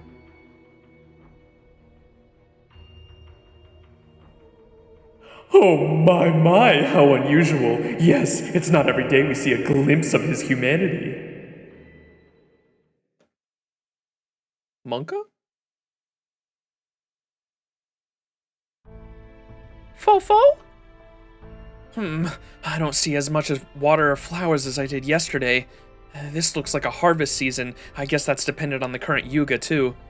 As I recall, today is the beginning of the Treta Yuga. That's the time when things start to deteriorate a bit from how they were during the Kshetra Yuga, and the fourth of the world's rightful order is lost. It's quite the radical difference for us to just see things change so instantaneously, but that's just the way this world works. For the people who live in this world, this is all perfectly normal for them. Nonetheless, I can't help but feel the state of affairs is far too sudden and unnatural. If the Yuga cycle has been shortened to a mere 10 days, something is certainly amiss. At this point, I would not be the least bit surprised to learn there was some sort of distortion here affecting the entire world. Alright, now that we've all adjusted to our new surroundings, it's time for the lecture I promised. You keep walking, and I'll keep talking. Asclepius is a hero from Greek mythology. His father was an Olympian god, Apollo, and his mother was a woman named Coronis, making him a demigod. Shortly after his birth, he was entrusted to a centaur sage. That's right, our very own Chiron. Asclepius first studied medicine under him, but his talent for medicine surpassed his teachers eventually. In addition to the sun, Apollo was also the god of sickness and healing, so that's probably where Asclepius got his talent for medicine. To elaborate, he took the knowledge of herbology from Chiron, and Chiron imparted to him and expanded on it, which led to the concept of medicine as we know it today, spreading far and wide. Up to that point, healing had strictly been from the domain of gods, which is probably why he came to be known as the father of medicine, and a god in his own right.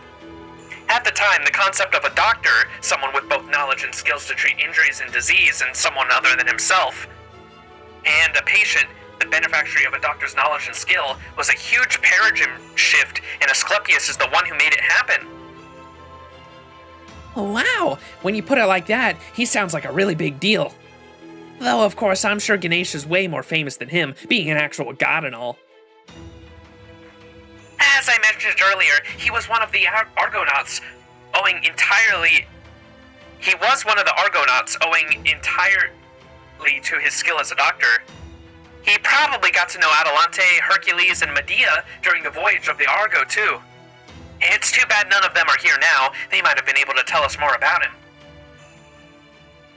I'm sorry, but I have no interest in his life story. All I need to know is how to defeat him. Oh, there are plenty of other interesting stories to share about him, like the one about how his staff became entwined with snakes and came about to be the symbolic of medicine everywhere. But it looks like that will just have to wait. I didn't know that, so that's why paramedics have the logo of a staff with the snakes. That's interesting. The beautiful Miss Da Vinci is taking a short... What is that word? Sabbatical? Sabbatical. A period of paid leave granted to a university teacher. The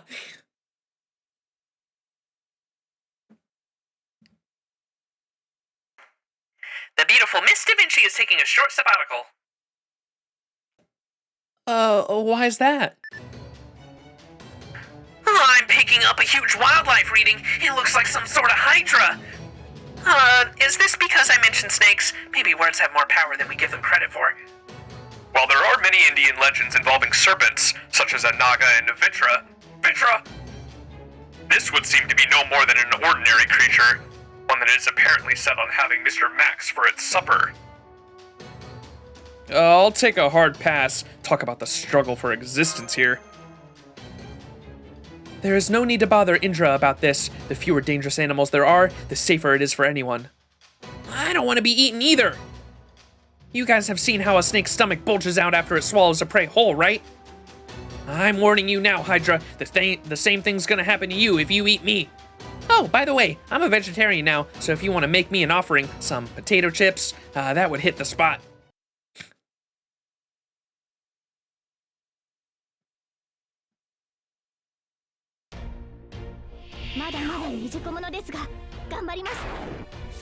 Alright, let's see if... Unforgiving World -1 decreases arts, buster, card...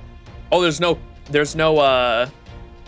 quick now. Cool, so it's gonna get rid of one at a time. Cool.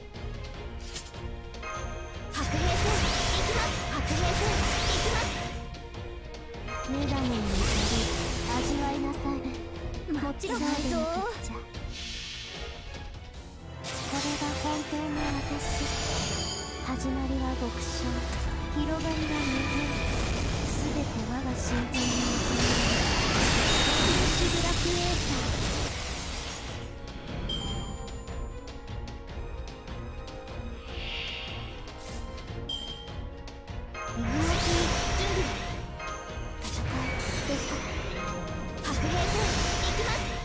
参拝の時はありのように並びなさい。これが本当の私。始まりは極小、広がりは無限。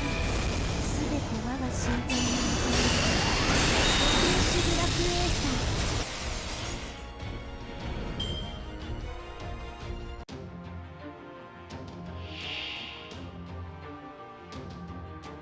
ー。Look at the tree in the background. You would think that thing would be a pretty high on the priority list, considering it's awake.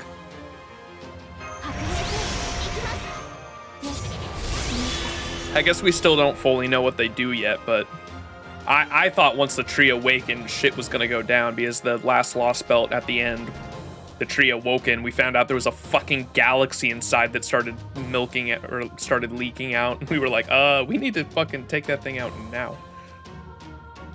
言われなくてないぞ。これが本当の私。始まりは極小、広がりは無限。すべて我が身体の無限。シブラクエーサー。邪魔。今回はうまくいきました。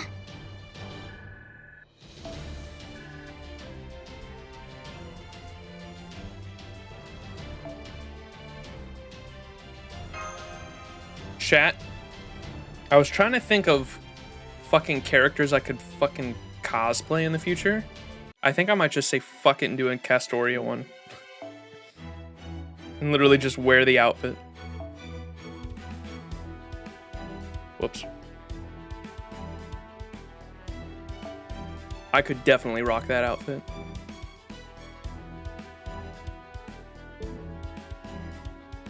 There's so many servant... Fucking Blackbeard would be a fun one too.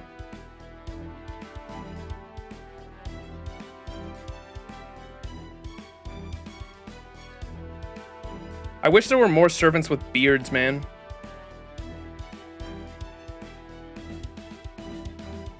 Just like anime characters in general just fucking never have beards.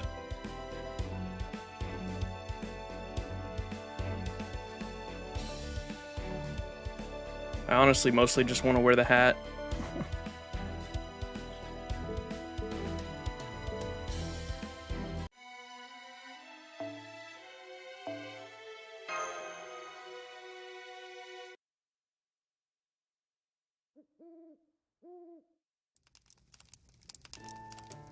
Nom nom nom. It's so good. Are we eating the Hydra?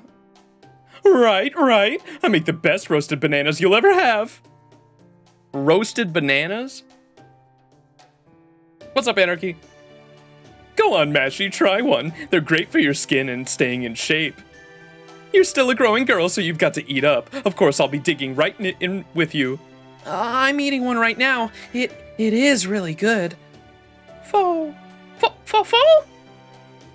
Of course it's too hot for you, Fo. Cats have a very heat-sensitive tongue, and you'll practically be one of them. You'll just have to make do with a regular unroasted banana. I haven't camped out since the rebellion. This really brings back old memories. By definition, a rebellion involves fighting a ruler much stronger than you. Surely it can't be all that nostalgic. Of course not. I remember very well how we never had enough supplies to go around.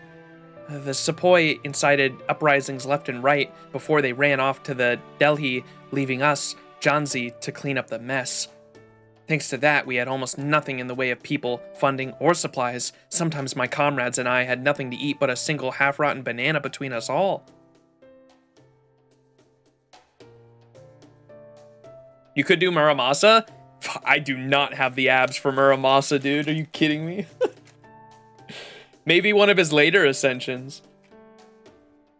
I feel like if you do a Muramasa cosplay, you gotta do the fucking shirtless with the cloak over his fucking shoulder.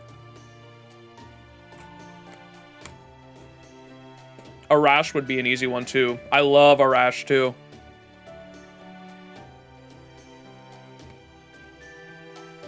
Definitely. Arash is easily one of my favorite male servants. Dude's the goat.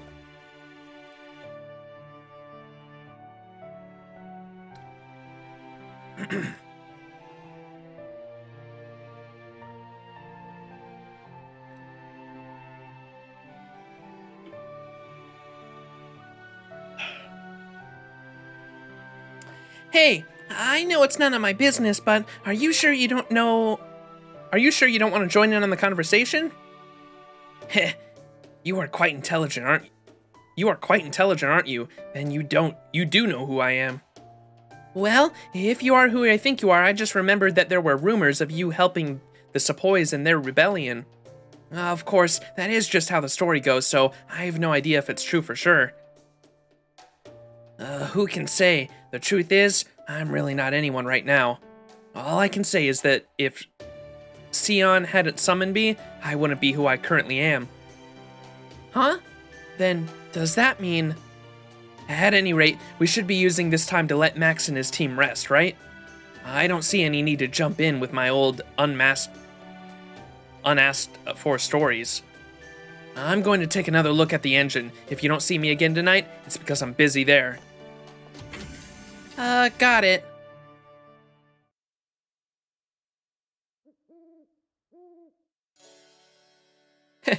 It seems you're no ordinary queen either, though I could already tell as much from the way you fight. Are you saying a queen would sleep on the ground is no new true queen? Not at all. Sita said to have been born in the ridge between two rice fields. If anything, I'm fond of women who have an earthy scent. My oh my, I guess the really famous heroes really are natural Casanovas. I'll have to make sure I remember this. Huh? Why do you do that? Wait, you're not planning on telling Sita about this if we find her, are you? You've got it all wrong. I wasn't making a pass at her. I know that, silly. Of course I won't tell Sita about this. Don't lie to me. It's written all over your face. It's pretty relaxing here, isn't it, Mash? These roasted bananas really are good, aren't they, Mash? Yes, definitely. Can I tell you something, Senpai? For some reason, I can't really explain. I feel like everything's going to work out. Fo? I know God Arjuna is incredibly powerful.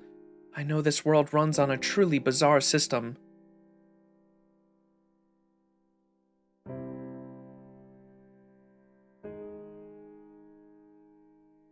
And I know that Neza and Karna aren't here to help us anymore.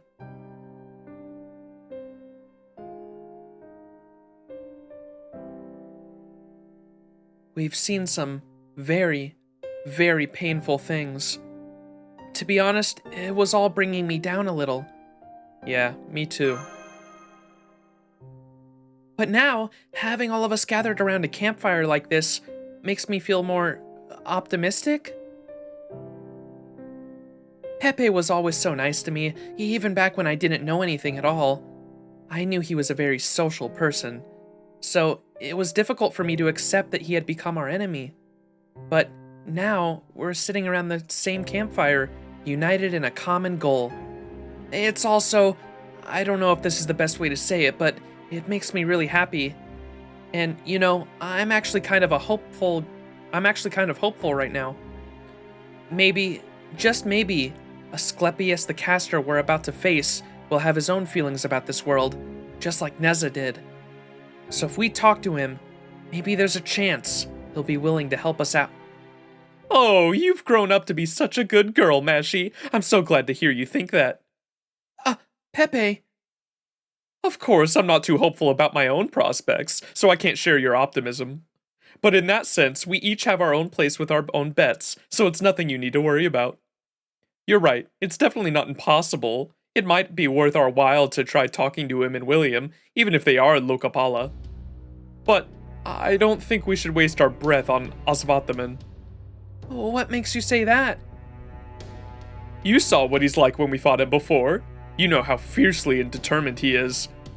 You can't give anything that much effort unless you really truly believe in what you're doing. It didn't matter how many times we defeated him. He just wouldn't stay down no matter what. Right. However much you hurt him, he'll just bounce right back, even if the wound is fatal. He was nowhere near so durable when he was with me, so it must be something with the divinity Arjuna gave him. But at any rate, he didn't even think to pretend he was out of commission, so he could take it easy until his wounds finished healing, right? He is as hardcore as they come. So I don't think we should get our hopes up about him secretly hating this world and being willing to betray it. If anything, he seemed to be, like... It seemed to me like he cared more about serving Arjuna than anything else. Not because Arjuna's his master now, I got the impression that he's a true believer in what Arjuna is doing.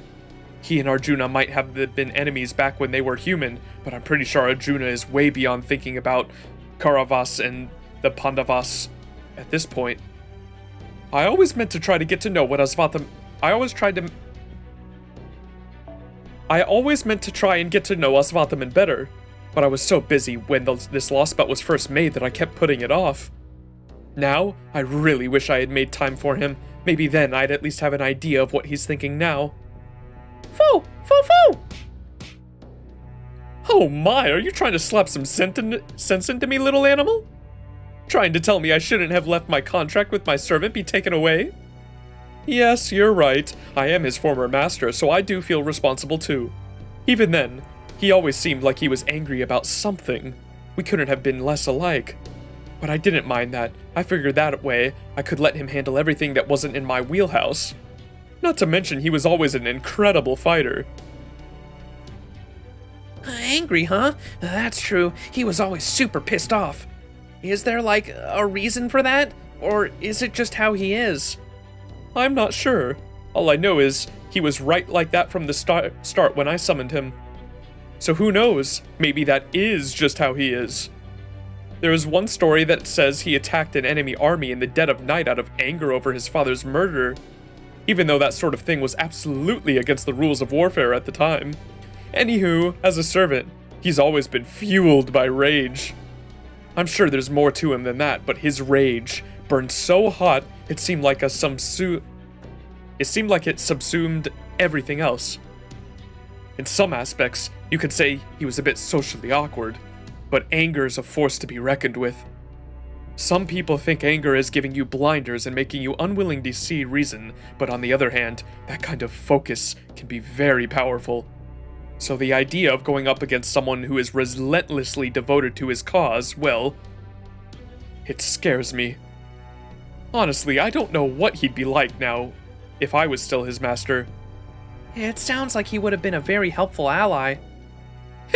You think? I have been feeling like a lukewarm puddle. I have a feeling a lukewarm puddle like me would have only cooled him off, and not in a good way. Anyway, I'm sure that wherever he is now, he's mad as hell about something. I swear, I don't know how he does it. It just takes oodles of passion to stay angry all the time. Passion? Really? I thought he was just, bad-tempered. Oh yes, his heart simply burns with passion. When you grow up, you'll understand just how hard and how sad it is to be angry that you burn yourself out. That kind of white-hot rage usually doesn't last most of the time. Most of the time, anger quickly gives way to regret and despair. I can't even imagine what it would take to be truly angry all the time. Even sincerity only gets you so far. I mean, how long do you think this dandelion seed like me that goes wherever the wind takes him would last? If my hair ended up burning off me in a fury, I wouldn't have anything left. That sounds like it's taking the Buddhist idea of the world as a burning house of suffering a little literally. And personally, and honestly, I can't imagine how a guy named Pepperoncino isn't already living it up. Right. Pepperoncino's a great name, if I do say so myself, and it suits me perfectly. After all, I'm a spicy hot pepper from my head to my toes. I make it a point to live nice and carefree wherever I go. I'm not so sure I agree with that, Pepe. You've always seemed way more sincere to me. You never got angry, no, but you easily made up for it with how hard you were on yourself. Besides, it's said that masters summon servants who are a lot like themselves. You may be very open-minded, but underneath all that, I think you have a very strong sense of responsibility and a powerful conviction to not lead an easy life. Oh my, that's very kind of you, but you're giving me way too much credit. I know you wish you could get along with us, with the Cryptors I mean, since you also used to be part of Team A. But you've really got to give that up, girl. If you don't, you'll just make trouble for yourself, your master, and us. We were all loners well before we were Cryptors. That didn't change just because we joined a group. Some of us have our own ideals, some of us have faced major oppression, some of us are just natural rebels, and some of us were born in the wrong place. Some of us have lost our humanity entirely. We've all got our own issues, and they don't go away just by being part of a team. There was not a good person among us, not any of them, not me either. I mean, we sold out all of mankind and joined forces with the foreign god just so we could survive, remember? Maybe you have a little survivor's guilt at being the only one left, Mashy, but you don't have to feel bad.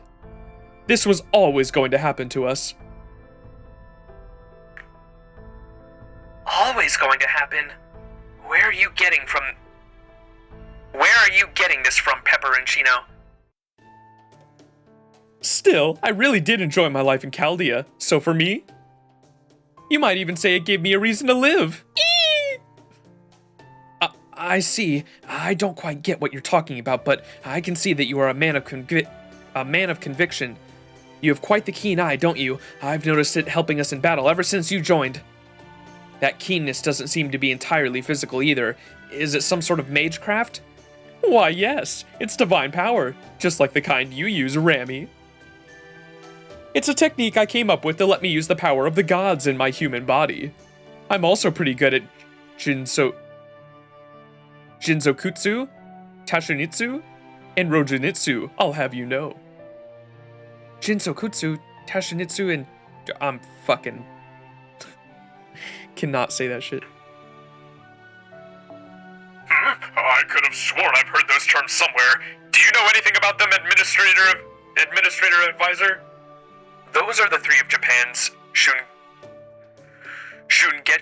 Oh my god, dude, why are you making me say these words? Those are three of Japan's Shujindo, Rojinsu, or 6 supernormal Buddhist powers.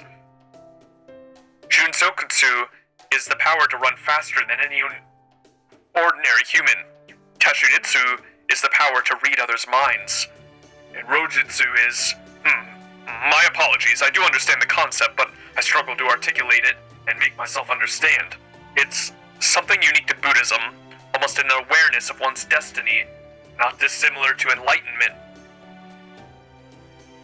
My, I'm impressed you know that much about Eastern philosophy. You really are a great detective, aren't you?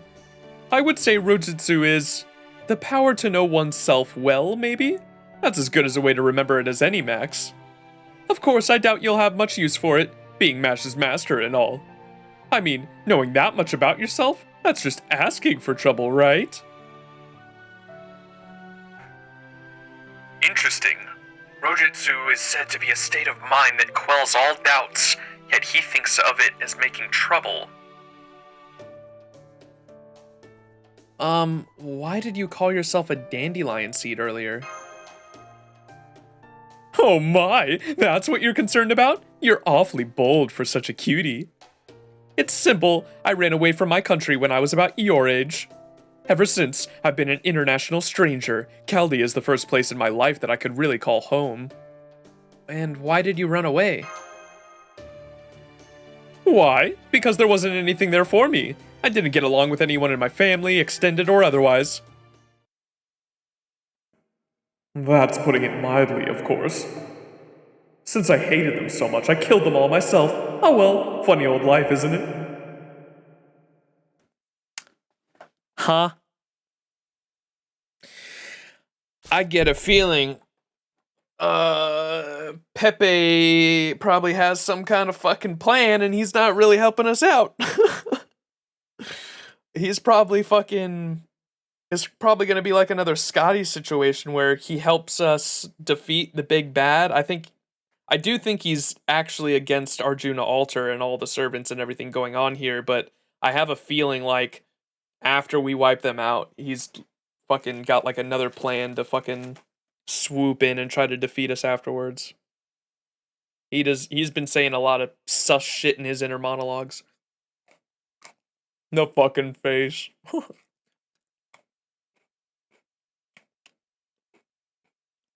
This Lostbelt made me like Pepe.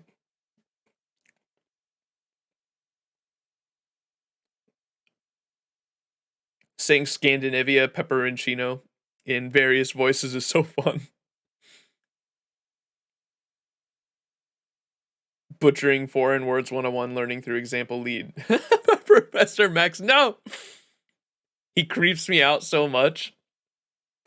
I do love how boisterous and outgoing he is, but he is definitely his inner monologues are very fucking creepy, and the sprites too.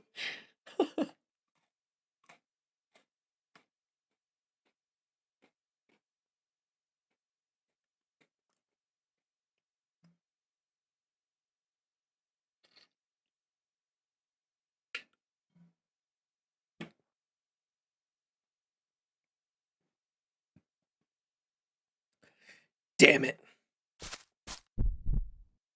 Rage, rage, fucking rage.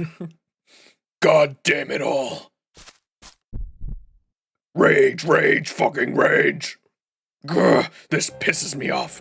I'm so freaking pissed right now. I'm so mad I could throw up. I'm so mad it's making me dizzy. This goddamn anger never goes away, and it won't as long as I am who I am. That's why I want to hurry up and get here. When the great Yuga ends, the world will finally stop cycling through destruction and rebirth. Every last evil defect will disappear, and the world will finally be perfect. It can't get here soon enough. Monka.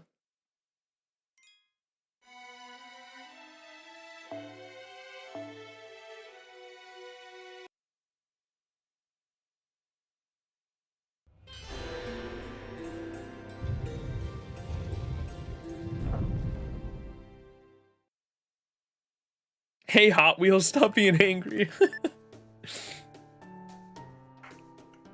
I'm picking up a life form nearby. A human. There's still some distance between you and your destination, so they may be a traveler. You can never have too much information. Let's go say hello. I've never seen any of you before. Hi there. Would you mind if we asked you a few questions? You're heading for the town nearby? Don't bother. If I were you, I'd just turn around and go back from where you came. Huh? Why is that? There's a real nasty disease going around in that town. Oh no. My man fucking poisoning the well. I was just heading there myself to look for a new job, but once I heard about it, I turned right around. It had already killed a number of people by the time I had heard about it. Might be dead bodies everywhere by now. Plague? That's... Alright, I better get going. Don't say I didn't warn you. We've got prayers and sacred beasts to help us with the Kali, but you can't pray away a disease. You only got one life. Gotta make the most of it. Prayers and sacred beasts, huh? Those don't actually do that much to help. Well, what do we do now? I can't believe I forgot to ask something about something so basic. Tell me, technical advisor, am I right to assume we're all fully inoculated against the various pathogens we expect to encounter in our travels? You bet we are. Think about all the places we've been to already. We've covered as far as just about any plague around goes. Of course, Max is already pretty well set thanks to his innate poison resistance, so the vaccinations are more for peace of mind than anything else. But in any case, you're still concerned, Director. We could always have the servants go ahead and collect more detailed data about this virus before... No need for that. Let's just keep going. That's okay, let's just go. I need to see what's happening for myself. Understood. Then we will continue as planned. Just make sure you don't touch anything. Alright, and do you have enough masks and gloves? You know you're not supposed to share them, right? Yeah, we get it. Jeez, you sound like my mom. Just so you know, the border isn't exactly bursting at the seams with vaccine doses and such. So be prepared for the possibility that you might not be able to save everyone in this town. Sag.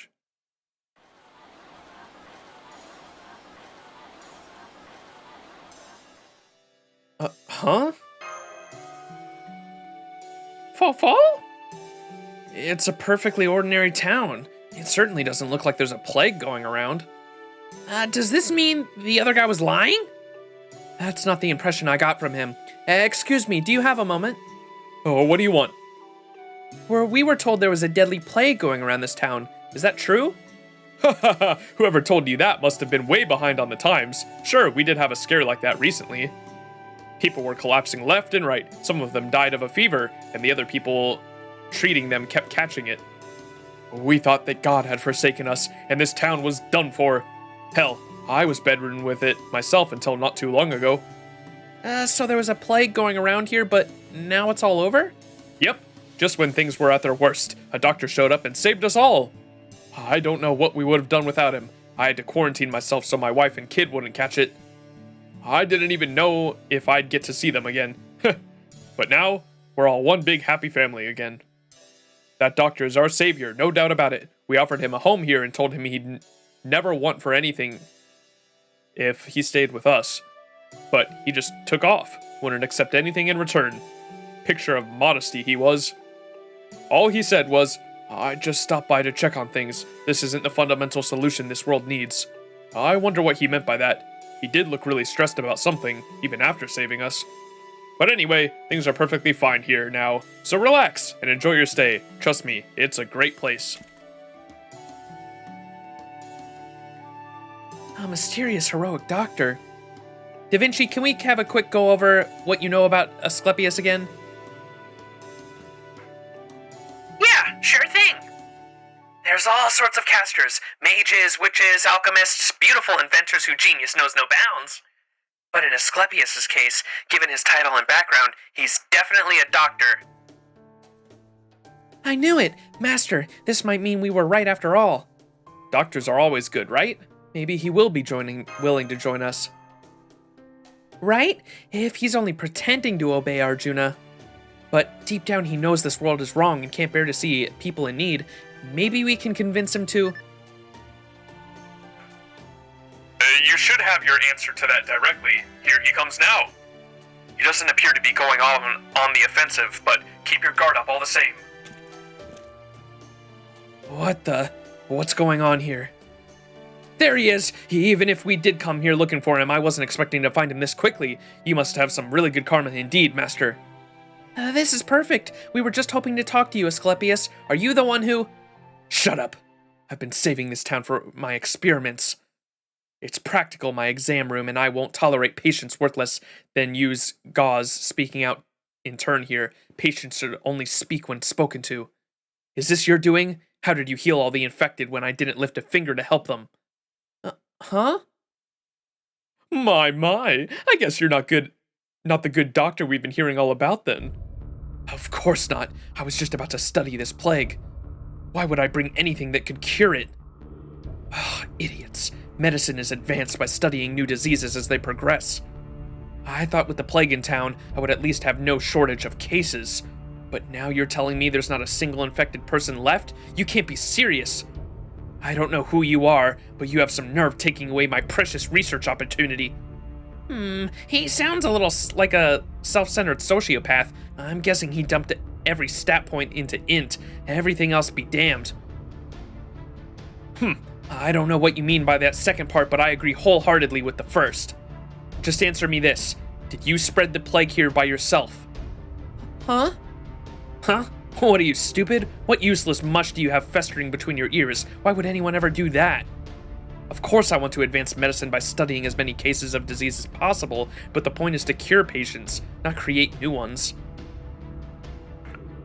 Be that as it may, it would seem you didn't do anything to limit the disease's spread either. Because I knew I couldn't. I don't waste my time with the pointless endeavors. It's far more sensible to make a vaccine after studying the disease. Even if more people end up dying in the meantime? Yeah, that is undeniably tragic, but as long as they die while I'm studying them, they serve an advance in medicine. I stake my pride as a doctor on never letting a patient die for nothing. I'll always make sure their death leads to a new discovery, and eventually to advancing medicine as a whole. Sounds all nice, but the guy is oozing mad scientist vibes. I don't think we can hope for much with him. He didn't heal this town, and he isn't anything like Neza either. Aha, I see. So that's your game. You thought that deep down I might be dissatisfied with the way the god runs things here, just like Neza was? I take it that means you aren't then? Of course not. Excising all that is defective or unnecessary from the world, that is how things ought to be. It's immeasurably better than a weak, foolish god getting rid of exceptional things. Do you know what happened to me? Do you have any idea what Zeus put me through? What was it again? Oopsies, you already forgot. Okay, no problem. Just... We get in the quick refresher course mid-sentence. Oopsies, you already forgot? Okay, no problem. I'll just give you the quick refresher course. In Greek mythology, Asclepius masters of the art of medicine and ultimately ends up creating a tonic that can bring the dead back to life.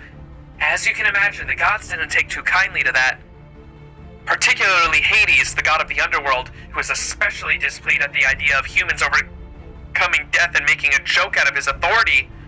But since Hades couldn't harm Asclepius himself on account of him being Apollo's kid and all, he asked Zeus to punish him instead. Zeus agreed and killed Asclepius with a thunderbolt through the heart. But to try and provide Apollo with some consolation, Zeus also brought Asclepius' body to the heavens and gave him a place among the gods as a constellation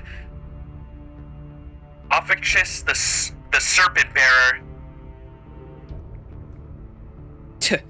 Some consolation that was. Now that I've made you a god as well, all is forgiven, yes? I never asked for that. It was meaningless, completely and utterly meaningless. All I ever wanted was to advance the field of medicine. All I did was find a way to cure death. But the Greek gods were too narrow-minded, lazy, cowardly, and arrogant to accept that. They were wrong, and they punished me for all the wrong reasons. They punished me for nothing more than achieving excellence. Ah, now I see. But this world is the complete opposite of that. All that is excellent endures, and all that is inferior disappears. It couldn't be simpler. This is exactly how things were meant to be. This is what a just world looks like. And what is it you want when the world reaches its end state? Weren't you listening to me? All I want to is to advance my medical arts. I thought I made that clear. So, you don't care what the world loses as long as it helps you with that? Huh? As long as mankind doesn't go extinct, people will always need doctors, right? So don't worry about that. There will always be people around. I'm willing to rack up as many sacrifices as it takes to ensure my patient's survival, no matter the cost. Master, I'm afraid Asclepius is... Yeah, I know. Something's fundamentally wrong with him. Medicine is important, but you cannot ignore how people feel. You may be an excellent doctor, but you've completely failed to treat these people's cries of grief. I am no counselor. There are some conditions I cannot do a damn thing about, like stupidity. There's nothing I hate more than stupid patients. All you have to do is listen, but if your doctor says not to do something, don't do it. If they say to do something, you do it. Why is that so hard for you to understand? Don't you want to get better? It doesn't make any damn sense. It's just like I thought. Your heads are the most affected part. If you patients are so soft in the head that you're trying to get rid of this just world, then it's clear which part you need to amputate. We need to get... we need to summon a Nightingale, dude.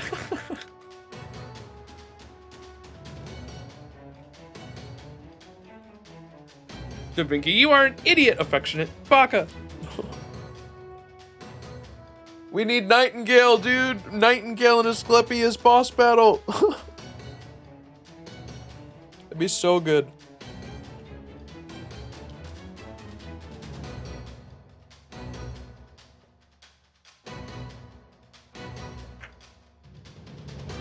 Get him, Max. Don't be afraid. He's only a caster and just a doctor at that. Just a doctor? Have you forgotten that Arjuna made me a Loca Paula and granted me one of his divinities? The Indian god he bestowed upon me is Yama. Yama? That's the god of death, king of the dead, and the regent of the south. Master, I'm seeing new hostiles appearing out of the ground one after another. They appear to be moving skeletons. I guess Arjuna thought Yama would suit me, since I already managed to resurrect the dead on my own. Well, as long as it's not Hades, I can get along with another god of the underworld, and I have no qualms about using what I've been given. Yama wields authority over the dead. Well, technically, it may be authority over this land's memory of the dead, but there is no meaningful difference. Great. Now we gotta play some kind of horde mode with zombies? I don't think we'll be able to beat it unless you've got some kind of special attack with invincibility and massive AoE. She doesn't know.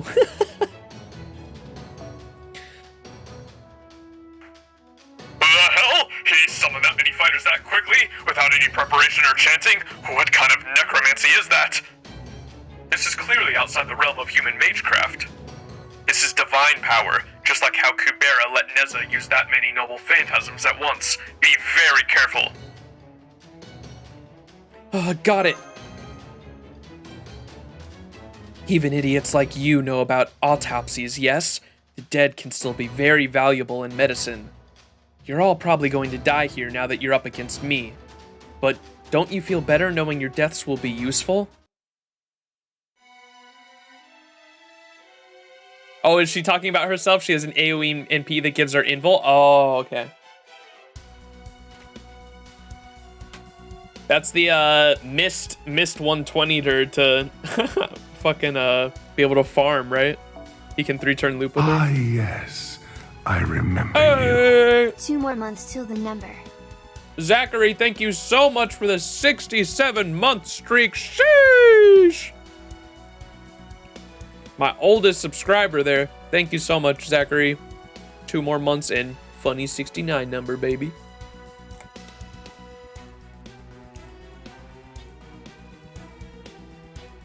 How are you, Zachary?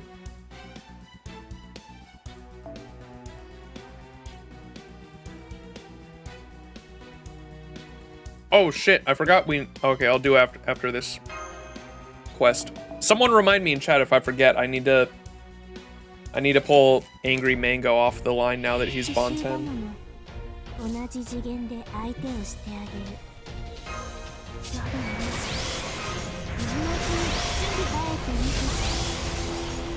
散復しないぞ。 I'm good. You're a little sick at the moment, but you're good. How have you been? I've been good. 67 months. Jesus, that's long. Yeah. I've known Zach very long time. Me and him go back. Me and him go back to high school. The Kandama days, bro. Oh, whoa. We got a new type of zombie in this Lostbelt. Let's go.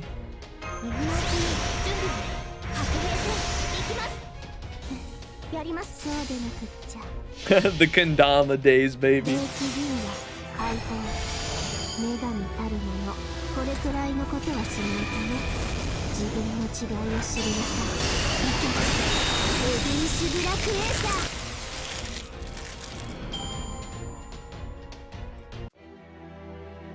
I've been doing good though, Zachary. You excited for Lightfall? Lightfall's gonna go crazy, dude. I'm so excited for the campaign.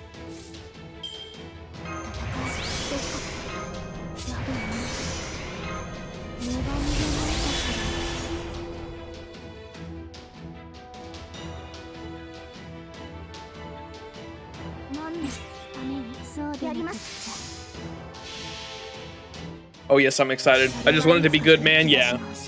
I'm sure it will be. I mean, the fucking Witch Queen's campaign was like the best thing about that expansion for sure. That and the raid. I love Vow of the Disciple.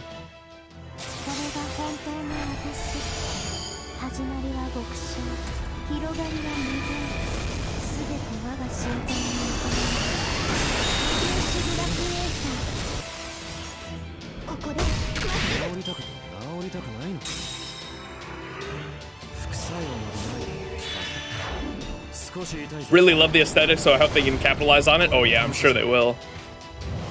I hope we get another Vidoc before it comes out. I'm sure they've got to do a Vidoc, right? We haven't. We had like kind of a Vidoc with the initial reveal and everything, but I don't want to learn more about Strand, man. Remember how much advertising they did for Stasis, dude? We had like 10 different trailers on Stasis, and they went like super in depth on it before it even came out, and I hope they do that again. That was really cool. I want to learn all about it and be thinking about like builds going into the expansion. That'd be cool.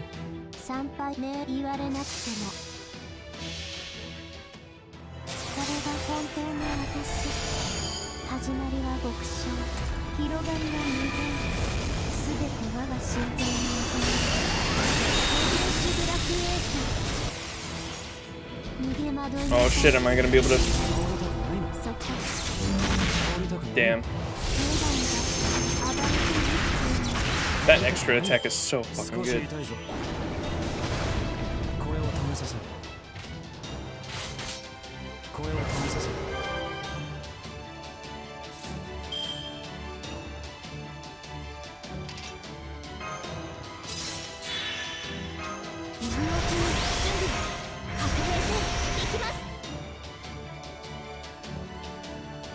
Oh, this should definitely clear him.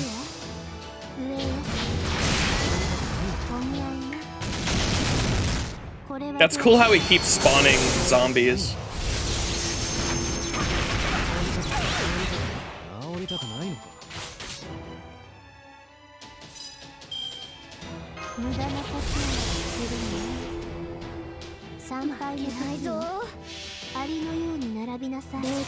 Her extra attack with the Buster Chain is as strong as some servants' NPs? Really?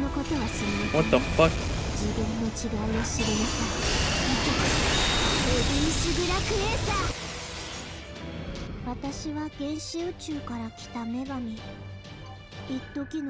It's fucking busted.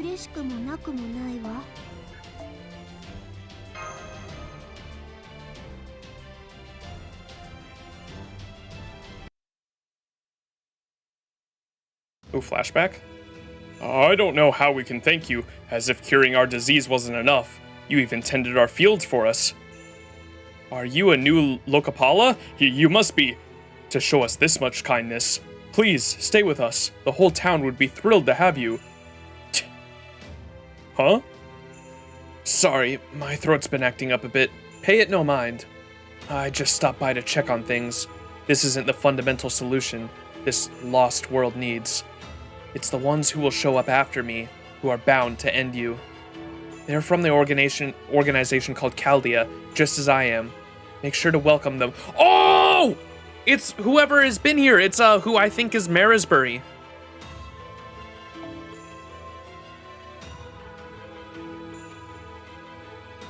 I just stopped by to check on things. This isn't the fundamental solution this lost... He was gonna say Lostbelt. This isn't the fundamental solution this this world needs. It's the ones who will show up after me who are bound to end you. They're from an organization called Chaldea, just as I am. Make sure to welcome them when they get here. It'll speed things up. Okay, but isn't, Chaldea... It isn't Chaldea we want to thank. It's you. Please, won't you stay with us for just a little while? We would be honored, no, delighted even, to repay someone so virtuous. Yes, exactly. Please, right this way. Everyone's dying to hear more about you. They really mean it. These people can't have much to spare, yet they still want to reward an outsider. Never mind that. Why do they like me at all? This sort of thing would never have happened before. I'm not doing anything different than I was before. I'm still operating under the exact same principles I always have. So why am I seeing such a different reaction now?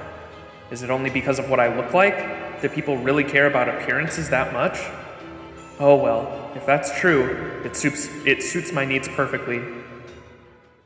Okay, I don't know what he meant there at the end, but I'm pretty sure that's Marisbury though, because we only know that he wears, whoever it is, he or she wears a white lab coat and says they're from Chaldea.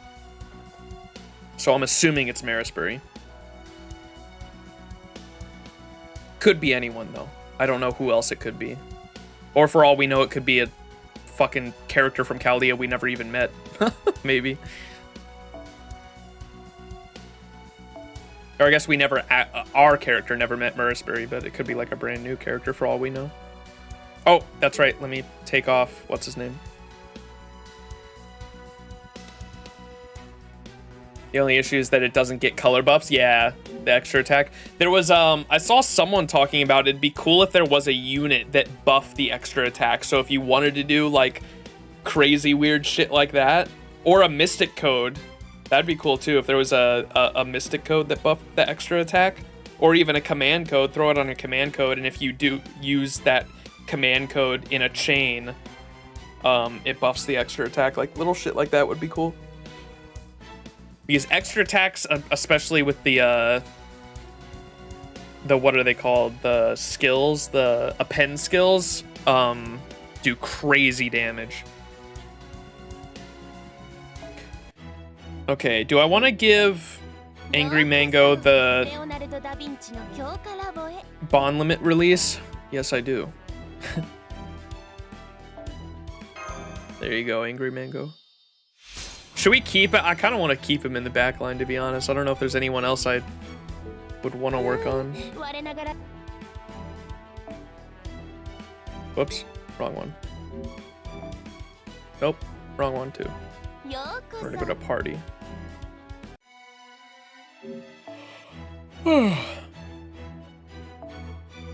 I wonder what is our... Oh, we might be able to fit someone else. I don't know if I can fit another 4-star, can I? No, it's barely too much, damn it.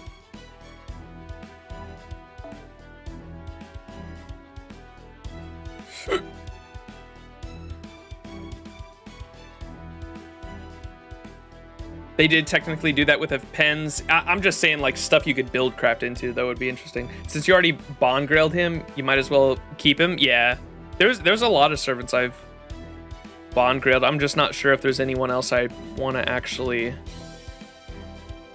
work on. I don't know if I'll be able to. I'd have to swap around craft essences and stuff, unless I wanted to go with I think a 3-star would fit, right? Yeah, but not a 4-star.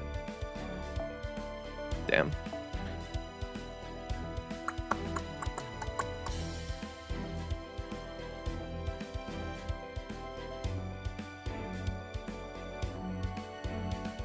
I could just work on getting servants to like just their 5 bond too, so I can work on, what are those things called? The interludes and stuff.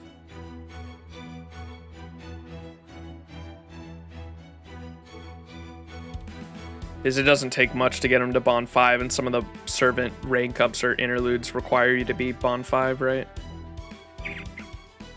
Get some extra Saint Quartz from that.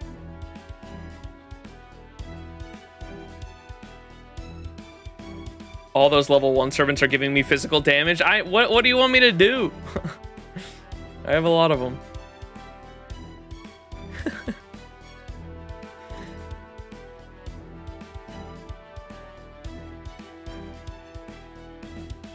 I'll have you know, I'm pretty proud of the amount of servants I actually have at max level.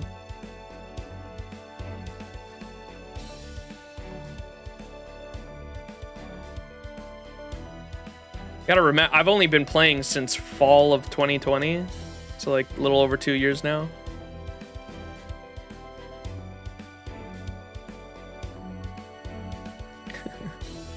A lot of the low level ones aren't leveled. I should level them because they wouldn't take a lot.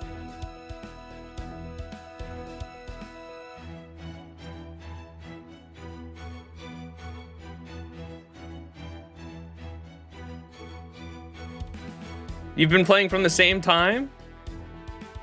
Maybe 1-2 months more? Maybe it's just because I don't like them. Most of the time when I'm in between events, when I'm not playing story or events, I usually just spend it farming QP because I'm always in need of QP.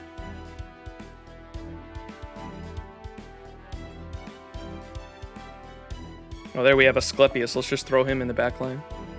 Oh, he gets more bond from or wait, what is that from? Oh, that's from the event. That's from the current event, right? Yeah, that is what it is. Let's throw him back there.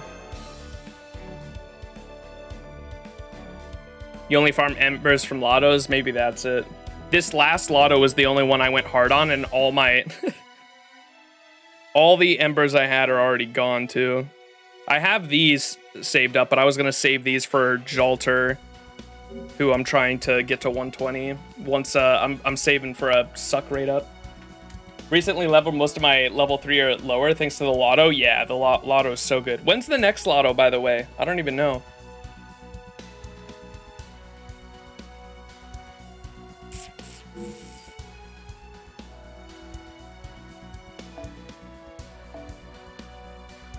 Ooh, mystery servant.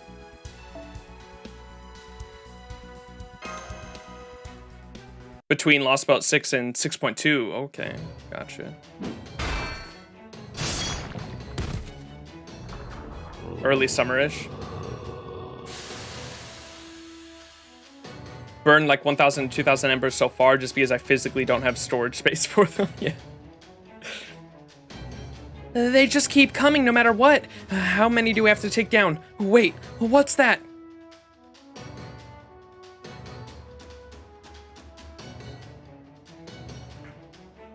Shit!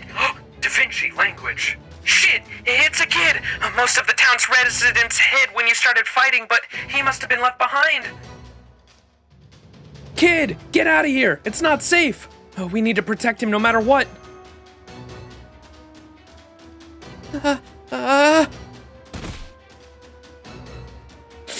Ow, ow. Crap, he tripped, and he's too far away to, huh?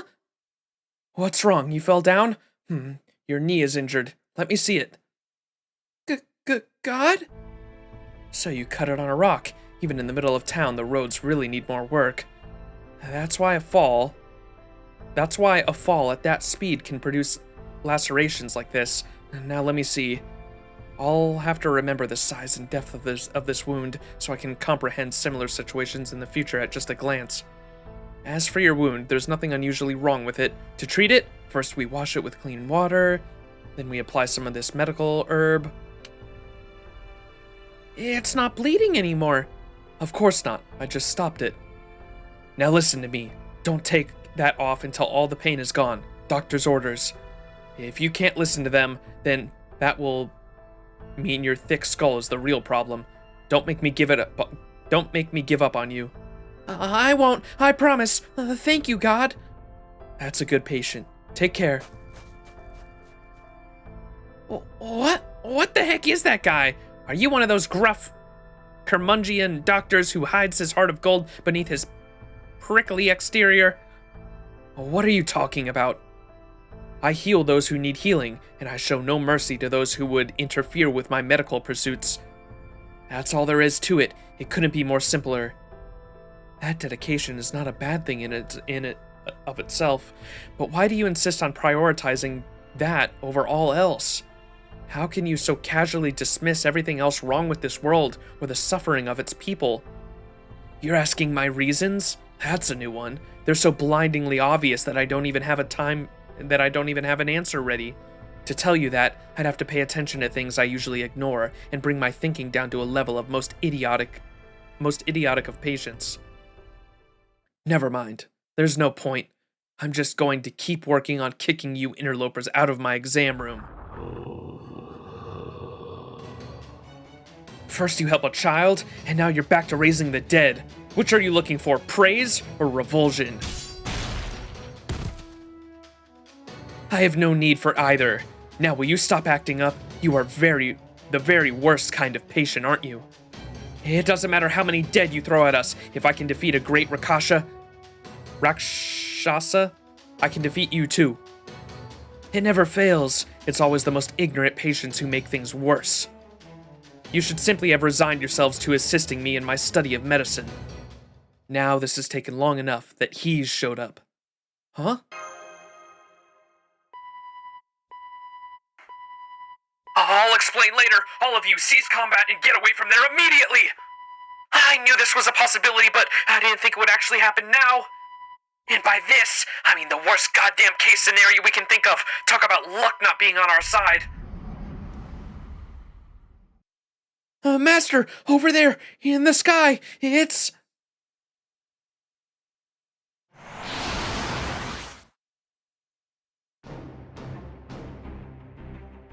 Monka. Arjuna. What? I thought he spent his time flying around the Tree of Emptiness. I swear there's nothing worse than an amateurish home remedies. With his kind of power and Vimana's mobility, there's no need for him to stand around guarding that tree. Especially now that no one besides him can even get close to it, thanks to that ocean growing bigger. The only reason he usually stays there is because he typically has no need to go anywhere else. Which of course means that if he does need to go somewhere else, he will. Of course, in this particular case, he only knows because I informed him when I found you, as he ordered me to. I guess he's usually taken a rare interest in you. Oh man, we can't get away from him. They've got us surrounded. So, you are the sole god of this world, the one they say absorbed every other divinity in India. So, you are a god too? Ah, but you are a tiny, insignificant one. Shut up! You are nothing but a shadow of a once great hero! Don't you dare compare me to your stolen divinities! Your insolence is unforgivable. Now release every god you have within you immediately! I couldn't agree more. I'm sure you have a divinity linked to this world, Sita. I'm not letting you get away. Okay, but maybe you could let him go. Okay, but maybe you could not let him get away later? Haven't I told you guys that you don't stand a chance against him yet? In fact, I'm pretty sure we told you to get out of there. Did you not hear us or something? Oh, we heard you just fine, but it's not that simple. I don't think we can avoid combat at this point. We'll get through this somehow. Let's just find a chance to get out of here. Yes, Master. We can't let our mission end here. Awaiting your orders. Oh shit, are we gonna fight him?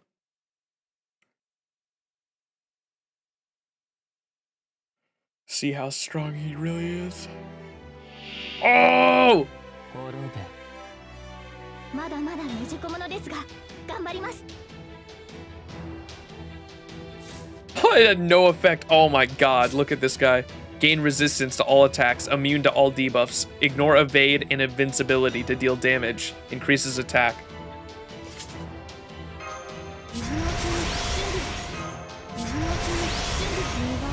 Quick, we need Castoria's NP. He can breach invincibility, but nothing else.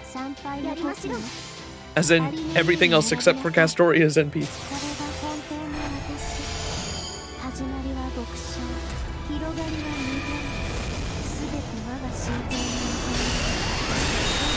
Oh no!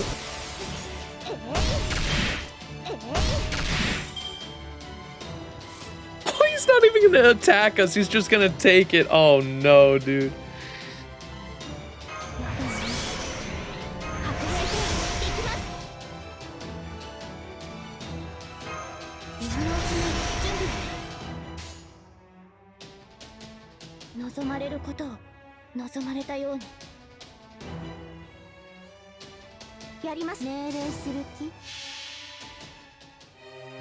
We had to fight him without Castoria. Scary times.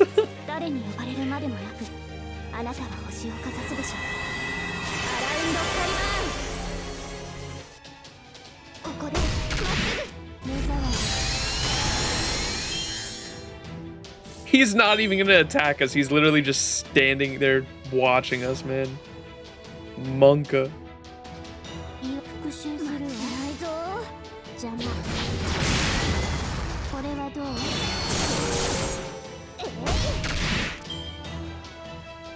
Oh god, he's gonna is he gonna NP? Monka. こちらぞここでまっすぐ邪魔ここでまっす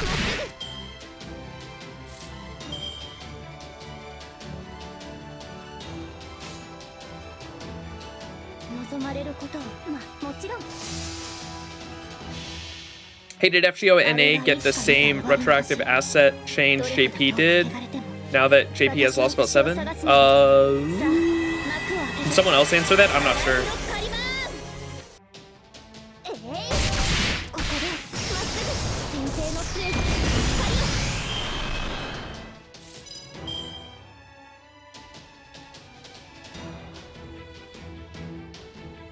女神の御で味わいなさい参拝のと言われ復讐するわ霊気銀河解放女神たるものこれくらいのことはしないかな自分の違いを知りなさい見てエビーシグラクエーサー邪魔そこ Her extra attack, dude. I can't stop Kuman over it. Oh! Haha!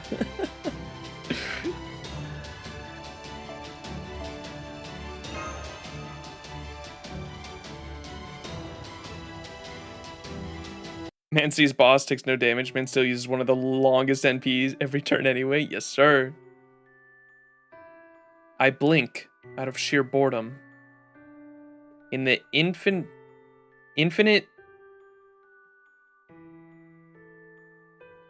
almost fucking what?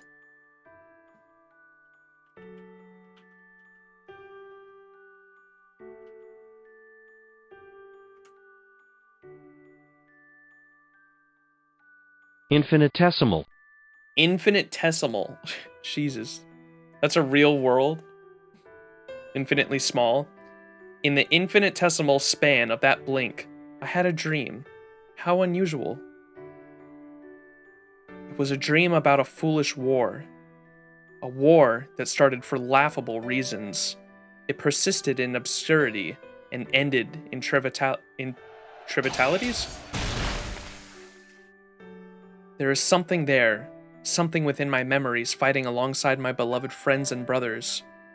Wanting nothing more than to grant their wishes, my arrows found their way into every one of our hated enemies. Is this Arjuna altar? I found earnestly with no shame, proud to be counted among my brother's ranks. But even so, something nagged at me deep within my heart. Something dark and wriggling. As I grow bored of even that, I open my eyes, and once the darkness fades away, I forget that I ever dreamed at all. God has no need of dreams. Yeah. Ortonac's output is dropping. Systems overloading. Wait, please. I'm not done for yet. You bastard.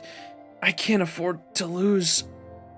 If I can't protect Max and his companions, then who? Oh man, I guess I wasn't good enough after all. Even though Karna asked me to take over for him, I just can't. Damn it, I guess I've failed yet again. Well, was this a satisfying diversion? No, I am just disappointed. These people survived my reconstruction. I thought maybe they were special.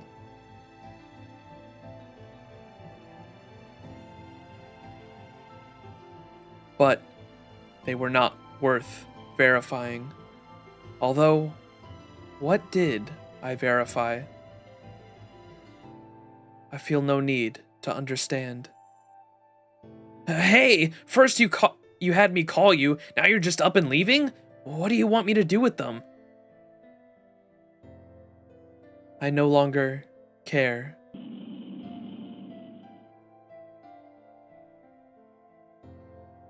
Messing things up and Capri Sunning. Capriciously leaving as soon as he gets bored, huh? He's a god, alright. Guess this means I can do whatever I want with them. At least he didn't obliterate them with a divine punishment. Okay, then. Let's hurry up and end this already, so I can get back to my research. Hey! Are you serious? None of you can even move?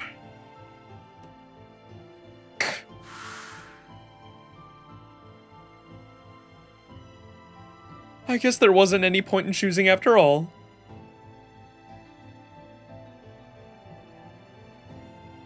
I knew I was a hopeless dead end. Thanks to my... Oh, it's a... Does he still have his Serious Light? We still don't really understand what those do. I just know they're a command spell that all the cryptors have. I guess there wasn't any point in choosing after all. I knew I was a hopeless dead end. Thanks to my Rojitsu, the only power I was born with, I couldn't help but be enlightened about that. So I never needed to lie to myself. I don't even need to remember when it began, because I always knew from the start. My life had no value. I'm just a pitiful jester, born to a pitiful world. So then, why did I make that choice? Why was I holding on so hard? Right, of course. It's because if I die here and now, then if nothing else, these feelings won't have been worthless, and they won't be erased. In that case, maybe this is an end I can accept.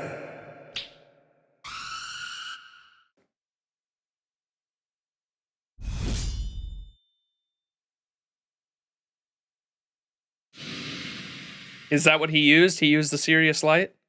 What the? My specimens!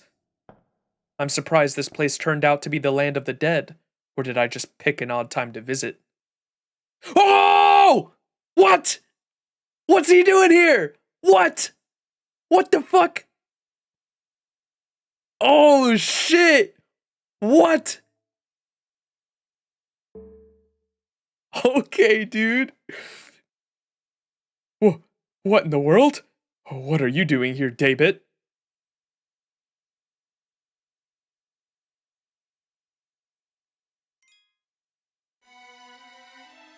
Oh, dude, shit's getting fucking hype. Okay. Oh, okay. So did they change his sprite in on JP, I'm assuming?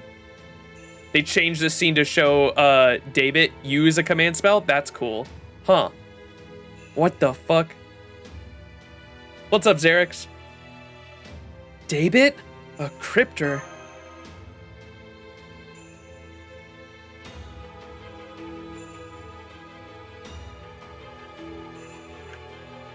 David Semvoid?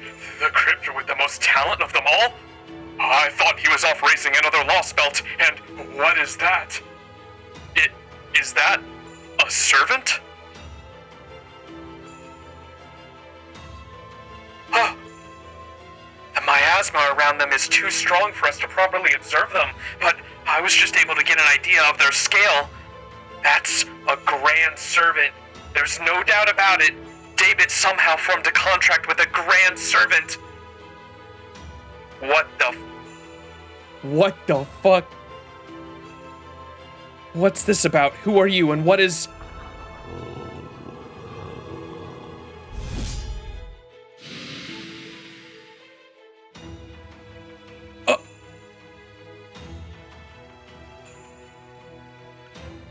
Yama, also known as Yamaton, passing judgment on the dead? What a joke. Death is meant to be eaten, life is meant to be sacrificed. Giving the dead freedom would never pass in my world. So I consumed them, but they tasted terrible. It proves they haven't been eating anything decent. Try to stay behind me. Remember, this isn't your land. Didn't anyone ever teach you not to drink the tap water when you travel? point. I'll be more careful. Besides, we didn't come here for the food.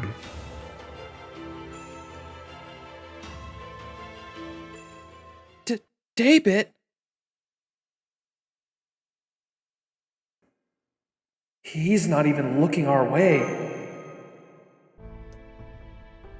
Why are you here? How are you here? You can't just show up and surprise me like this. I didn't have any time to prepare. My hair is a mess. Oh gosh, you've got to give me some warning. Should I have waited? You look like you were in trouble, so I thought I would help. I mean, don't get me wrong, you definitely saved my life and I appreciate it.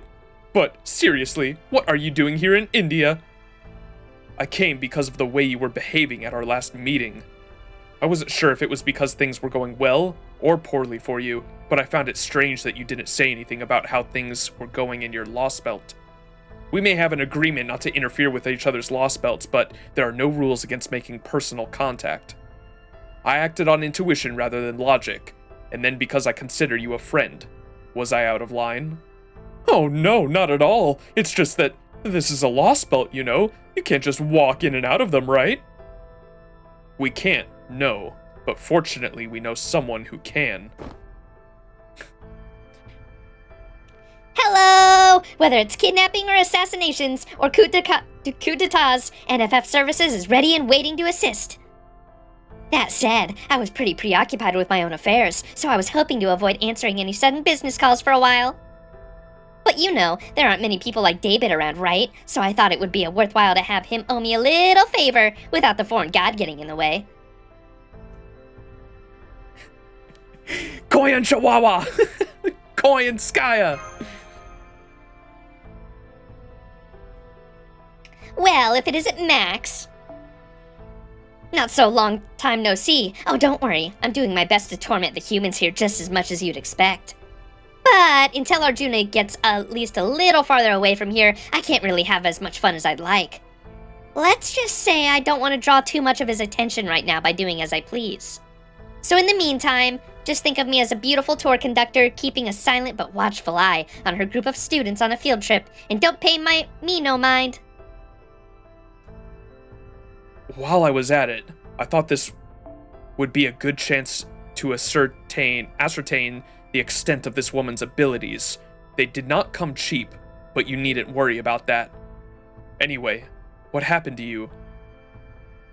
Your contracted servant is nowhere to be seen, and you're fighting alongside our enemy. It was worth the few minutes it took to see this for myself, but I can't imagine how you got to this point. It's because I can't go along with this god, the core of this Indian Lostbelt, or the way he does things. But I couldn't criticize him in front of Kshetra, since one of the foreign god's alter ego disciples is involved. Why can't you go along with him? Is his way of doing things may be unusual, but his logic appears sound. I guess it's a matter of taste, lifestyle, aesthetics, principles, that sort of thing. I guess to put it another way, it's because of who I am. So you haven't turned your back on the other cryptors then? In that case, there's no problem. Of course not! I would never abandon you guys! But I can't abandon these kids either. Now that things have come to this, I'm planning on helping them out until this is over, one way or another. That shouldn't be a problem, right? I see. You're a good man, Myarenji. You really know how to take care of people. Myarenji? Sorry, I didn't quite catch that. Can you defeat this god? Ugh, you're already moving past it like it never happened. Anyway, I'm trying, but honestly, it's a real challenge. I mean, he's pretty much a perfect being. I don't suppose you have any advice for me, do you? So, you're up against a perfect god, huh? No, I don't have any advice. The more godlike a god is, the stronger they are. It's pointless to even try to fight a perfect god. Tell me something I don't know. You should change your plan of attack. You can't take something away from someone who has nothing, but you can always take something away from someone who has everything. So you're saying I should try to slow him down? I have to go now. Guess we didn't have time to celebrate our reunion. Don't tell Wodime about this. I may not have violated the agreement, but it still doesn't look good.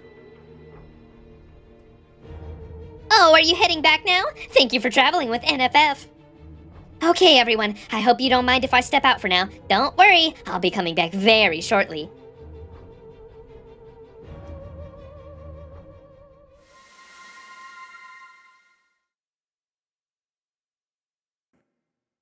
Did he just look right at me before he left? Monka, dude, what the fuck was that scene? Holy shit. I was definitely not expecting that. I thought what's his name? I thought Pepe was about to use his serious light. I was definitely not expecting another crypter to show up with showing his servant, no less. He's got a fucking grand servant. I thought if you summon a grand servant, they're no longer grand servants. Isn't that the rule, I think? David arrives, saves us, has a grand servant, gives some advice, doesn't elaborate any further, leaves. Absolute Chad. That was crazy, dude. Because you can summon grand servants as... Because we have Gramps. I know there's a few other... Merlin is a candidate. Generally, yeah. So how Daybut did is still unknown. Okay, so we'll probably get way more information once 2 years from now once that arrives. Gonna sleep now. Good night. Good night, bench. Daybut is a Giga Chad. What the fuck? Christ on a cracker! Between the other crypter and that minx showing up out of nowhere, it's been one thing after another, but never mind that now. You there, field team! I trust you can move now? Of course! That brought us more than enough time to get out of that predicament.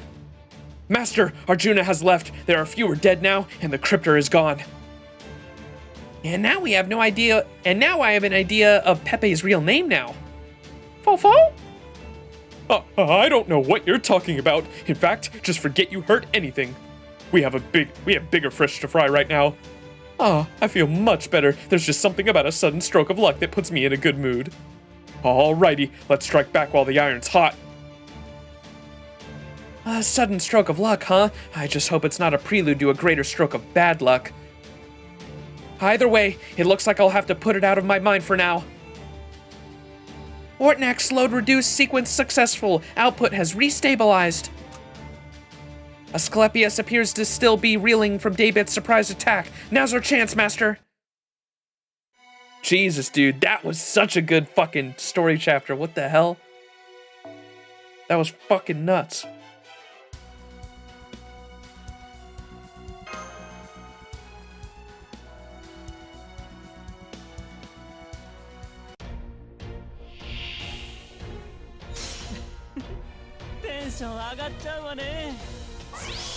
Oh, I wish we'd get subtitles for that.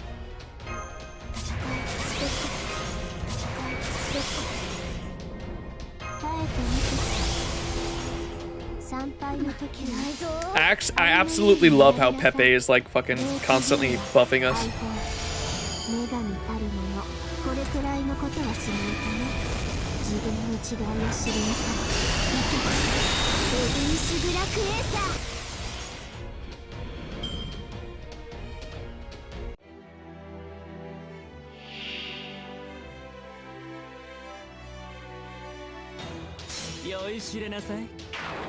Nice, let's go, Pepe.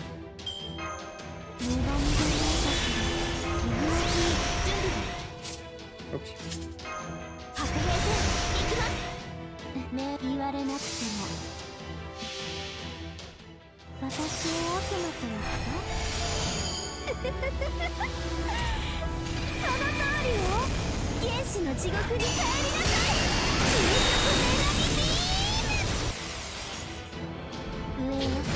And if only Spitchtar was here lore-wise, even Arjuna Ultra would be like, hey, yo, what the fuck?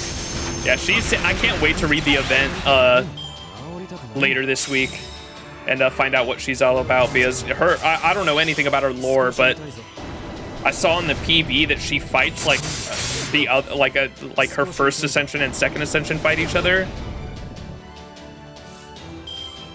And what is Spishtar? in mythology? Is she the goddess of the sky? And so I imagine like the space Ishtar is just the goddess of fucking space and everything itself. So she sounds fucking insane. 命令する気霊気銀河解放女神たるものこれくらいのことはしないとね自分の違いを知る Saber Wars is a special place. シグラクエーサー上よ I hope we get a Saber Wars 3, man, because I love the Saber Wars servants. 煽りたくないの ありがとうございます We haven't gotten a Sakura face in that universe yet, even though I guess Kama, like, you could easily plug fucking just literally throw Summer Kama or normal Kama into the Saber Wars event, but like a Space Kama would be cool.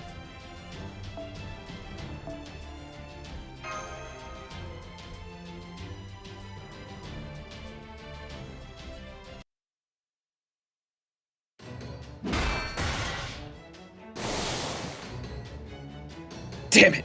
Can a doctor really accept his death at the hands of a violent patient? No, definitely not. Asclepius is making an escape! I prefer not letting him get away given how he's our current priority target. Can you go after him? No way, I'm exhausted. I can barely move as it is. We still haven't recovered from the wounds Arjuna inflicted on us. We'll just have to call this one a draw. Good grief. Now that the battle's over, I expect the townspeople will come out of hiding soon. It would be a lot of trouble to explain what just happened to them. I say we leave now. Sounds good to me. Why don't we head back to our walled village? Dival, was it? And plan our next course of action on the way. You seem awfully pleased about all this. Do I? I didn't think I was acting any different than usual. Something's definitely up, Myorenji. What? Don't! Okay, you win. If you want to know about that stuff so badly, I'll tell you on the way. Let's just leave before the locals start throwing stones at us for assaulting an agent of God or something. Are you okay, Mash? Oh, yes, I'm fine. Well, not fine. I'm just exhausted and hurt as everyone else. I was just thinking about something else. Now that we've faced Arjuna directly, it's clear just how overwhelmingly powerful he is, and not just as a lone fighter. I could tell he was on a completely different scale, almost like he was competing with the ground itself to see who was stronger. Oh, but please don't misunderstand me, Master. I'm not giving up by any means. I'm just saying, analytically speaking, that Arjuna is undoubtedly the most powerful god in this world. And the more I think about it, how we could hold our own against him, the more I come up blank. Even if we succeed at defeating Loca Paula and reducing his power, would it really make any difference? Foe. We'll come up with something. If we brainstorm together, don't worry. We'll figure something out. I know it. Yeah, you're right. I'm sure it'll be fine. Okay, Master. Shall we start heading back? Our first order of business, get Pepe to tell us his full name. Not you too, Mashy! What's up, Power Mega? What up, Doc?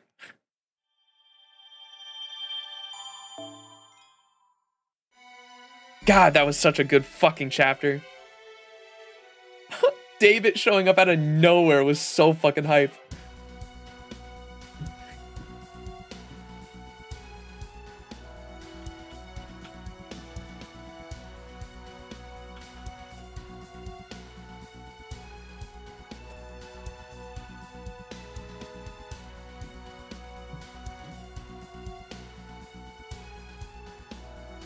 Alright, how many sections are there?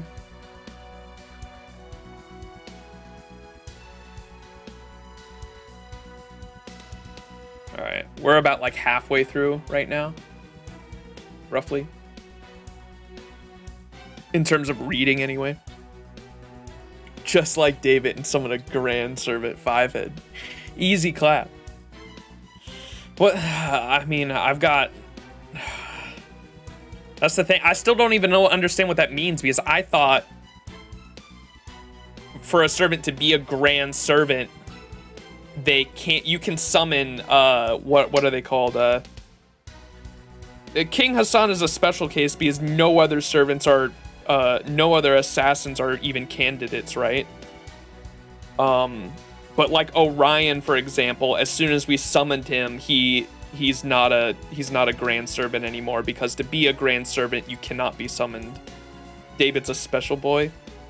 There's how I understand it up to this point. So yeah, we'll see. I'm definitely interested to learn more later down the line. And we still, is it okay for the tree to be like just chilling here like this? I thought that once the trees were alive, that was like a really bad thing, and we had to like stop it immediately. But I guess they didn't really elaborate on that too much in the last Lostbelt. I just remember the tree awakening and then being like, you need to fucking get rid of that thing now, or bad things are gonna happen. You can't just summon a grand servant. Let's just leave it at that. Gotcha, okay.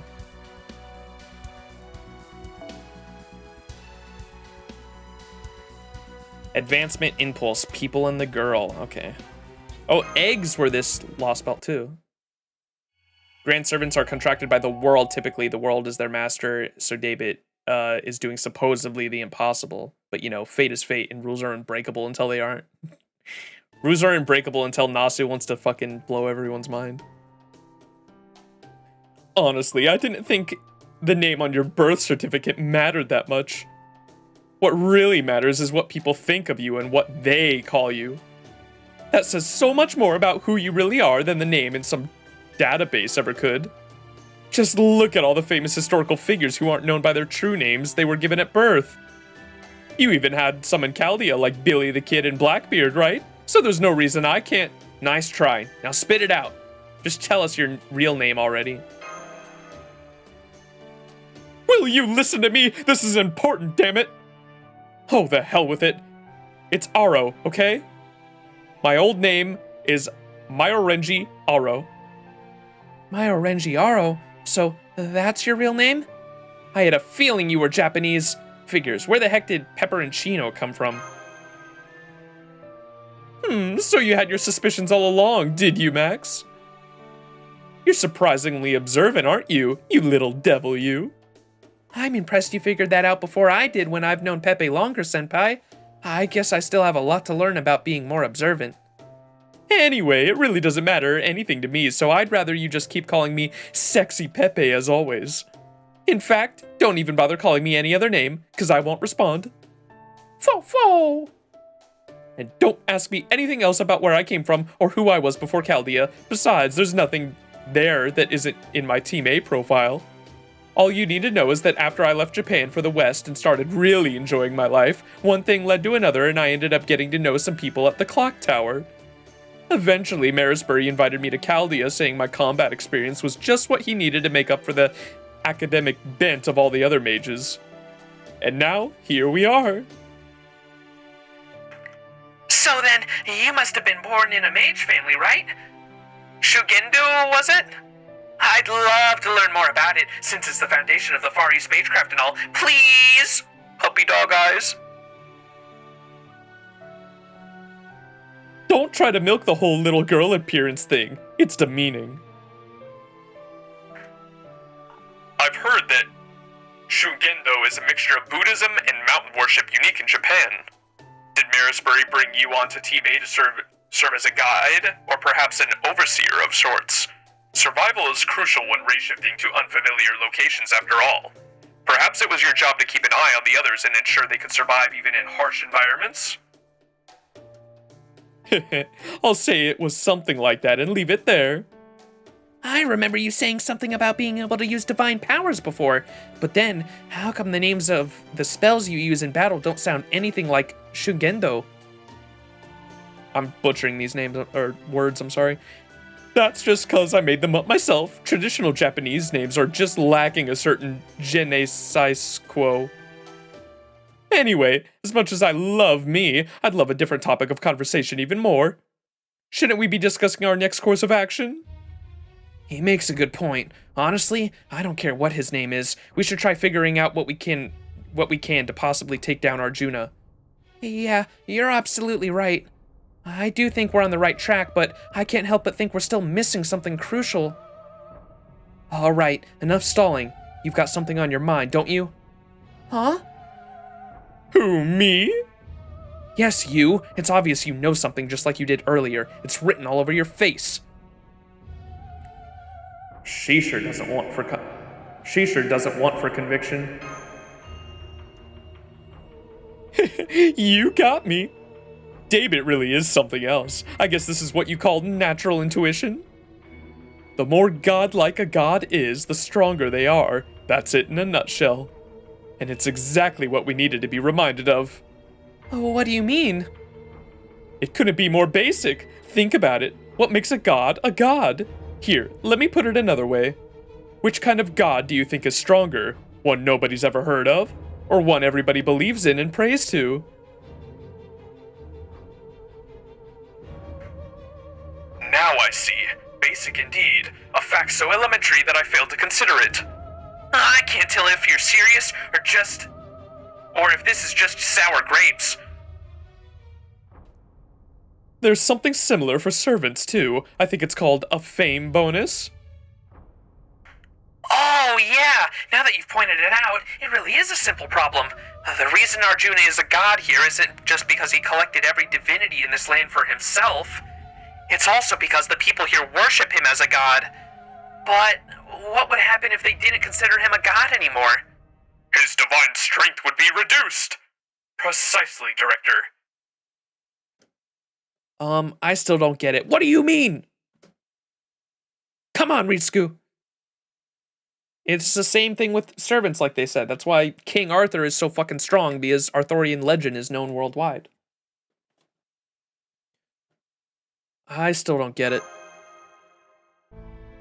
It means the fewer people who believe in Arjuna as a god, the weaker he'll become. Ganesha's super popular, so I don't have any idea what it feels like to have faith in you fade away. No, really. I see. So this is like asking where I can be a greater hero, the India that knows me, or this India that doesn't. By virtue of who I am, I can, of course, be a great hero in either, but there's still bound to be a difference.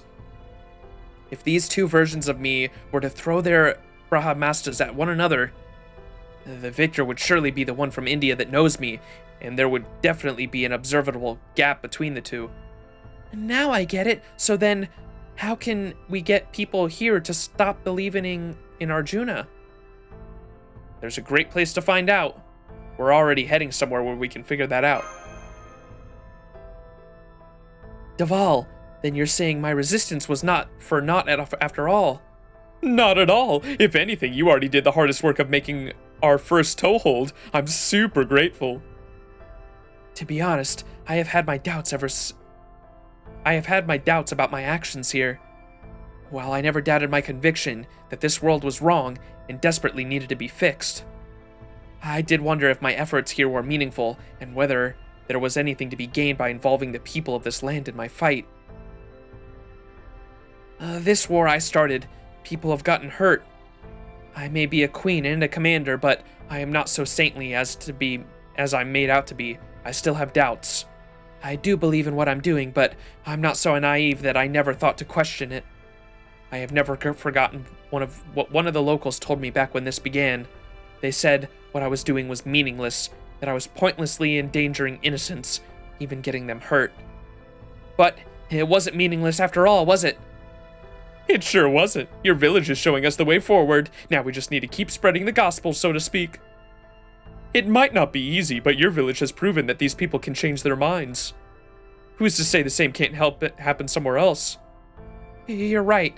Once we get back to Deval, I'll talk to the villagers and ask them to help us spread this movement. I expect the people of this land will be much more receptive to them than they would be to someone like me. Sure, but every movement needs a charismatic leader like yourself, you know? Oh. A movement to get people here to resist the current state of the world. I know that would help us, but... Oh, I see you've realized the paradox with this plan, Mashi. Figured you might.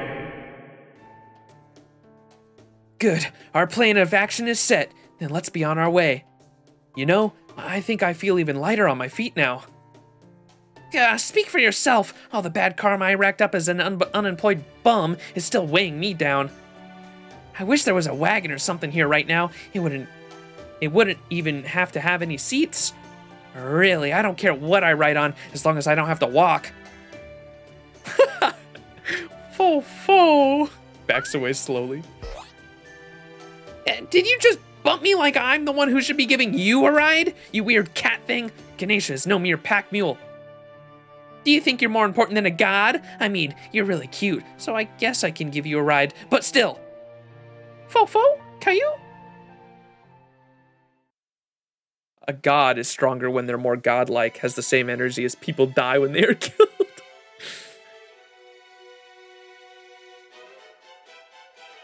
How did they know that Pepperoncino Scandinavia was a fake name? That's what when I first heard Scandinavia, I was like, that's his name?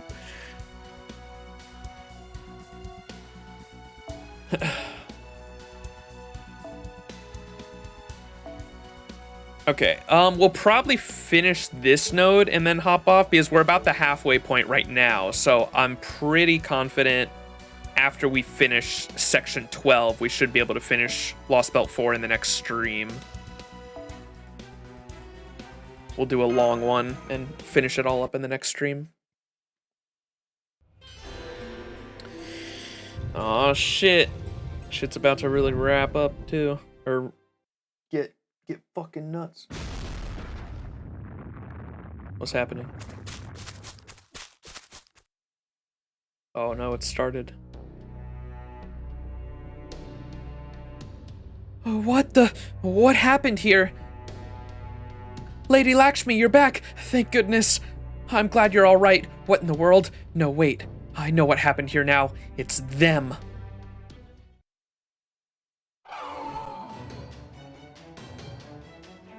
Yes, it's the sacred beasts. A number of them suddenly showed up all at once, even though no one had died and the Kali weren't attacking us yet. We can figure out why later. Right now, there are buildings being destroyed and people being attacked. I'm sure you know what needs to be done, Master. We have to help them. We have to drive these beasts away. Damn it, I knew it. Does this mean you won't let me forget after all?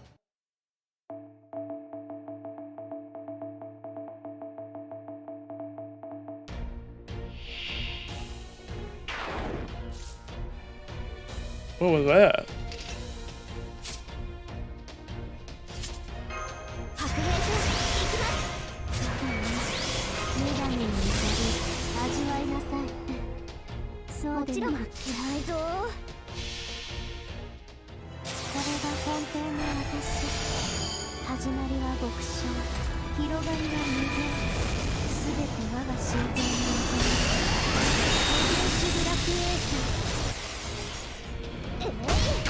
Damn it.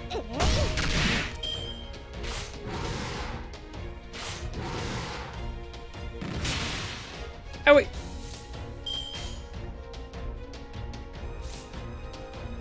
Fuck it, I'm blowing them away.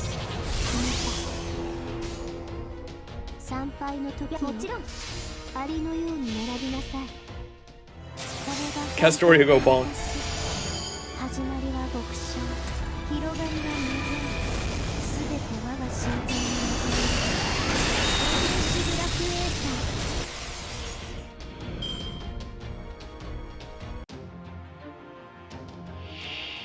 Oh! What the fuck's a dragon doing here?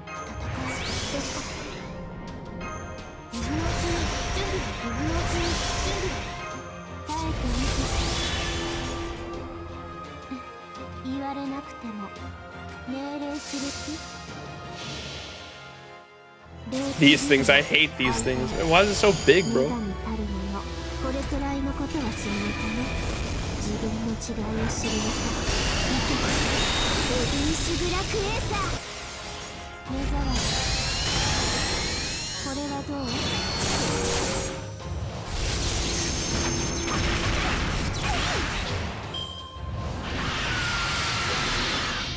Oh! It removes buff too. I mean, at least a chain should be able to kill it real quick.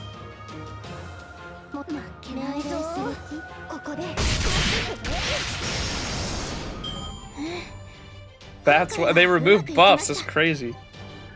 Kill it before it does the thing. What the fuck? That's why I love how all of chat was just like, that's why. I was not expecting it to remove buffs. What the fuck? Kill it before it does the thing.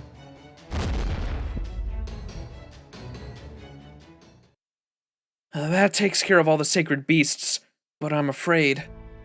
Oh, our village. Why? Why did this happen? We drove away the other sacred beasts and defeated Neza here only a few days ago. Unfortunately, it's no surprise that this town may have drawn the enemy's notice. Forgive me. It's all right, Lady Lakshmi. This wasn't your fault. We just weren't strong enough. There were more of them than we were expecting, and some were bigger than any other sacred beasts we have ever seen before. Besides, they may have crushed our wall and destroyed our homes, but we still have our lives. At least, that's how those of us who survive feel. But what are you gonna do now? That wall was there to keep you safe from all the Kali, right? Now that it's been destroyed... Forget fighting back. You can't even live here with your village in ruins like this. Based on my experience as a king, my suggestion is to abandon the village. I think that is your only choice. I understand how you feel, but there is just no way you can rebuild your defenses before the next Kali Yuga. As I see it, your only option is to stay the closest to the nearby town. I think that would be Bichu until the Kali Yuga is over. No, they can't. It's all right, Lady Lakshmi. He's right. We don't have any other choice. I hate to leave the village I grew up in, but we can always rebuild. We can't bring people back to life. I see. I may not be your king, but I commend your decision nonetheless. You are strong and brave people, but you should be proud of that. And you should be proud of that. We'll be with you every step of the way. Let's make sure you get there safely. Yes, Master, of course we will. Although, I am a little uneasy about what will happen once we get there. Hey, no point worrying about that now. Besides, that mayor guy looked like he turned over a new leaf. I'm sure it'll be just fine. Or he's just as batshit crazy now that we're nearing the end. Oh, maybe not. Oh my, what a terrible hardship you've all been through. Well, I don't see any need to discuss this with the others. Of course you can all stay here. Thank you. I can't tell you how grateful I am for your kindness and hospitality.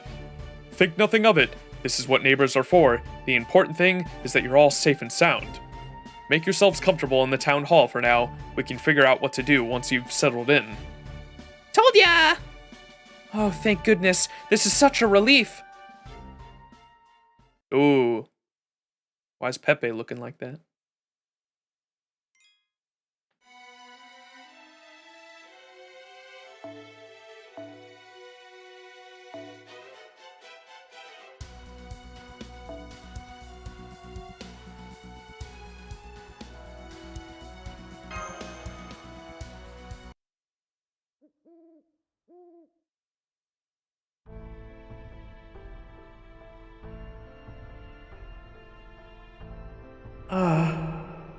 My sins truly do run deep.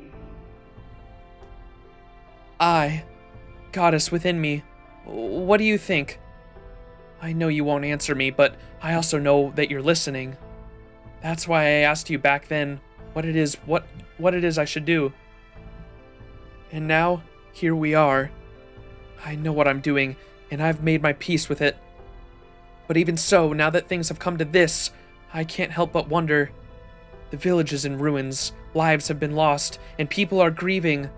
What can say this isn't the result of getting caught up in an inescapable current? Is what we are doing here truly worth deceiving the Chaldeans?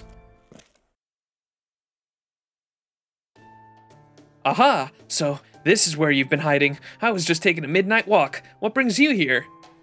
Oh, it's you. I was doing the same. I couldn't sleep, so I thought I'd sit out and watch the moon. I see. So the moon really is lovely tonight. May I join you? Heh, I think it's best if you don't. If you mistake me for your wife again and try to, for instance, put your arm around me, we would lose a valuable fighter. Forgive me. I meant no offense. Though I may have no romantic feelings for you, I should have chosen my words more carefully. My humblest apologies, Lakshmi. I'm afraid you'll have to enjoy the night sky alone, young king of bygone days. I'm going back to get some sleep. Strange. I don't even know how to describe this feeling. Alright, something's going on there. Oh shit, here we go.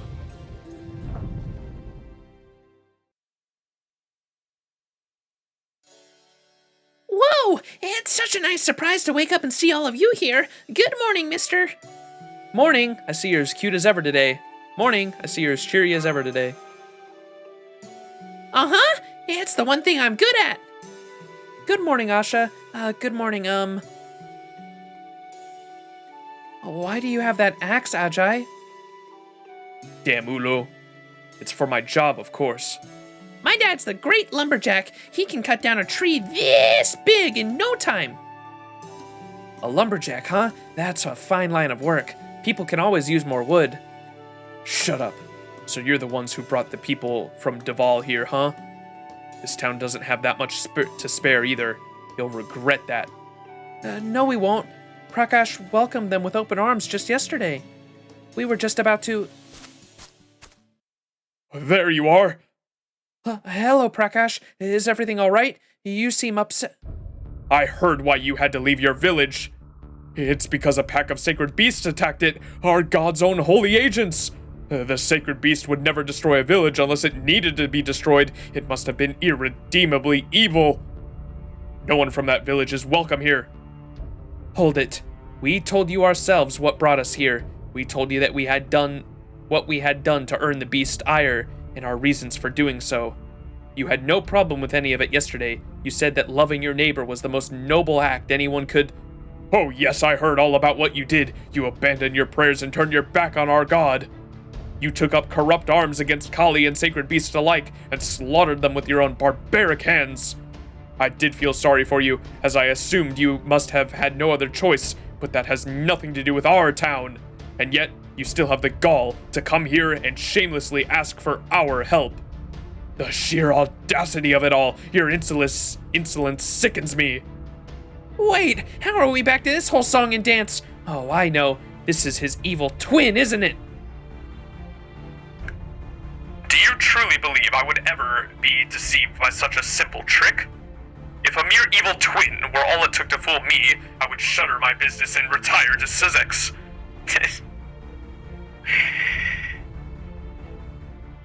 Is that a reference to, not Shema, what was, Pseudo-Singularity 1?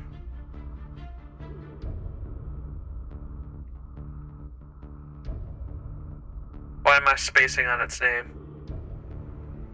Orland? I don't know Orland. Shinjuku, yeah. Is that a reference to Shinjuku because of Archer of Shinjuku's? Wasn't he like an evil twin technically? I thought that's what that was referencing, but maybe not. It's referencing a Holmes story, maybe. If a mere twin were all it took to fool me, I would shutter my business and retire to Sussex.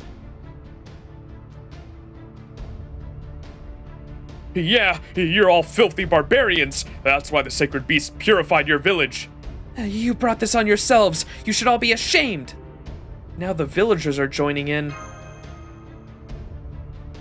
You mean the Epic of Remnant one? Yeah.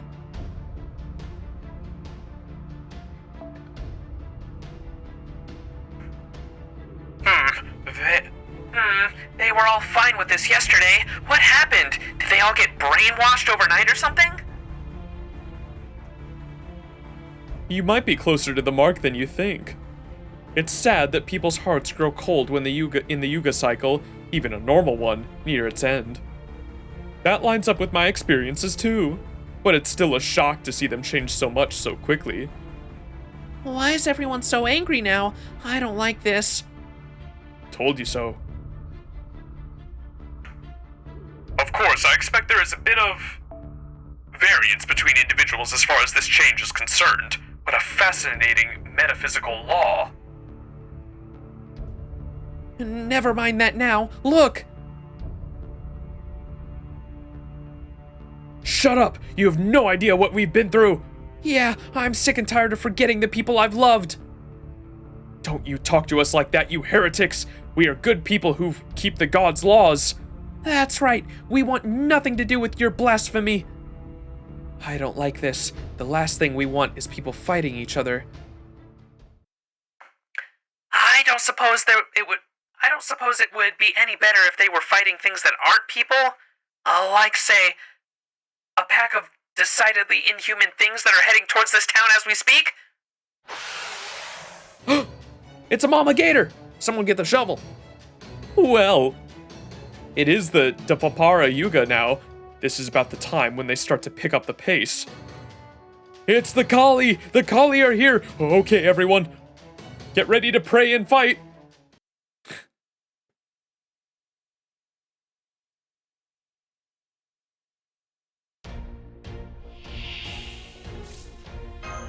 Fight the gator.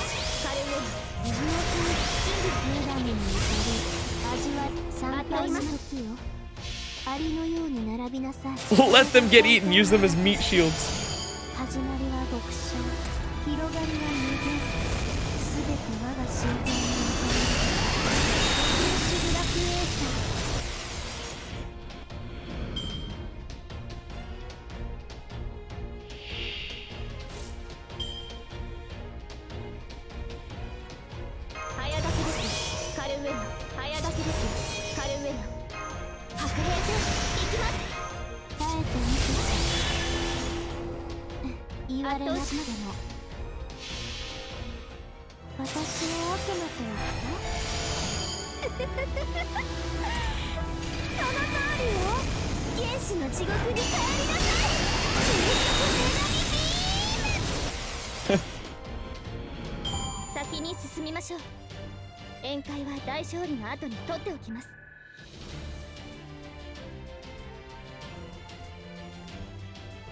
Just found out porn stars don't actually love one another. Damn, Garrett.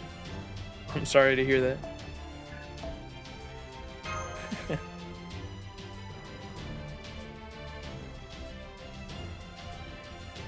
Did you know movie actors, when they kiss, it's just acting? They don't, like those romance movies, they don't actually love each other either. All those love movies that people get inspired by, they're fake. What the fuck? My life is a lie. Oh, fuck. My back. Gonna be honest, for me, Lostbelt 5.5 is the weakest plot I ever played. What? Everyone says that the Lostbelt 5... Oh, wait, that's the newest one, right? Okay, I was thinking 5 in general. It is like a subplot, so it's the weakest plot ever, like even weaker than Part 1's earlier singularities. It doesn't surprise me that it's weaker than the Lostbelts, because it's supposed to be like a side plot, right? You're telling me that Thanos didn't actually snap away half the universe? He was just acting? My life is a lie.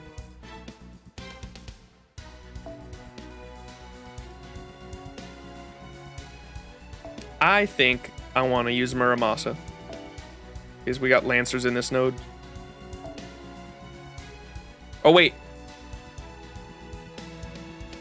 No, Archers are what he can't farm, right? He should be good against Lancers, right? Damn my brain, dude. Yes. Okay, I was right.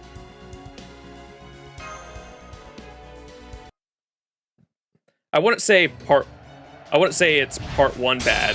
Yeah, I was gonna say. It's just pure fan service. Just definitely lacking in terms of part 2. Yeah, that makes sense.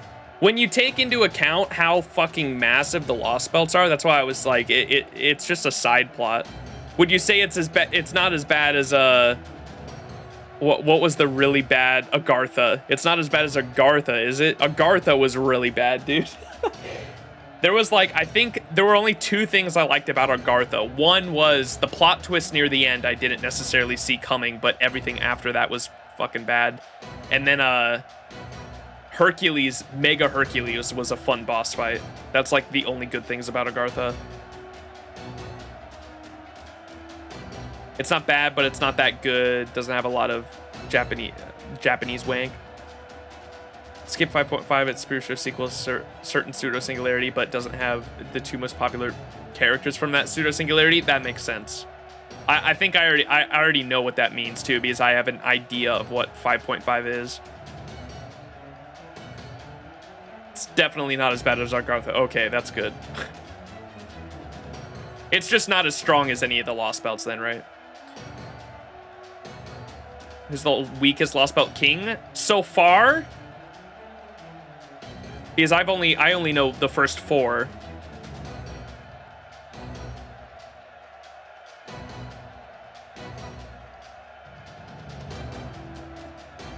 I don't know. They're all strong. I want to say Scotty, but even she's fucking insane. But that's just mainly because she kind of just joined our side. Like, we never actually had like an actual fight with her. We never got to see the full extent of Scotty's power in her Lostbelt, I don't think. Based on what I've seen, I would probably say Scotty. If we're saying, I don't know. It's hard to say because we didn't get to see like the full forms. Yeah, Scotty's the weakest, but she was only weak because she was holding back and shooting her the whole damn time. Yeah, that's why I was saying, I was like, well, Scotty, but we to be fair to Scotty, we never got to see the full extent of her powers. She's still a fucking god. Like, that's insane.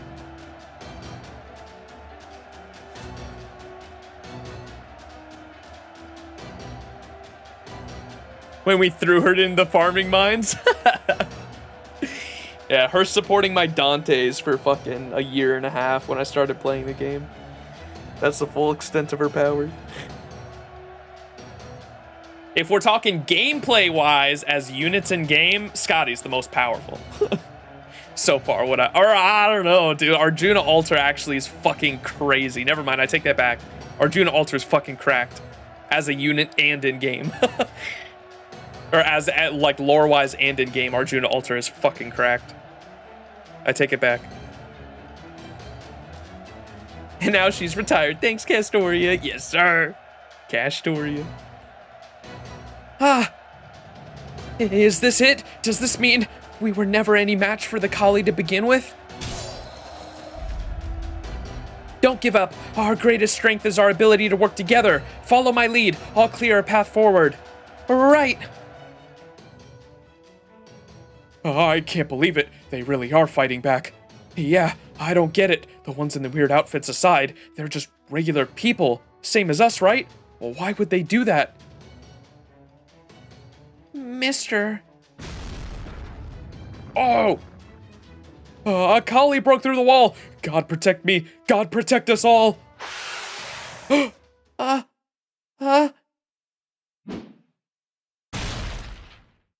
Ajay! Did he save her? Yeah! Damn it. Now I've done it. It's all their fault. Now that they've shown us we can fight back ourselves, my body just moved on its own. Well, there's nothing to be done for it now. Come on, Asha. Father? Prayers aren't going to do anything now that the wall's broken. The only thing I can depend on is this axe. We're getting out of here, Asha. Those people are Ulu. But we've still got better odds sticking with them. Oh, okay. Hey, what are you guys doing? Hold on, I'm coming with you. I'm not gonna let myself get eaten without a fight. Huh? Wait up, I'm coming too. Rebellion! Master, look! People are joining in on the fight. And not to get away from the Kali, but to help the people. They're attacking. That's a big help and all, but...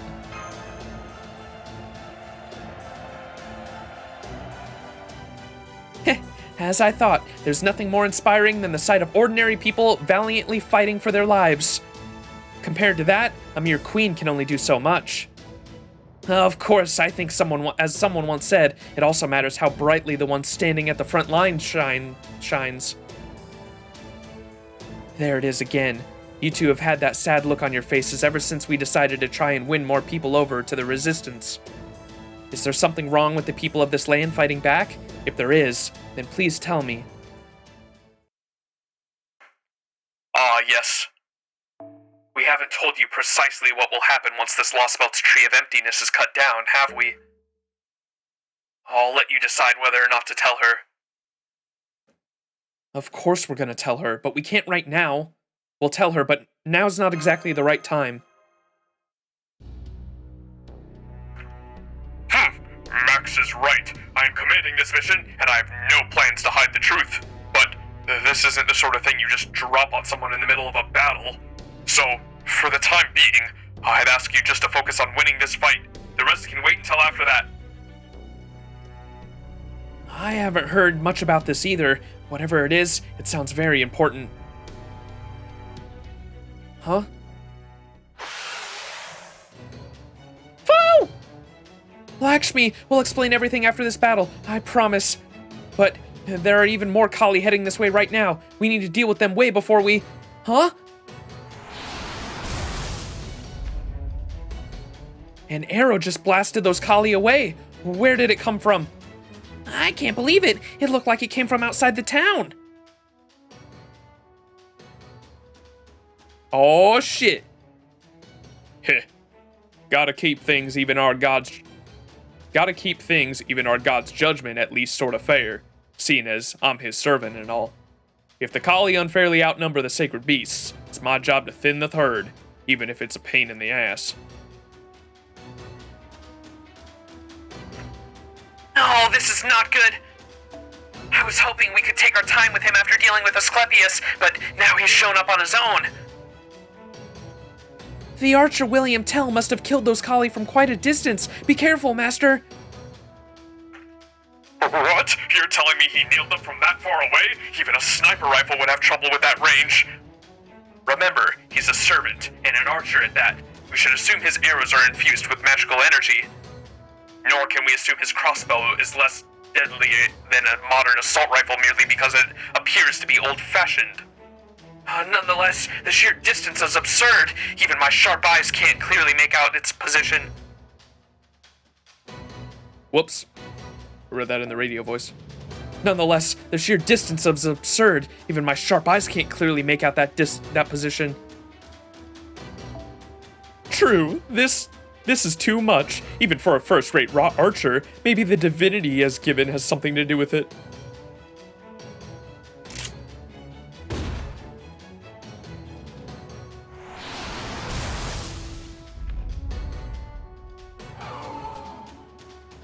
An agent of God and the sacred beasts have come to save us. I knew our prayers would be answered. We're saved, everyone. We're gonna be okay now. Damn, Ulu. I don't know how I know this, but if those arrows end up hitting one of us by mistake, I can tell the god wouldn't lift a finger to help us. Stay back, Asha. Don't you dare get in front of me. I mean it. I won't. Thank you, Father. This is going to be a difficult fight. Those arrows may be taking out the Kali right now, but there's no telling when they might come flying towards us. I'm going to focus first and foremost on keeping you safe, Master. Whatever you do, make sure to stay behind my shield.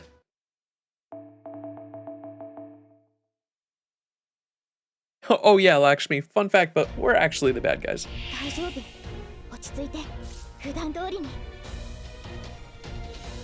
Arjuna is the strongest DPS king, Scotty the strongest support king, Shinji Wang the strongest solo king. Ivan is kind of just there. His full form is fucking crazy, the elephant.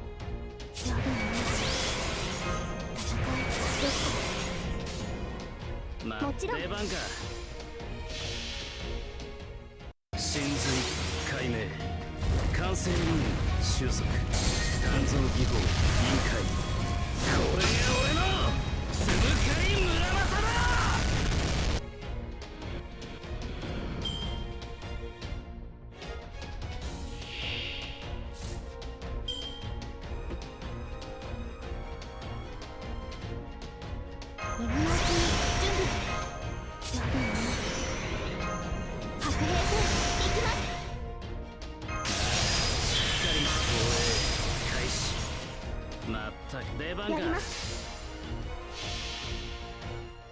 そこに至るはあまたの剣さ。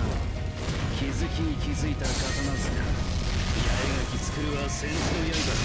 知った成仏していきな。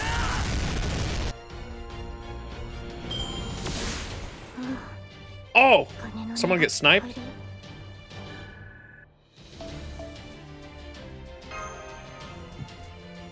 I totally forgot that Shira's voice actor also voices Sasuke from Naruto. Really? What the fuck?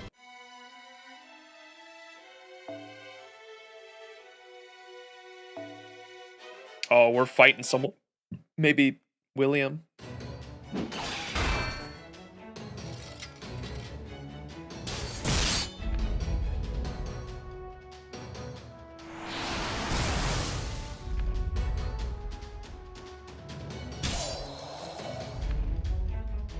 That's the last of the Kali, but now...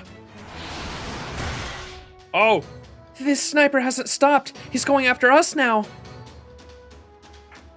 This is hardly a surprise given how openly he has been opposing their... Given how openly you have been opposing their god's rule, it makes sense how he would be unwilling to let this chance pass by him.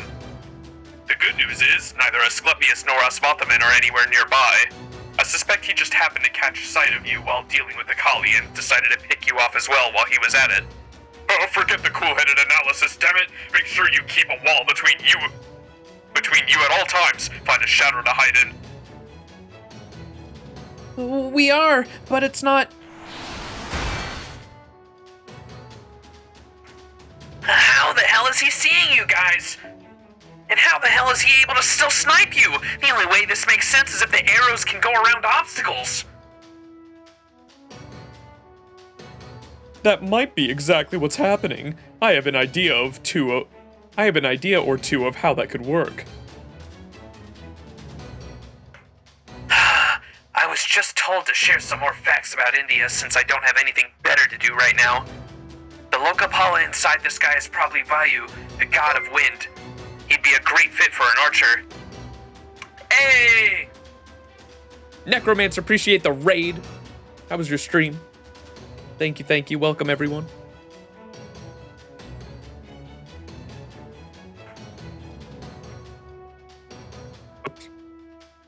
Hanuman's spiritual father, huh? That would explain how he was able to fly so nimbly. It could also explain how he's able to control his arrows so freely across such vast distances. Vayu is also the spiritual father of Arjuna's brother, Bhima, said to possess unparalleled strength. Gods don't come much bigger than him. So, how are you going to fight him?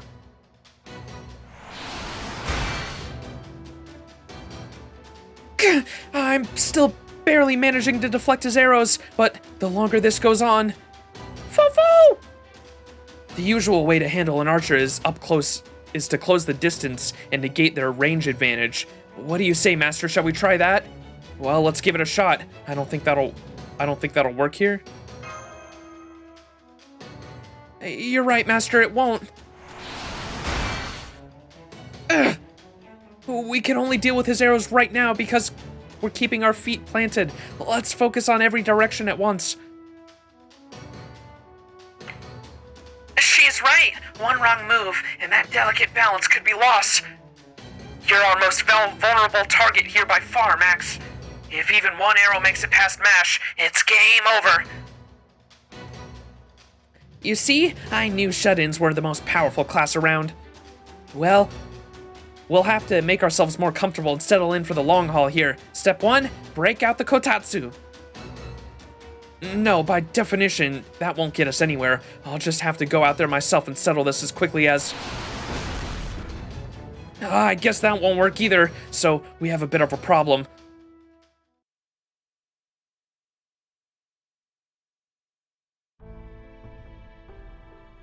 What's up, Necromancer? Have you met Indy and Thanos? If by that you mean fucking the king, Arjuna altar, yeah. We even had the cryptor scene earlier, which fucking blew my mind. I was fucking not expecting that shit at all. At this rate, things aren't looking good either way. I can't afford to be concerned about appearances right now. Maybe this is time to come clean. But I can't help but wonder. What are they hiding? I know they don't mean me harm, and that they are just as devoted to winning this war as I am. But why do I sense such a grim determination in their efforts? Mister, are you guys okay? Please, stay back, Asha. We're fine, I promise. Damn, Ulu! I told you to stay behind me! Right, I should have known. Whatever it is they're not telling me, it doesn't matter. We have more immediate concerns. Your father is right. Both of you should stay back, but I do have one favor to ask. There must be a wagon somewhere in this town, or even just a single horse and cart. Would you bring them here? Lakshmi? Is there some reason I should listen to you? No, there isn't. I'm asking a favor. No, not even that. I'm willing to offer payment in return. There's nothing wrong with motivating people with money or goods. I learned that back in the rebellion. To be clear, they are the ones who will be paying, not me. Max, you have something in the way of food or valuables, do you not? Well, if you're okay with rations, if you're okay with the stash of jewels we have on the border, we keep that in the back for Ishtar. You have jewels? All right, I should be able to sell those for money to buy food. I'll be back soon. Come on, Asha.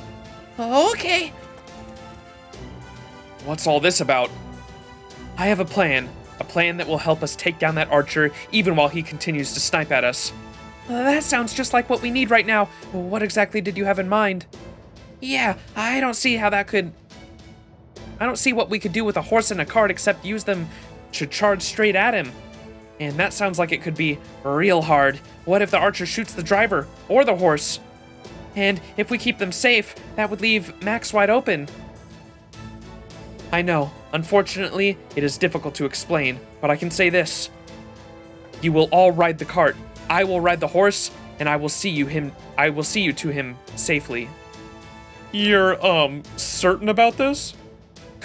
Don't worry. I'll do this just as I've always done things and work just as hard. No, even harder. That way, we'll be sure to get there. She's smiling. Does that mean she really is that confident in her plan? How's this? That's fine. You can go now. Just leave the horse here. But, miss... That goes for you too. No need to worry about me. Just go and hide before you get hit by a stray arrow. Good. All right. On my signal, you all get into that cart. I'll get on the horse. I'll get that horse moving once you're all in. Don't worry about anything except keeping Max safe until we get there. Got it? Got it. Good answer. All right. Let's go!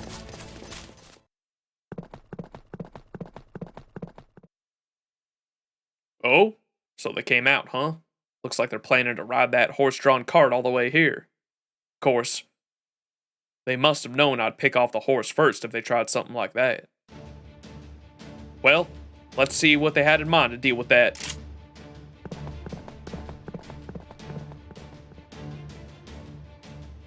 His first bolt will probably be coming any moment now. Keep your guard up. I will, but I expect he'll go after the horse first. Or maybe you. Please make sure you can keep your guard up too. Lakshmi! I'm fine. It's just my shoulder. No need to slow down. The hell? I know I was aiming for the horse. How did I miss? I pride myself on being a good hunter. I shouldn't have any problem taking down a domesticated farm animal. Let's try that again. Oh no, Lakshmi, you got shot again. I'm fine. All you need to worry about is keeping Master safe. Damn, she put target focus on. Whoa, what the hell? What's going on here? The horse kicked up a stone that knocked my arrow off course and deflected it onto the rider? This is freaking me out. I don't need to be hitting anything other than what I was aiming at. Let's try a different target. I'll use Valu's power to aim for the master 5 meters off to the side.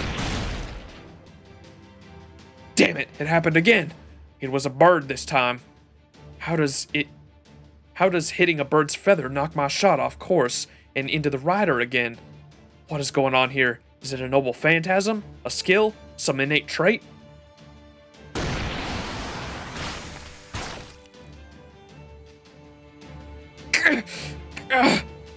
Lakshmi, hang on! I can deflect those arrows with my... Stay there! Don't worry, this is just part of who I am. You being here would only muddy it, or maybe you'd make it clearer. Lakshmi... I told you, don't worry, these shots won't kill me. They were aimed at me. Of course, if one of them does come directly for me, then it'll need to be deflected, but that's a job for my sword, and my sword alone. Weird. Doesn't matter if I aim for the horse, the wheels, or even the master. Everything hits the rider. It's like everything surrounding them is working it to make sure I only hit her. But none of them are enough to kill her. Makes sense since I wasn't trying to. Okay then, new plan. We'll just kill you first. There! He started to aim for me directly. I knew he would eventually. That's more like it.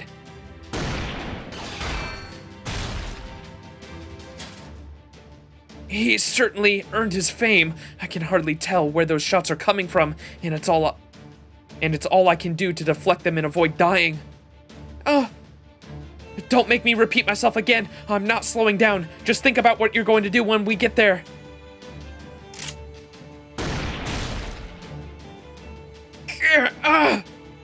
You can't stop me. I've always fought for my country. How could I not? It was true during the Sepoy's rebellion, and it's true now. I wasn't fighting for some greater meaning. I just had to keep moving forward to protect what I held dear. So that's what I did. Even before I knew what I was doing, I wavered. I even hesitated, but I never stopped. The meaning can come later. What pushes me forward are the reasons that lie beyond me. I know what lies beyond me now isn't my own country. I know it's not my homeland, Janzi, but...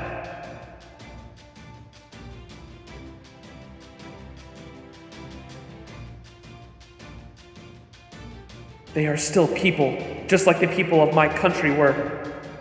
What lies behind me, then and now, are people. People with homes, livelihoods, and families. So I'm not stopping for anything, goddess. Whatever happens to me, and no matter how ugly things get, I can't stop until I get where I need to go. Damn it!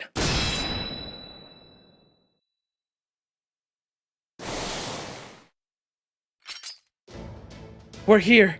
To think you never hit your target even once, William Tell. Talk about bad luck. Heh.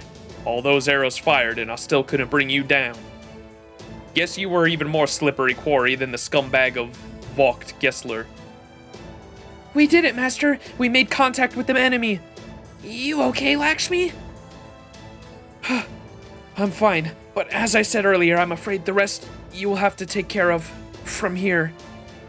I still don't know how you did that, but we could never have made it here without your help. We won't let your efforts go to waste. Let's do this, Master. His long-range attacks aren't going to be much help now. There's no way we're going to lose a close-range fight. Foo!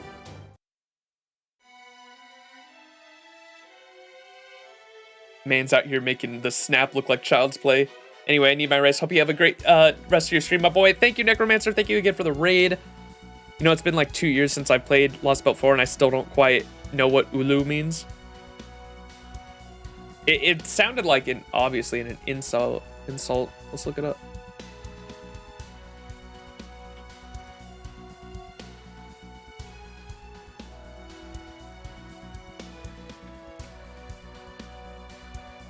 Owl. Ulu.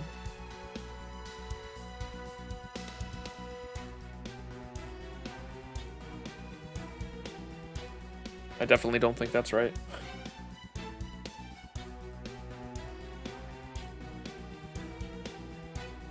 Straight up sounded like he was calling us a baka, bro. Ishtar realizes they sold her jewels. No!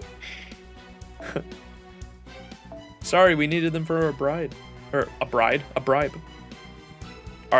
Okay, so we can't farm the caster.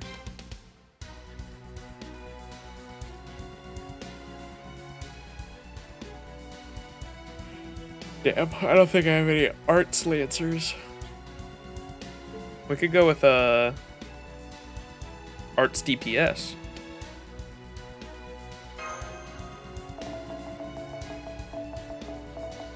Use Muramasa, no.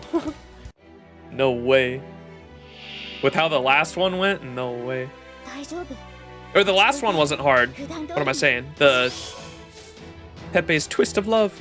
The Neza one was hard. Jesus, the Neza one was rough because she was a berserker that was like had high crit chance. That shit was crazy. One shot in all my units.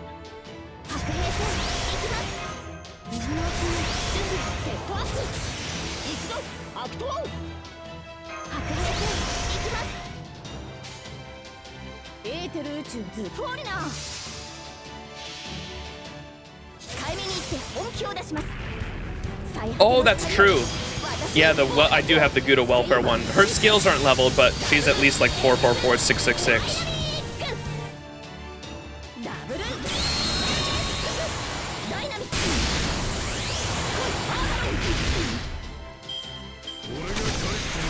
Oh, I don't think I've seen William Tell's animations. It's sick.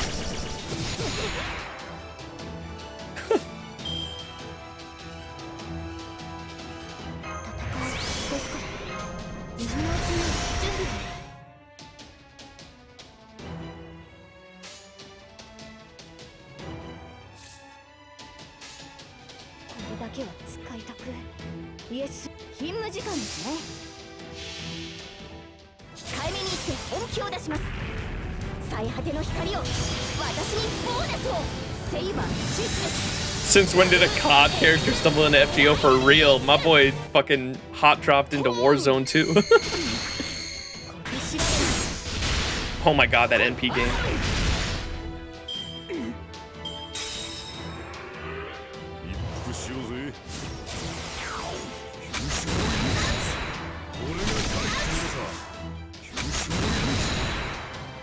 I love MHXX's fucking hit. The ouch! That's so cute. Can I see what the overcharge does?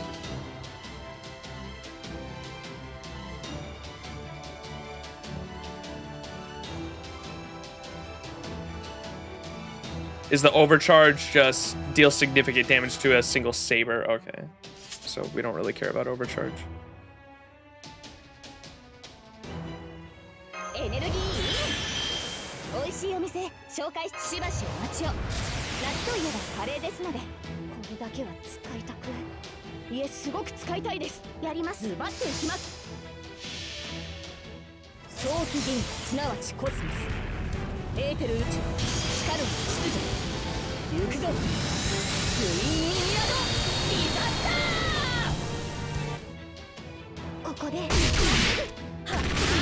Oh. Wait, looped at least.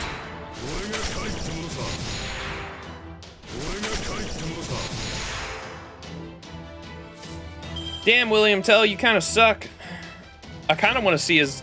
Here, let's, I want to see his Noble Phantasm. Not gonna kill him here. Hopefully I don't kill him. I shouldn't.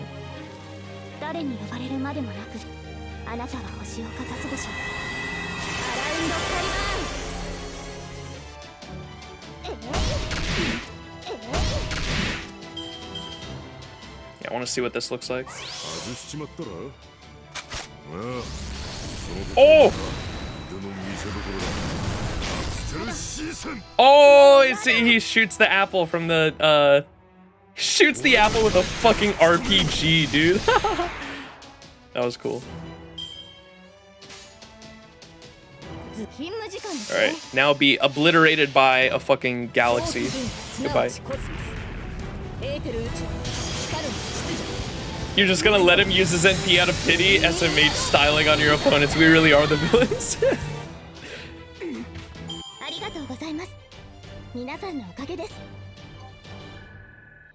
Beat 10 servants.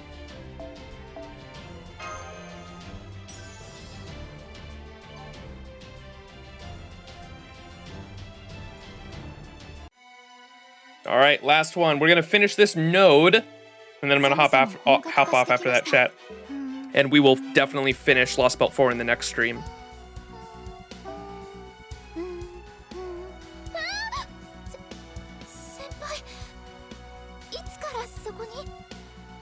I always love how she gets embarrassed when you hear her singing. All right. Super Orion really dodged all my St. Quartz. Sag. You would be mad to know that I got him on my first. I only rolled one multi on his banner and got him. One multi, literally. I was thinking to myself, like, man, I really don't want. I want to go for more NP copies of Spishtar. That was before I was rolling for more copies of Spishtar, and I was like, all right, let's fucking. I had like 300 something St. Quartz, and I was like, let's see how many St. Quartz it's gonna take for Orion. And I got him on the first fucking multi, and I was like, hell yeah, now I can spend all the other quartz to fucking try to get higher NP copies of Spishtar. I'm hoping all my luck was probably fucking gone on these New Year's banners, man. I got everything I wanted. I was able to NP5 Spishtar, Muramasa, got Orion, and then Made Alter as well. We got Made Alter NP2. All my luck suck in Genshin, which is make me mad. Yeah, so I'm hoping that, because I would really like, I think I'm gonna try to NP5 Melusine this year. I think that's the only other SSR I want to go for, because Morgan has a lot of rate up banners in the future, right? I want to roll for Morgan, but I don't think I'm gonna go for NP5 because she has more rate up banners in the future. I want Koyanskaya. I'm spending my 10 USOs on Oberon. And it's probably the only USO spend I'll ever have. Because I fucking, unless Napoleon just wants to come to me another fucking crazy amount. I've gotten like 8 copies of fucking Napoleon. I don't know why.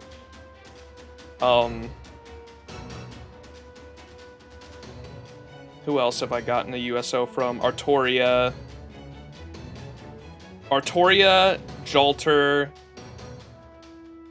Jalter and Summer Musashi, I got a 6th copy of without even trying, because when I was going for NP5, both Jalter and Summer Musashi, I got a 6th copy from rolling a double SSR on both of their rate ups when I was going for NP5. So I didn't even want the 6th copy, and it just came.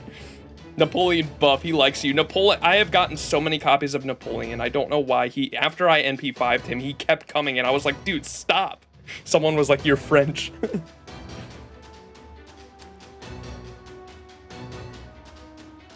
Which SSR ticket you pick? The last one or are we getting a future one? Or is that only for new players? I wasn't understanding what people were saying with that. Melusine also has a rerun for the next 2 years? Oh, okay, gotcha.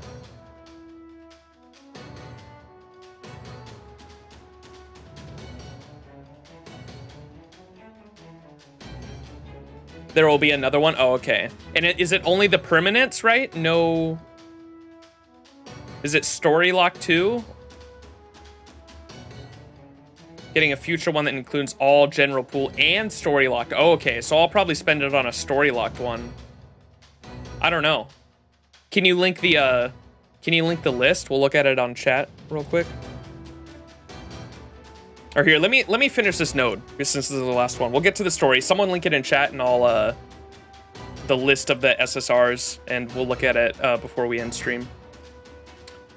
Gah, well, they're too damn close. I'm in trouble here. Time to get the hell out. Hey, after all that, you're just gonna run away? Have you no honor? Tell, I thought you fought against tyrannies, not for them. Tell, I thought you were a good man who cared about his family. That's right, I know your story too. You were a brave hero who wanted nothing more than to protect your family. So, why are you doing this? Heh, I don't know what you're on about. I'm just a hunter servant, bound by contract to do what his master's orders. That's all there is to it. It's not my place to decide how this world should be. Woods are woods, as far as I'm concerned. What, we really just let him get away? Get back here! Don't bother, you're in no shape to go after him. We got some good hits in, that's enough for now. Though, it does sting knowing we've now let both him and Asclepius get away. He certainly made a quick getaway. Either he's using the wind god power, or that was his own innate skill. That aside, did you notice how outmatched he was by the end? It seemed you did quite a number on him. Considering how his initial assault had you pinned down to start, I would say this victory was well earned. Indeed, and we owe it all to you, Lakshmibai. It was a little reckless, but I have to admit that it worked. Although, I still don't know how all those arrows ended up hitting you. I was wondering the same thing. I mean, if any of us were going to be a human shield, I figured you guys would have made me do it for obvious reasons. How'd you do it? Not that I want to learn how myself. The only thing you'd get from sticking me with arrows is a bunch of lard and hot air leaking out. Man, why they make so many... Damn you, Japan, and your fucking perfect body standards. That was my inner goddess's power. I see. I never knew the goddess Lakshmi had such an ability.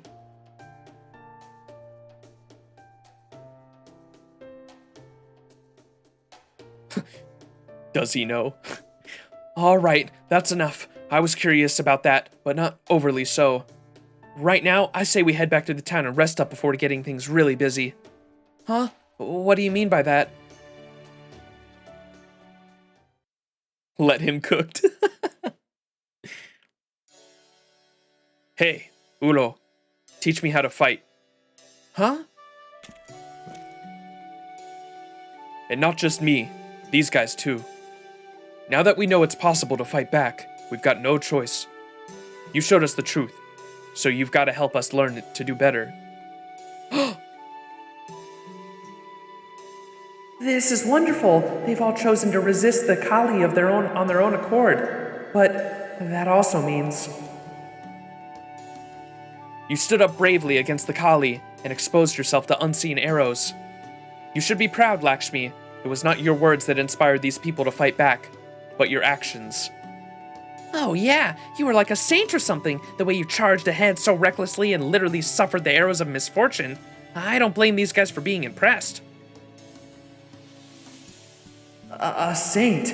As if that were even possible. It's not like I have a John the Arc face or anything.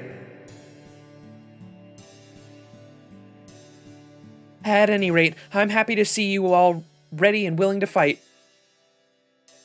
The fewer people believe Arjuna's a god, the weaker he'll get. Looks like we just took our first step towards that.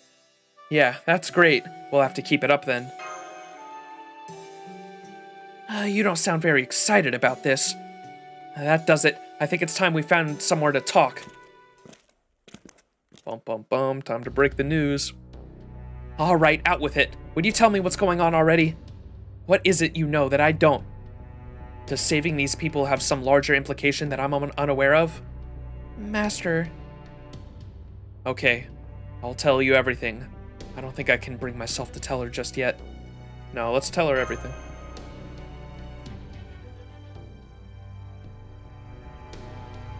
That can't be true. It is. Once we defeat this Lostbelt's king and cut down its tree of emptiness, this version of India will disappear forever, along with all of its people.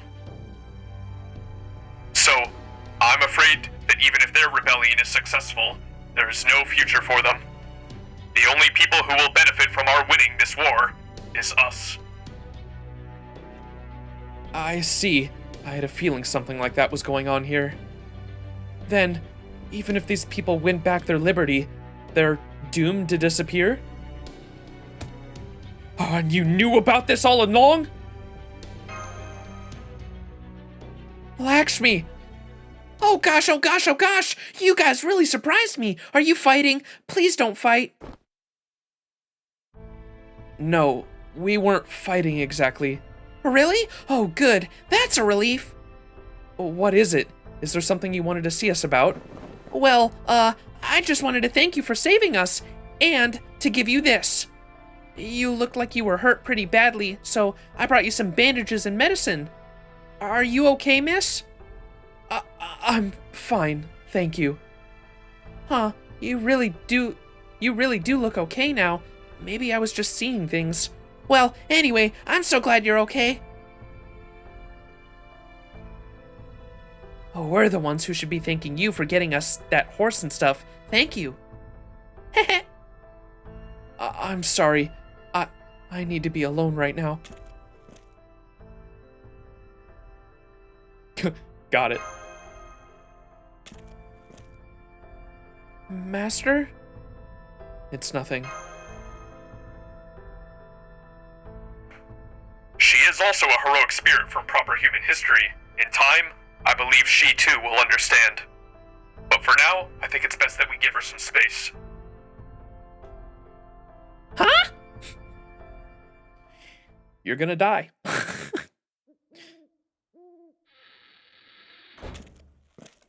People die when they are killed, right? Okay, I think this is where she told me to meet her. Oh! Gasp! Wait, is this us seeing? Wait, who is this?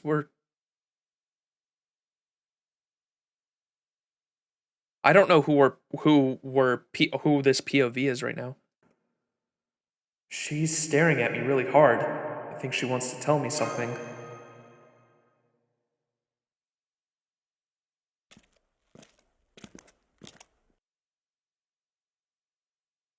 It is us? Lakshmi, I'm sorry to tell you, but you're a 4-star. The devs didn't like you enough for you to be a 5-star.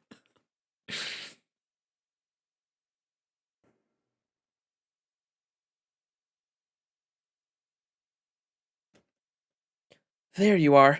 I'm sorry to impose, but I had to talk to you alone. It looks like that girl is gone.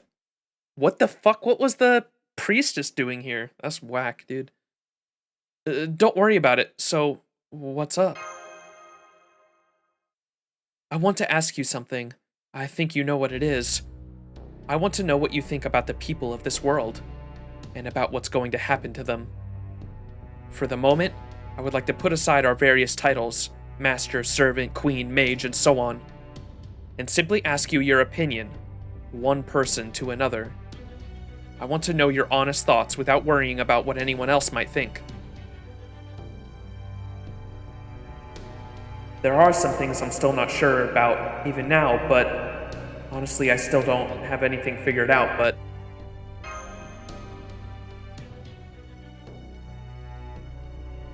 for now, I'm just going to tell her what I really think. For now, I'm just going to tell her what I'm thinking as best I can.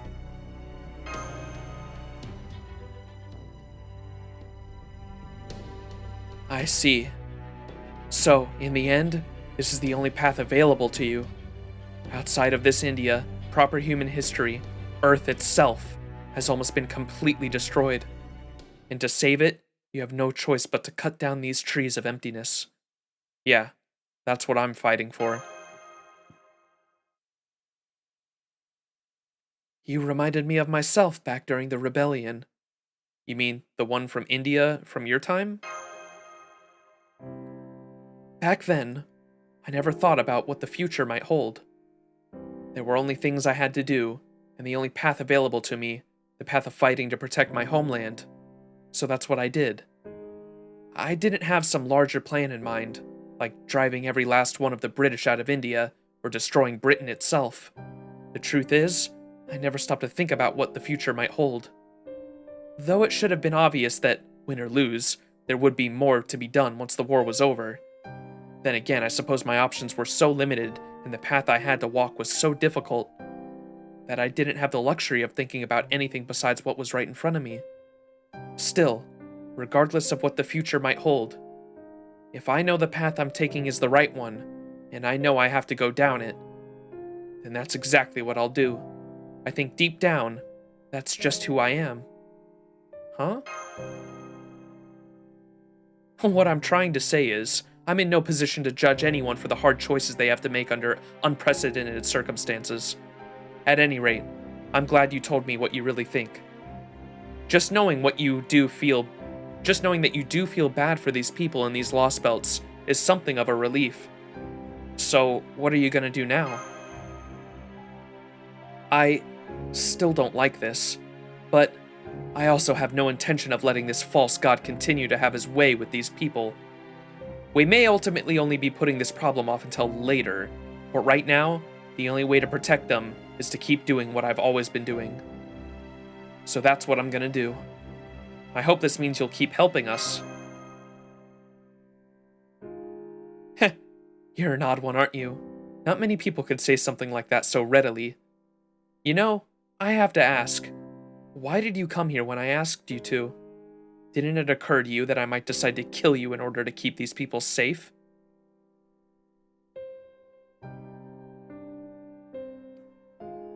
I give it some thought, and say, I felt the same way you did. Huh? I go on, ignoring her perplexed expression. I say that, just as she called you here, just as she called us here to talk to us in person, I also felt like we had a shared responsibility to do the same for her.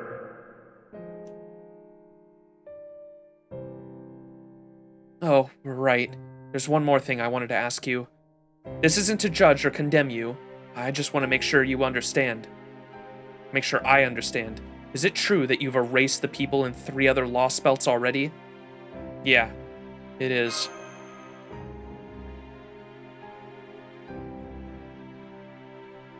What an expression. I can tell he's not lying or gone mad with power. Neither is he ignorant of what he's done, willfully or otherwise. This perfectly ordinary human child simply knows what he has done and accepted it as best he can. All right, that's all I wanted to say. I'm sorry for keeping you up so late. I said that you and I have some things in common, and you've shown me that we have no choice but to walk the same path. So for the time being, nothing needs to change. I will continue to fight this false god alongside you. We may disagree on some things, but right now, that shared goal is all that matters. You may treat me as the same as that Pepe person. If you think it is best to be wary of me or to get rid of me, then you are free to do so. Don't worry, I trust you, and thanks. I wonder, could you still say that if you knew my ugly secret? Oh, she's still hiding something about the god in her, maybe?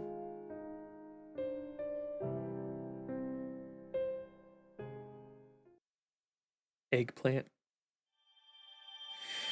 All right, that's a good place to leave off, and we will finish this Lostbelt effective Unforgiving World weekend. Oh, wait. What did we... Oh, because of the people don't believe in the god as much anymore, I believe. And we're about to end this, the next chapter, the price of loss, divine judgment looming. So that's probably going to be the Yuga is going to end the cycle. And Arjuna Ultra is going to do his Noble Phantasm. Oh boy! Mash is a stalker. I like how there's a neutral narrator that's speaking aside from the main character, gives him some extra depth that's sorely needed. Yeah, for sure.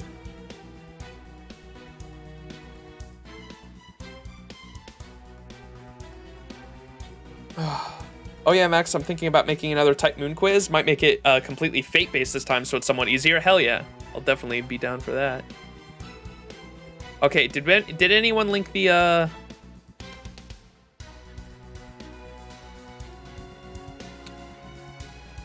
thingamabobber? I don't think so. Alright, let me look up the FGO NA 2023 SSR ticket.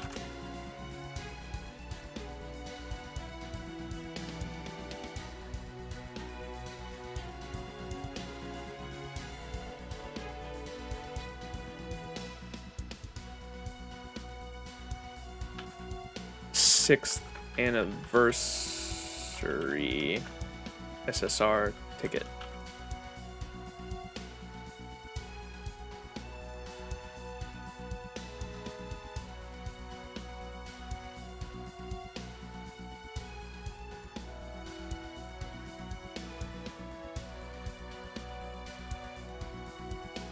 Oh, how's the Lucky Bag campaign work? Here, I'm gonna pull this up over here.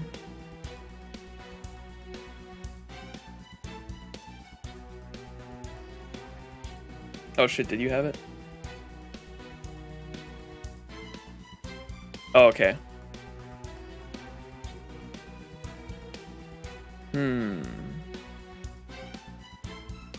I don't think I have a Jack yet. Maybe I'll go for Jack. I also don't have Lartoria. I have Lartoria Alter NP5, but I don't have OG Lartoria, so maybe I'll go for her.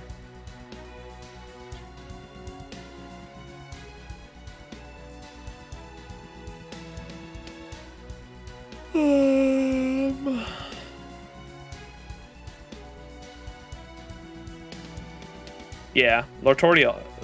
Either OG Lartoria or Jack.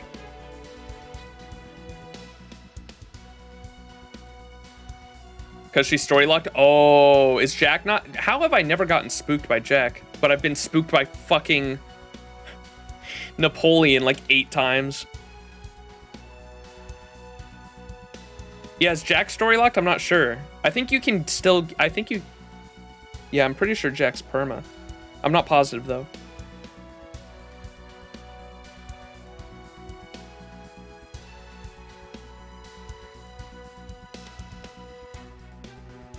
Huh.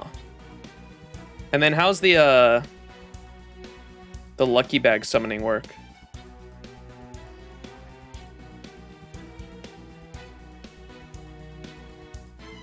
How are they split up?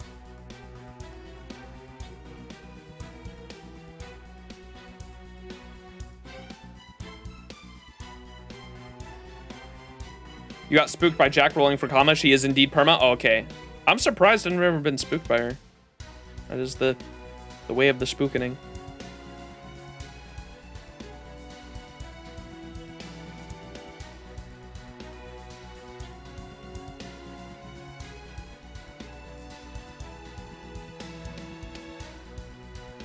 The story banner. I used to roll story all the time because I wanted a Saber Alter until I realized how fucking dumb that is because of the amount of servants that are in the story banner. But when I first started playing FGO, all the fucking Saint Quartz that I earned in game from Fiyuki all the way up to the America Singularity, I just threw straight into the fucking story banner because I was trying to get fucking Saber Alter, and I fucking NP5'd OG Artoria before getting a single copy. I never got a single copy of Saber Alter from the story banner, but I got 5 fucking copies of OG Artoria. Fucking ridiculous.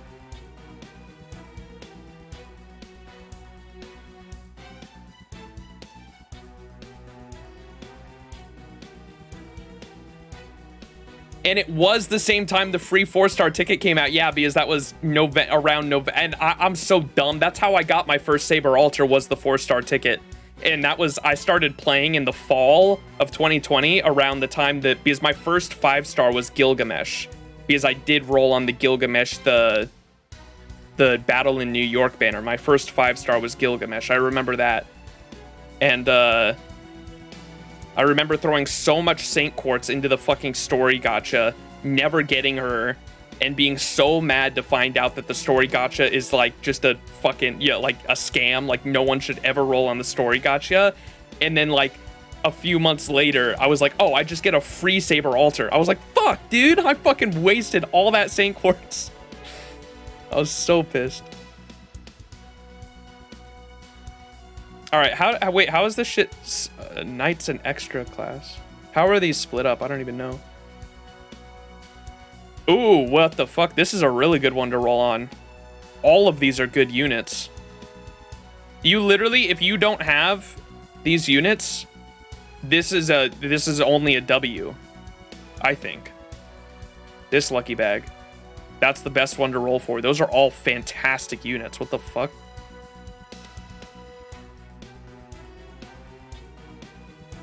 Ooh, this one's good too, though. This is a really good one too. I mean, Summer Abbey is... Summer Abbey is... Or is that Normal Abbey? I think that's Normal Abbey. Oh no, that is Summer Abbey. Normal Abbey and Summer Abbey are both foreigners?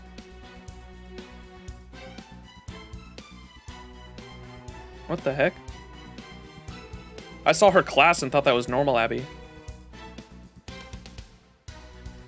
For 2 years, you didn't get Emi Archer? I need him for my Stay Night collection. I'm hoping for Karen. I want some Sus Nun. I would like Karen as well. She can, what is, she can, green farm, right? Quick farm, right?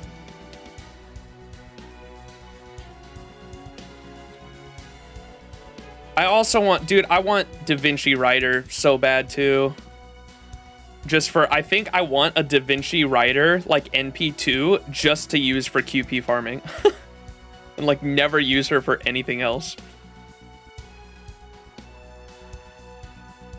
It's not like I can't farm, it's not like I don't have farmers now. It's just like, I don't know why the idea of only using Da Vinci for just fucking QP farming sounds hilarious to me.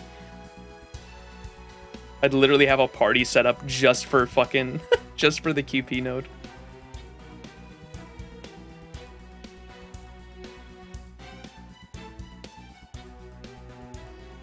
Fuck, dude. I might, because you can only get fucking...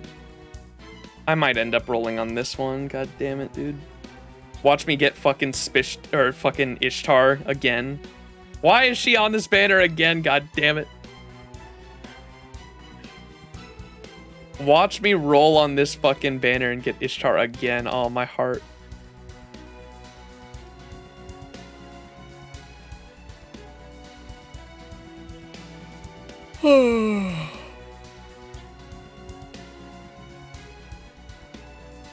Karen can quick loop, yeah, although I mostly want her just because I'm a Karen simp. I 100% understand that and agree. I like her. I have no idea what her costume's all about, but I'm excited to find out. It's obviously probably tied to the story because she doesn't wear that at all in Hollow Ataraxia, right? That's something unique to the story she's a part of, I'm assuming.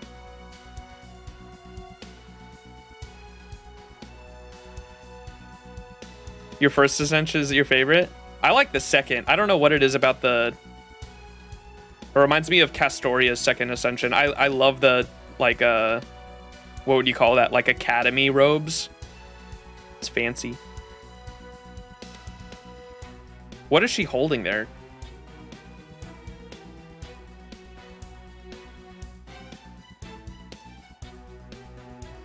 The giant hat, it's cute, true.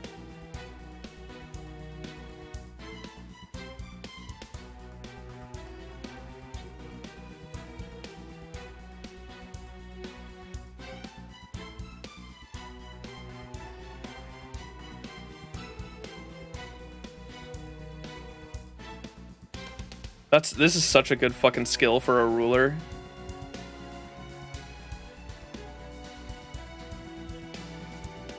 She's got the Emiya skill. Oh shit, she has 2 batteries.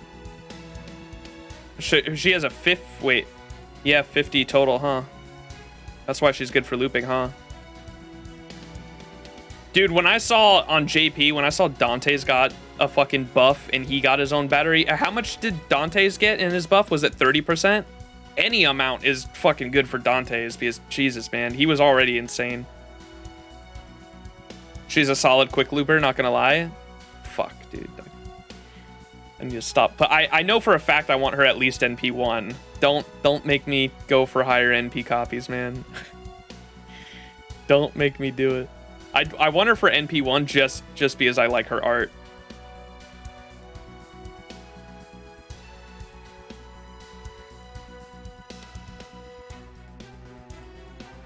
I've always had a thing for just evil girls, too.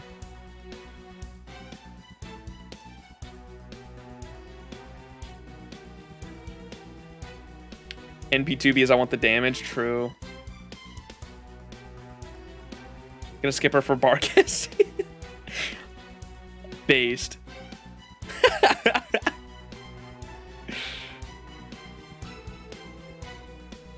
Oh, she has a voice line when you have Rasputin? Oh, shit.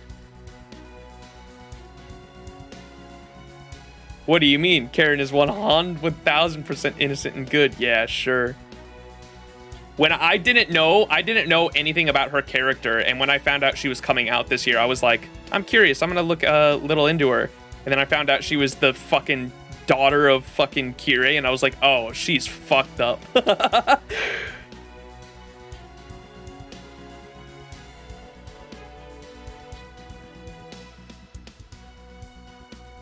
Your weaknesses are tomboy, tan, and muscle girl. Hey, those are good ones.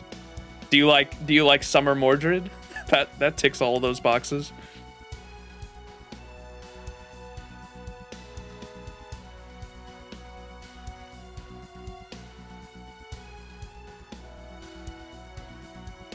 Kirei did one good thing, make Karen. That's my queen. Summer Mordred, hell yeah. I love Mordred. I didn't know like anything about her, and then I watched Apocrypha, and best duo dynamic in anime history, dude. For me is fuck. What? I always fucking forget his name. What's her master's name?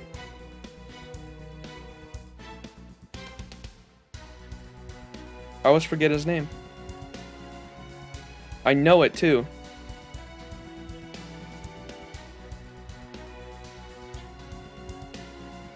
Is it something with a K? Carrie, that's what it is. Yeah. I don't know why I was talking about Kirei, and Kirei's name was like in my head, and I was like, no, it's not Kirei. It's fucking something else with a K. Canis, God, I want that. Crush my head.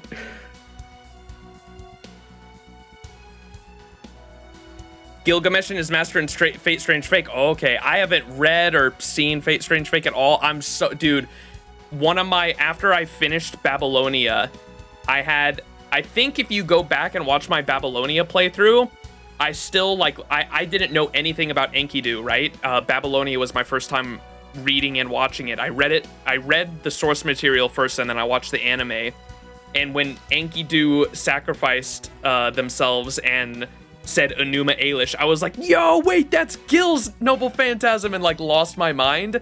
And when I watched the anime, I was like, oh my god, I think like my one wish is to one day see Enkidu and Gilgamesh both using Enuma Elish at the same time, because that would be such a cool moment. And then we saw it in the Strange Fake trailer, and I was like, yo! I should have made a reaction to that trailer, because I was losing my mind when that trailer came out. I was so hyped. Because I was like, after Babylonia, I was like, that's the one thing I want. When you talk about that, I got goosebumps. I was so hyped. So good. Finally getting to see double Enuma Elish go off. And the music, yes. I'm so hyped. One of my buddies, Podgy, who's an artist and starting to get into animation, knows like all the names in the industry. I don't know any names in the industry except for Abe. What's his name? I always fucking I never want to get him mixed up with that fucking guy that got assassinated, so it's a Nozumu Abe. I always forget his first name. Nozumu Abe's animation, like he's the only animator I really know, but my buddy Podgy, who knows like all the names, was saying the directors, the fucking sound design team, the composers they have for Fate Strange Fake. He said all of like the staff they have for Fate Strange Fake is insane, and that anime is going to be really good.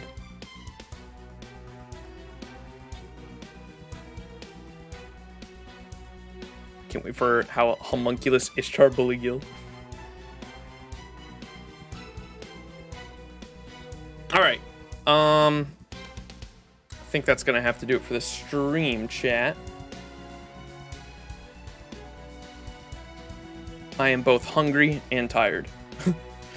But we will definitely finish this Lostbelt sometime this week, and then next weekend it's gonna be fucking grinding the event in a few days. Let's see. Is there any homies streaming right now?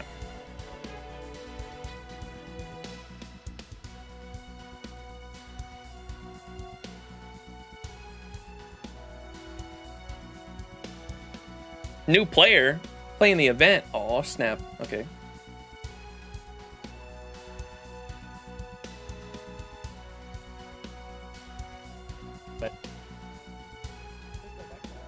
All right, we are going to raid Final Phase Gaming, everybody. Next time we shall punch the Indian Thanos with the power of double Castoria. Very true. He won't see it coming.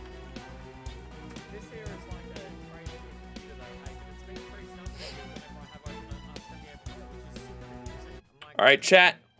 I love you all. What's up, Yowie? Cock daddy. Yowie, are you just getting here? Bro, we are raiding someone already. We are going to be streaming later this week. It'll probably be early morning instead of late in the afternoon like it was this time around. But we will finish Lostbelt 4 next stream. It should be, like I said, early in the morning instead, because it's a weekday instead of the weekend. Oh, you were lurking? Oh, okay, Yowie. Appreciate Yowie lurking and everyone else in chat. Thank you all so much for watching. Go show Final Phase Gaming some love. His stream title says he's new to the FGO community, so go show him some love, and I will see you all in the next stream when we finish Lostbelt 4. Peace, everybody. Yes, that would be a huge problem in the future. Luckily, the site will help you spot all of their tricks. It's useful, helpful, and even fun to read. I love it, she says. Oh, if you want to live stream yourself, that of the day. Nice. Hello, welcome to the stream. Max Amazing. Welcome. How's it going? Thanks so much for the raid. Yo, you Max be raiding. Maximum raid initiated. Give me this. Push. Welcome. How's it going? All right, let me have a look at your link. How's it going, man? I always love doing this whenever anyone sends in a raid. I always love giving them a shout out to our community as well. Hang on, I spelled your name wrong. Nice. There we go, I spelled it right. I'm maximizing. Stream ending. It's all live. Thank you so much, man. How's it going? Calling it Streamio. I've already followed you. Hang on, I've already followed you. Yes. Wait. Aussie? Did you change your name, Aussie? Aussie changed his name. You changed your name, dude. Why'd you change your name? I like the new name change. I like the name change. What do you guys think? That's really cool. Here's the link, guys. How's it going here? Jason.